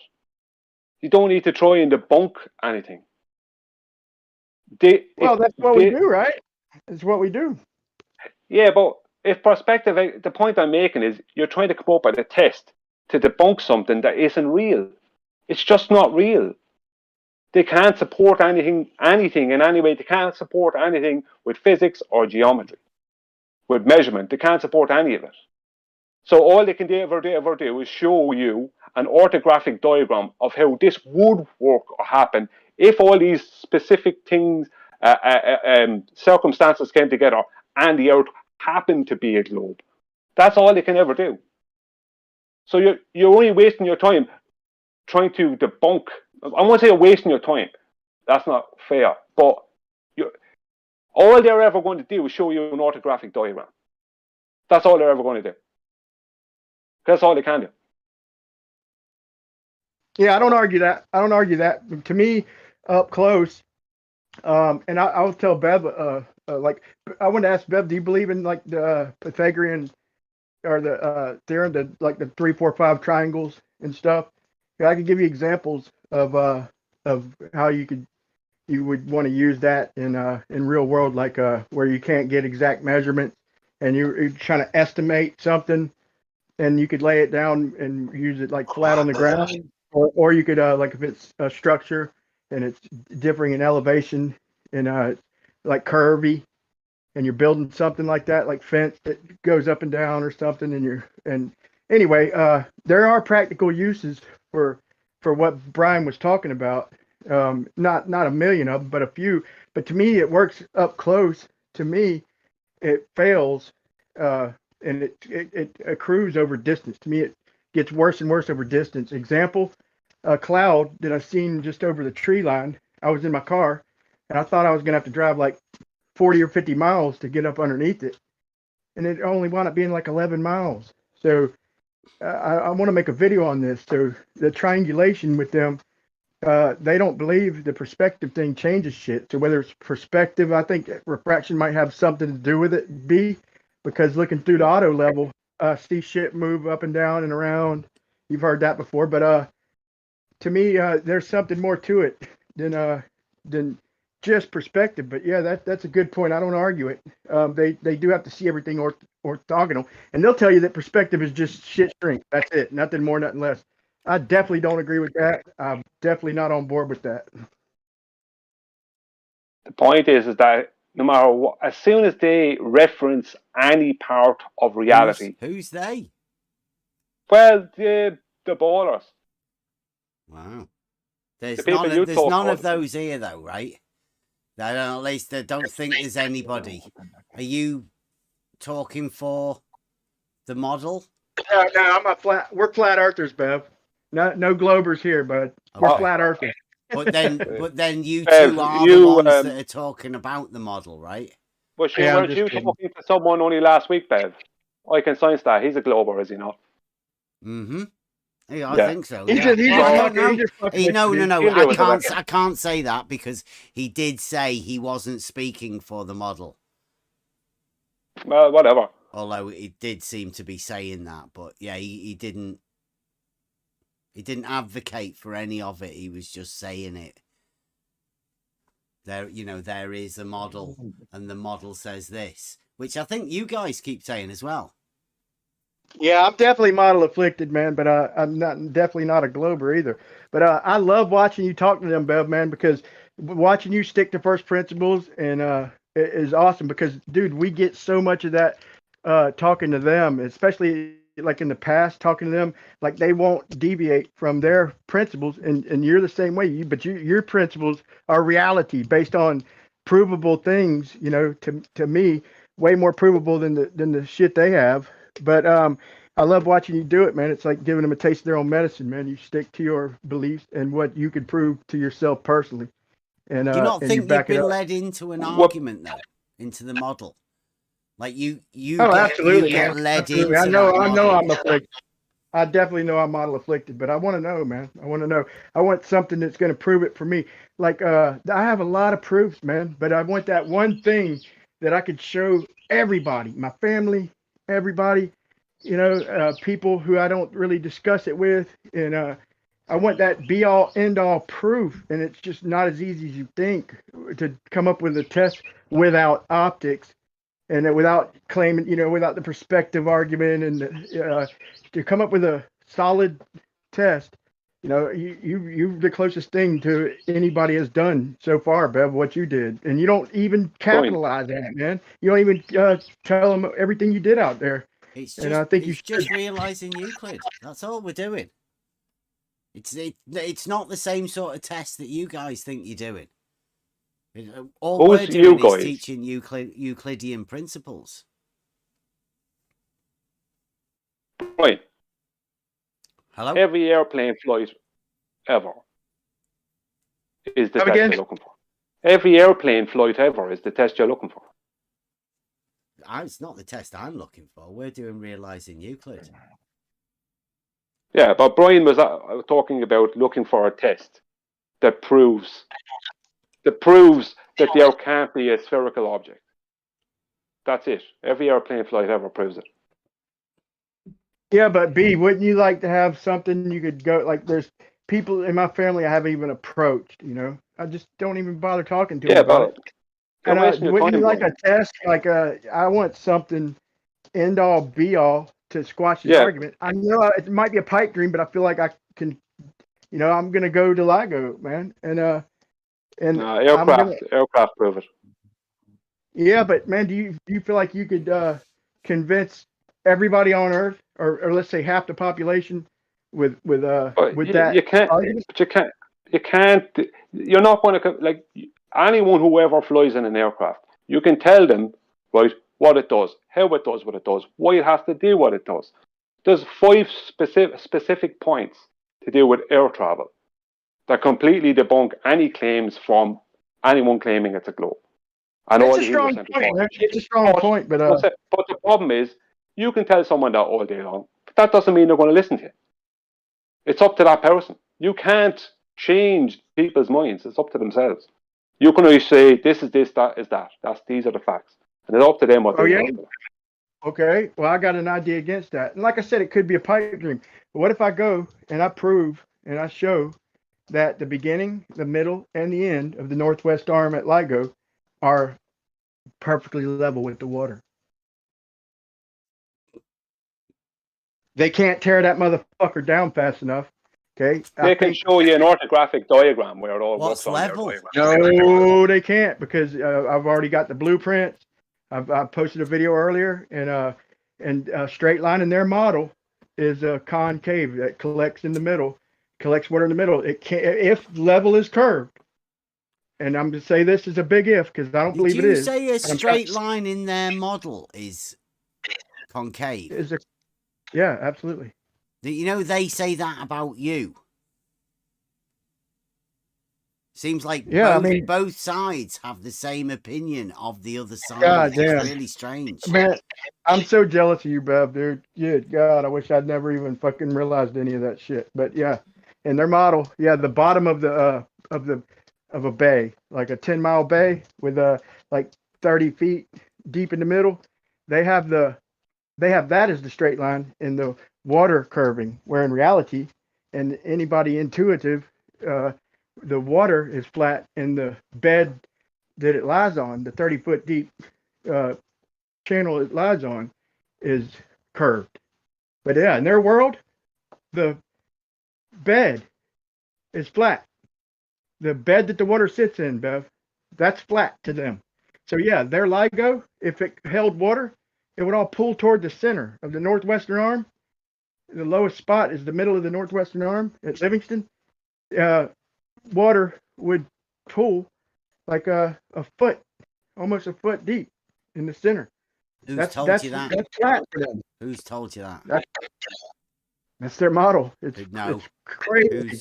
Who's told you that? They didn't have to tell me. That's what their survey says. That's what their model dictates. But they have a survey that says there's a horizontal line that water pools in the middle of. Well, if water is level, what would straight be? It would have to be concave, right? If water was if water's curving, yeah, it's hard to even fucking counterintuitive. But it's their world. And to me, I could disprove your mind that. You're doing that to yourself. Yeah, yeah. If I didn't enjoy it. Yeah, but you do know, if I realize didn't- that they don't even do that. Dude, like I told you, man, you living rent free in their head, man. The other day, at least 2 hours, man. And I was just chuckling, dude. I was gonna join, but they were talking about you. Just they could, dude. You're all they could talk about, man. It was awesome, dude. So believe me, it's they're ate up too. But this is one that they can't argue, okay? Because like I said, they're not gonna tear LIGO down, okay? And if I could prove that it's level in their world, level is curved, so they can't be hitting a laser from beginning to end if their straight line is level with the water, because level in their world is curved, so their laser would hit the wall. You feel me? Mm-hmm. You certainly talk about their model enough. Yeah, I like shitting on the globe, man. They like shitting on my model. And yeah, I'm model. Hey, I just want to say it's about repetition of the words, though. And you're speaking. I just want to say this. Go on. I hope Bev's not being touched or touching anybody. That's a bannable offense. No, I'm just kidding.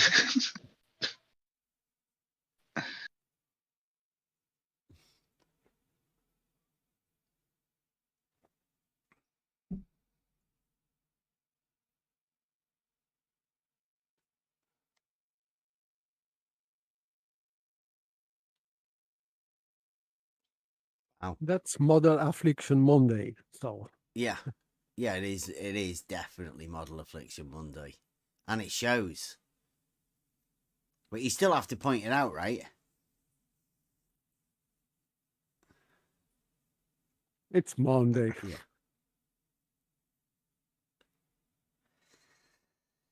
Yeah, but like I said, what if I do prove that? What if I do go and show that that LIGO, that the straightest line in the world to them, the straightest line in their universe, is level with the water? That'd be some shit. That'd be some shit, wouldn't it? I'm not far from there. Arms of LIGO.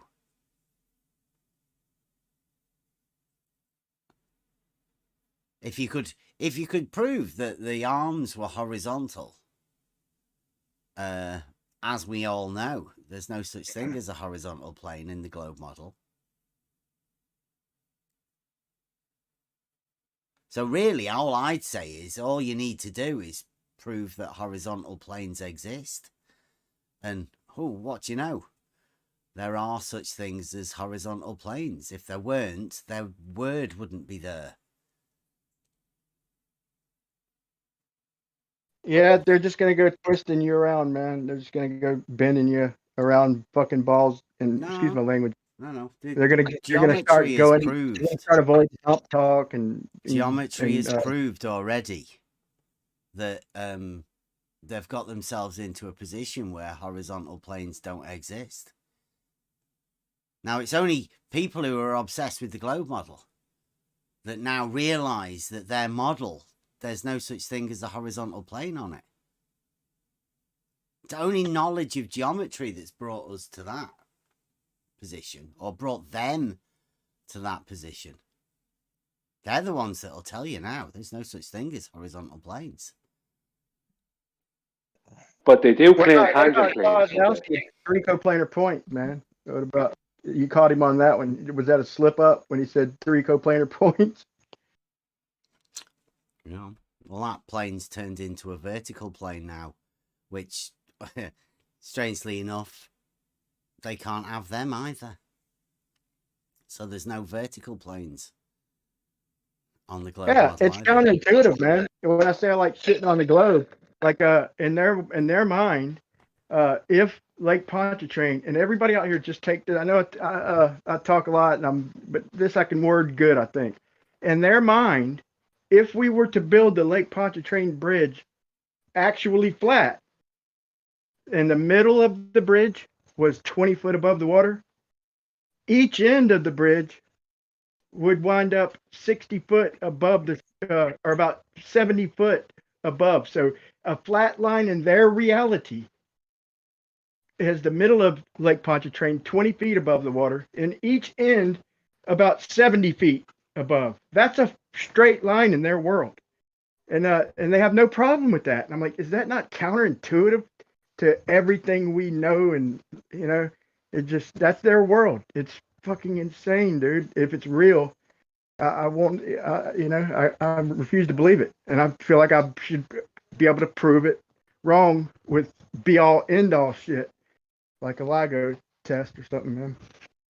But you just described basically what a tangent plane would be. That's what they do. They just claim tangent plane when they have to deal with reality. And then they add in or afterwards. That's what they do. That's the reason they can't have horizontal planes. Yeah, because they need nice, to. neat little nifty trick of using the word tangent. Because it implies something, doesn't it? Yeah, it implies a horizontal. No, a tangent doesn't imply a horizontal at all. Yeah, but it's touching this circle at one point. It's implying that they have a horizontal. Yeah, but when they can't have infer a tangent plane. Yeah, but when they infer a tangent plane, I don't even go as far as that, because once they infer a tangent plane, they're basically admitting that whatever they're stating, whatever process they're stating that they're doing, then they're admitting that they can't do it on a curved surface, on the curved surface they're claiming. They're admitting that they need a horizontal to do this. If you know what I mean. There's no way around that. I don't know. I wouldn't. Well, there's one way, but it's chock full of assumptions and bullshit. That's like. Yeah, but you have to get into begging the question with them. As soon as you start addressing. Oh no, it's super. As soon as You're you start super addressing begging. the circle or sphere that they're claiming that tangent plane is touching at one point. As soon as you start addressing that, then you're going into arguing a load of nonsense. As soon as they start bringing up tangent plane, they're admitting that they can't do this process on the surface they're claiming they live on. I like that video you did on the co-altitude, man. That was an awesome video, man. It got me thinking, and it's right on the lines of the way I think. And because they're like just the co-altitude, yeah, just the contributing angle, But yeah, that means that the zenith to your zenith is a straight line, and it's got to be parallel for them to even put any of them rules into effect. That line's got to be straight, which makes the baseline have to be straight. They've got to be parallel. There's consequences, man. They don't understand. Like they don't even understand Montreal's skateboard paradox. Even after what I just said with the Pontchartrain Bridge, like Bev don't entertain their model because he goes off reality and first principles. They're the same way. They can't entertain our model. They can't even consider a straight line being straight, and it doesn't make sense to me either, but they literally can't. So they don't understand the skateboard paradox. They just explain their model and how it's not a paradox, it's like this. No, if you could think the way a person thinks where flat is flat, you would understand the skateboard paradox. Whether your model has a bullshit explanation for it or a legit explanation, y'all can't even understand the model that flat is flat and that a straight bridge would be a straight bridge. It's frustrating, man. Like they don't even understand simple shit like the Bob and Alice or the skateboard paradox, because they can't think. Only one way they could think, and that's a straight line is a bowl. So shout out to SC Montreal skateboard paradox. Zeniths can't diverge in reality. Can you measure a zenith in reality, Brian? You'd have to see it first, wouldn't you? You'd have to be able to actually see a zenith. A zenith is a description. Can descriptions diverge? What does zenith infer? Straight above your head, 90 degrees. Zenith is 90 degrees above you. You can't. They claim they measure diverging zenith angles. How do you measure something that's invisible for a start? But you have 90 degrees above you. Yeah, but worse than that, they're going to take the angle and they're going to not calculate it from where they did the measurement. They're going to bring it down to some fictitious place that nobody's ever been. they're gonna put a star like, okay, show me the distance to your star. Show me that zenith distance. Show me your, you know, they try and get us to what's your height to your stars and all that. You know what? What's the height to your stars? The height ain't even a factor in navigation. It's based on 60 miles You're going per, away from the per point a day, bit, right? Hang on, you're going away from the point a bit. What they do is they add in R, right? They add in the R value, which after doing all the real world measurements, they add R in, and that mathematically then puts all the zeniths, right? Any zenith that they use, whether it be 2 or whatever zeniths they're claiming, that brings all those zeniths to the center of a sphere. That's all they do. Every time they don't measure anything. They measure reality and then they add in R, and they claim that is a measurement. It's not. It's an adding. And they can't get around it. Even in their Habersign, they have to add in R to get the circumference to get this great circle distance. There's no getting around it. They're stuck with that shit no matter what they do. They're stuck with that underlying assumption that they could say they proved however they want. They ain't proved shit. But that's how they hijack the XYZ. That's how they hijack the XYZ coordinate. After that's exactly what, if you look at what Jesse Kozlowski did with the bridge in the Pontchartrain bridge, he measured the whole thing exactly as it should be in reality. Then he added R. That's basically all he did. Right. That's why I initially joined tonight. Is I was wanted to. I respect Bevan. I wanted to join and tell him what because like I said, sometimes I do have trouble articulating, but I wanted to let him know that one of them made a claim that they're measuring this curvature, and I'm like, over bodies of water, nobody surveys over bodies of water, and I asked them 3 times, how do I know if I'm going across Florida surveying 100 foot at a time the way our forefathers did it? And how would I distinguish between earth curve and slope? You can't. It's a calculation. So what they're doing is they're taking and they're getting all this data and they're calculating it. So it's better match a globe. If you've calculated it with R, then of course it's going to match a globe. But that's what would happen if you calculated it to be a sphere.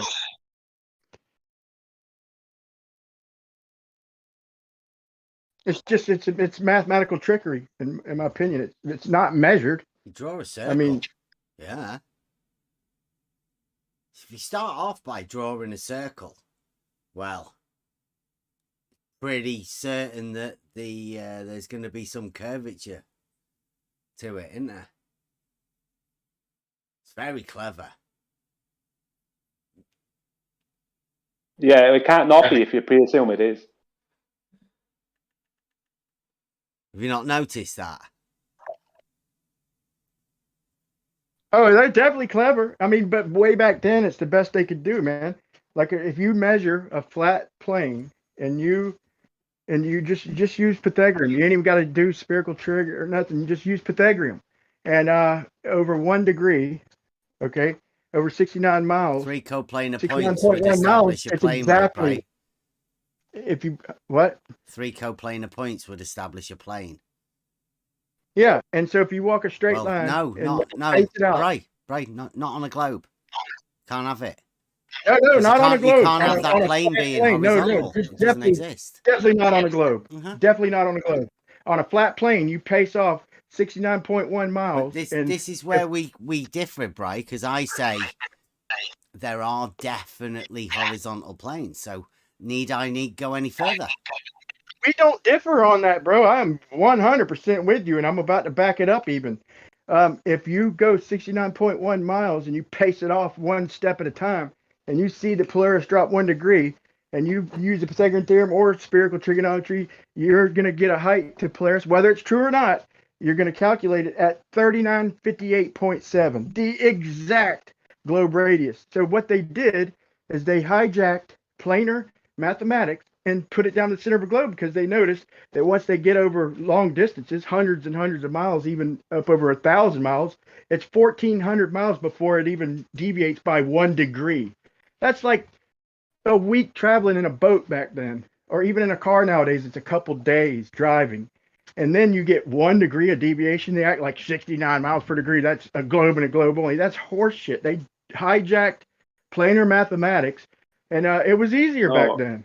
It was easier. There's no way they could come up with a complicated model like we're having to come up with now. And no, they just back engineered. They just back engineered perspective. That's all they did. I'm not going to go promoting it here because it's not really the kind of video that the Bev's crew here would be into. But some of the lads maybe, but my latest video you would like. They're just back engineered. It's just back engineering of horizontal measurements. That's all it was. Right, but they're coincident. Engineering. That's where their radius came from. They are literally coincidence theorists, man. They're literally coincidence theorists. They think that that 1 mile, they think that 1.22 miles, that it's 0.02 degrees, that it just happens to be our limited angle sight. They just think that's a coincidence, that over a flat plane is our angular resolution limit. They think that 3958.7 is just a coincidence, that's the angle over a flat plane. They think that the Aries disk and backing up, it's just everything. They think, oh, it's just a coincidence. It's insanity. At what point do you start at least acknowledging that this shit is reality on a flat plane? You know, at least the possibility of that. And it's hard, man. It's hard. But I enjoy it. Well, they just hijack reality. You can hijack reality and turn it into whatever you want if you can get people to believe in your maths. That's all it is. What about if you can just get people talking about it enough, questioning it? What about if that's all you need? Well, you're not wrong. You're not wrong. But because we're in the time in history that we're in, it's kind of hard to ignore it. Oh, you get your point. If you keep talking about it, you're keeping it alive. That's your point, isn't it? Well, it's the 99.999% of the population don't give a shit about this. Only the people that are really involved in it are the ones that keep perpetuating it. Yeah, I will agree the numbers are small. The amount of people who are really, really interested in this, the numbers are small. It's more about maybe 96.5, man. I don't know about that 98 or 97, man. I'm thinking 96, maybe 95.5-ish. There's only about 10 hardcore globers that are willing to come out of that little room that they're in. The rest of them all have to hide away. Stick together. Bet you, dude. They're scared of people questioning them. You're right. From like-minded people like myself, I hear, dude, they were all into NASA, dude. Dude, I had time travel theories and shit. I'm looking back and I wanted to die on the way to the moon. Like that's gonna be the way I die. I'm gonna build the rocket in my last little bit of years of life, and I'm just gonna die on my way to wherever, dude. And I think everybody was all into NASA. And when we seen the bullshit they're showing us, it's we all got pissed. That's where I stand, and I think I'm not alone. Where besides the shape of the Earth, it gets into that, but it's like all the shit they showed us, man. I was living in a fantasy world. Then you look up in reality, and it's just a void, a black void. There ain't shit up there, man. It's just the way, I don't know, man. It's almost personal, man. Hi, I'm an earther. How you doing, guys? Got any questions for an earther? Jose, I got one question for you. Entry level question. Yeah. Do you believe there? Not about belief, about evidence. Well, I'm not going to. Please don't slander anybody while we're here, Jose. I'm not. Do you believe there's a remote control robot on Mars as we speak? Yes. There's evidence for it. Lots of evidence. What is the percentage? What's your doubt? Percentage of doubt? 10%, 5%, 20%? I don't have any doubt that there's doubt. I don't have any doubt that humans in the 2020s are able to build technology that have reached very far away. I'll give you that, but do you have any doubt at all that there is a remote body, just like they explain it, terrestrial called Mars? No doubt. And not even 1%. No. There's no You're reason. certain. There's no reason for You're it. certain there's a Mars and there's a robot on that bitch rolling around taking pictures. I mean, I'm 1,000% sure that there's a Mars. We all can see it, but there's a robot in Mars. Yeah, 100%. There's no doubt about it. All right, that was my entry level question, Yeah, man. thanks, man.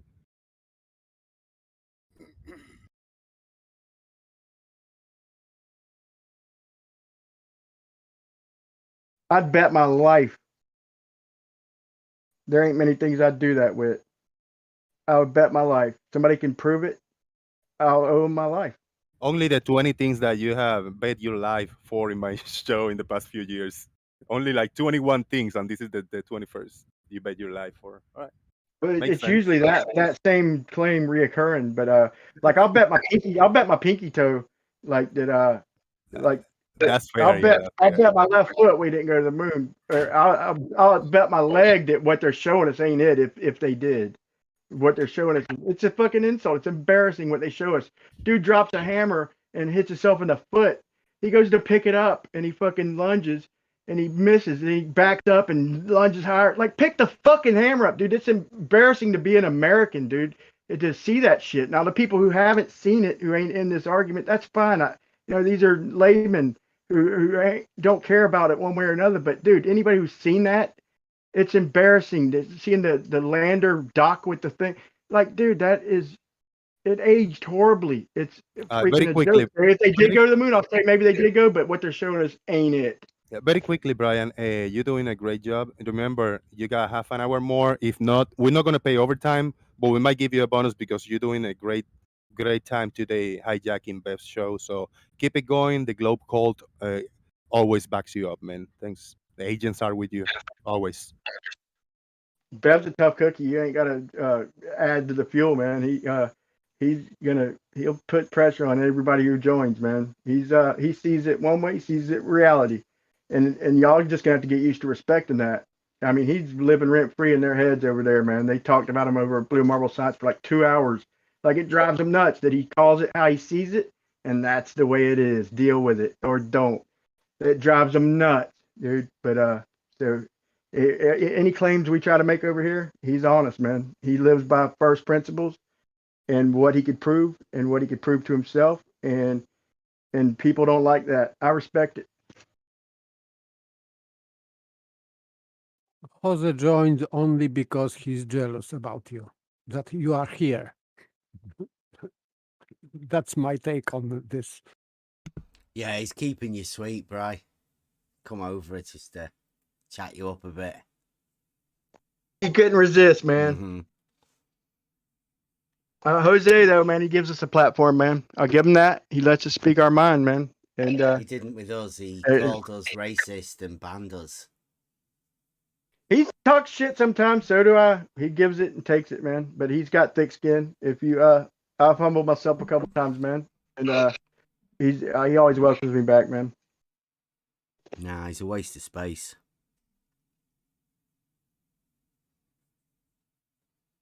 But like it is, it's Model Affliction Monday.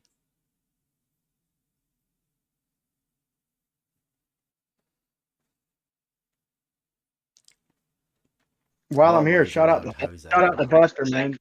Shout out to Buster, man. You are very fortunate to have him doing the music for this channel, man. He's freaking awesome, dude. Even the Globers have to admit he's badass.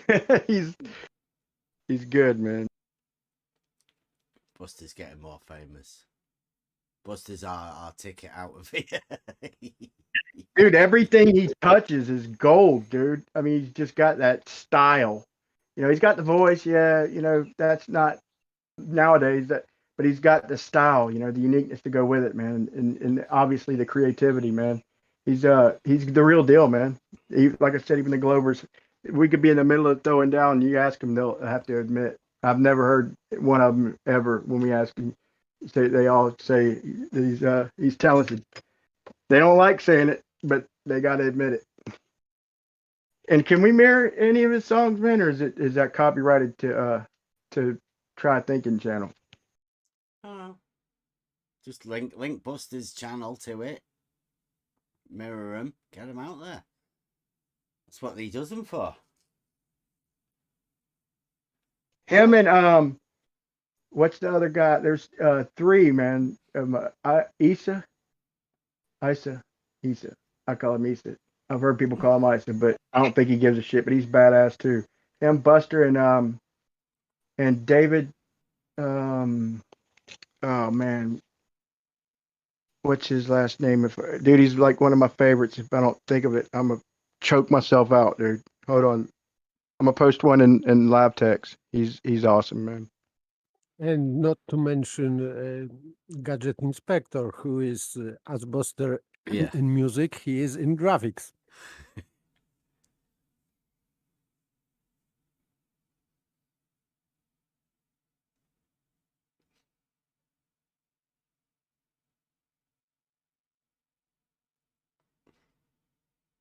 Yeah, what time are we at? 1:10. Well, pretty good night. Was hoping to get some Kevin in after. It is bloody late again, though. Thanks for watching, joining, listening, whatever. Model Affliction Monday. It's been quite a good one. Got a couple of videos out. Did Blue Marble go live? Did we manage to have a night out off without? Yeah, but before, I don't know if he did or not, but before we drop, David Karen, anybody who likes just awesome music, period. You know, plus the fact that it probably supports your worldview. David Karen, he's right up there with Buster and Issa, and yeah, he's one of the best, man. I had to mention his name too. Sorry, I even forgot your last name, dude. Shame on me. Choke myself out later. Bev, thanks for having me, man. Model Affliction Mondays all appear now and then, and Free for All Fridays. Yeah. But I really enjoyed it, man. I appreciate your patience with me, brother. No problem. Yeah, I'm going to hit the roll, Bev. Thanks for having me in. All right, no problem. Thanks, everyone. Talk to you later. Talk to you again. Later. Bye. Thank you. Yeah. So, anybody else got any final words? I'm just about to close it down. We're going to be going into the after party. Next level Discord. Many topics, very interesting. Yeah, many tomorrow. things. Go on. Many things to think about. Yeah. Well, tomorrow is Logic, and I think we're going to be going over our new learning progress for the midweek. I think the midweek stretch. Like Brian just said, Model Affliction Monday, Free for All Fridays. The midweek section's going to be the learning. So that's what we're going to start off tomorrow. Hopefully try and work out a new plan for us going forwards. Should be good. We've got a new book. So yeah, join us tomorrow. Logic night. And see you later. Buster, sing us out. All right, here we go. Okay.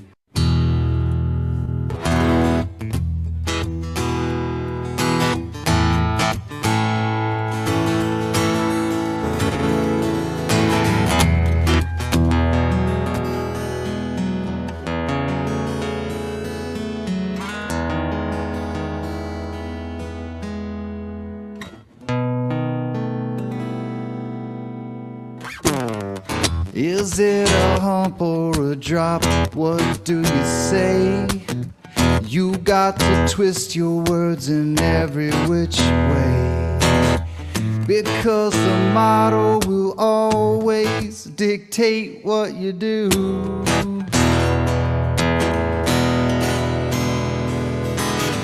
Everybody knows that you've got the model affliction blues.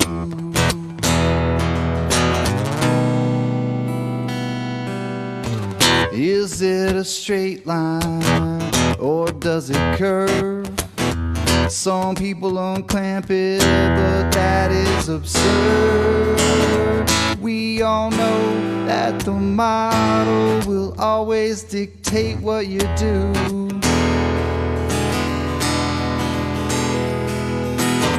Everybody knows that you are model afflicted blue. model affliction. It's your addiction. That model affliction.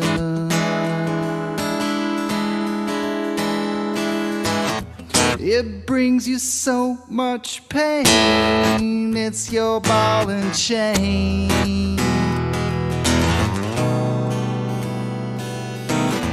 Conflating curvature with elevation change has got your local distance just out of range. That old biggie is gonna dictate everything that you do.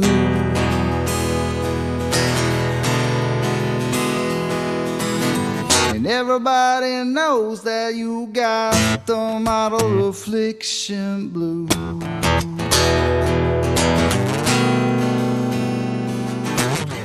It's your decision defending the model position. You just don't know the geometric proposition. That old ball, it'll always be illogical to you.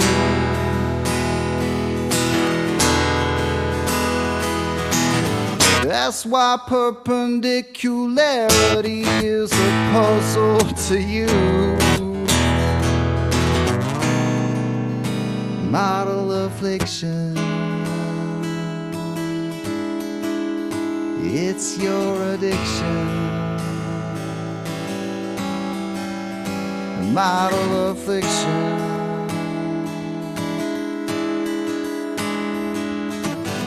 It brings you so much pain. It's your ball and chain.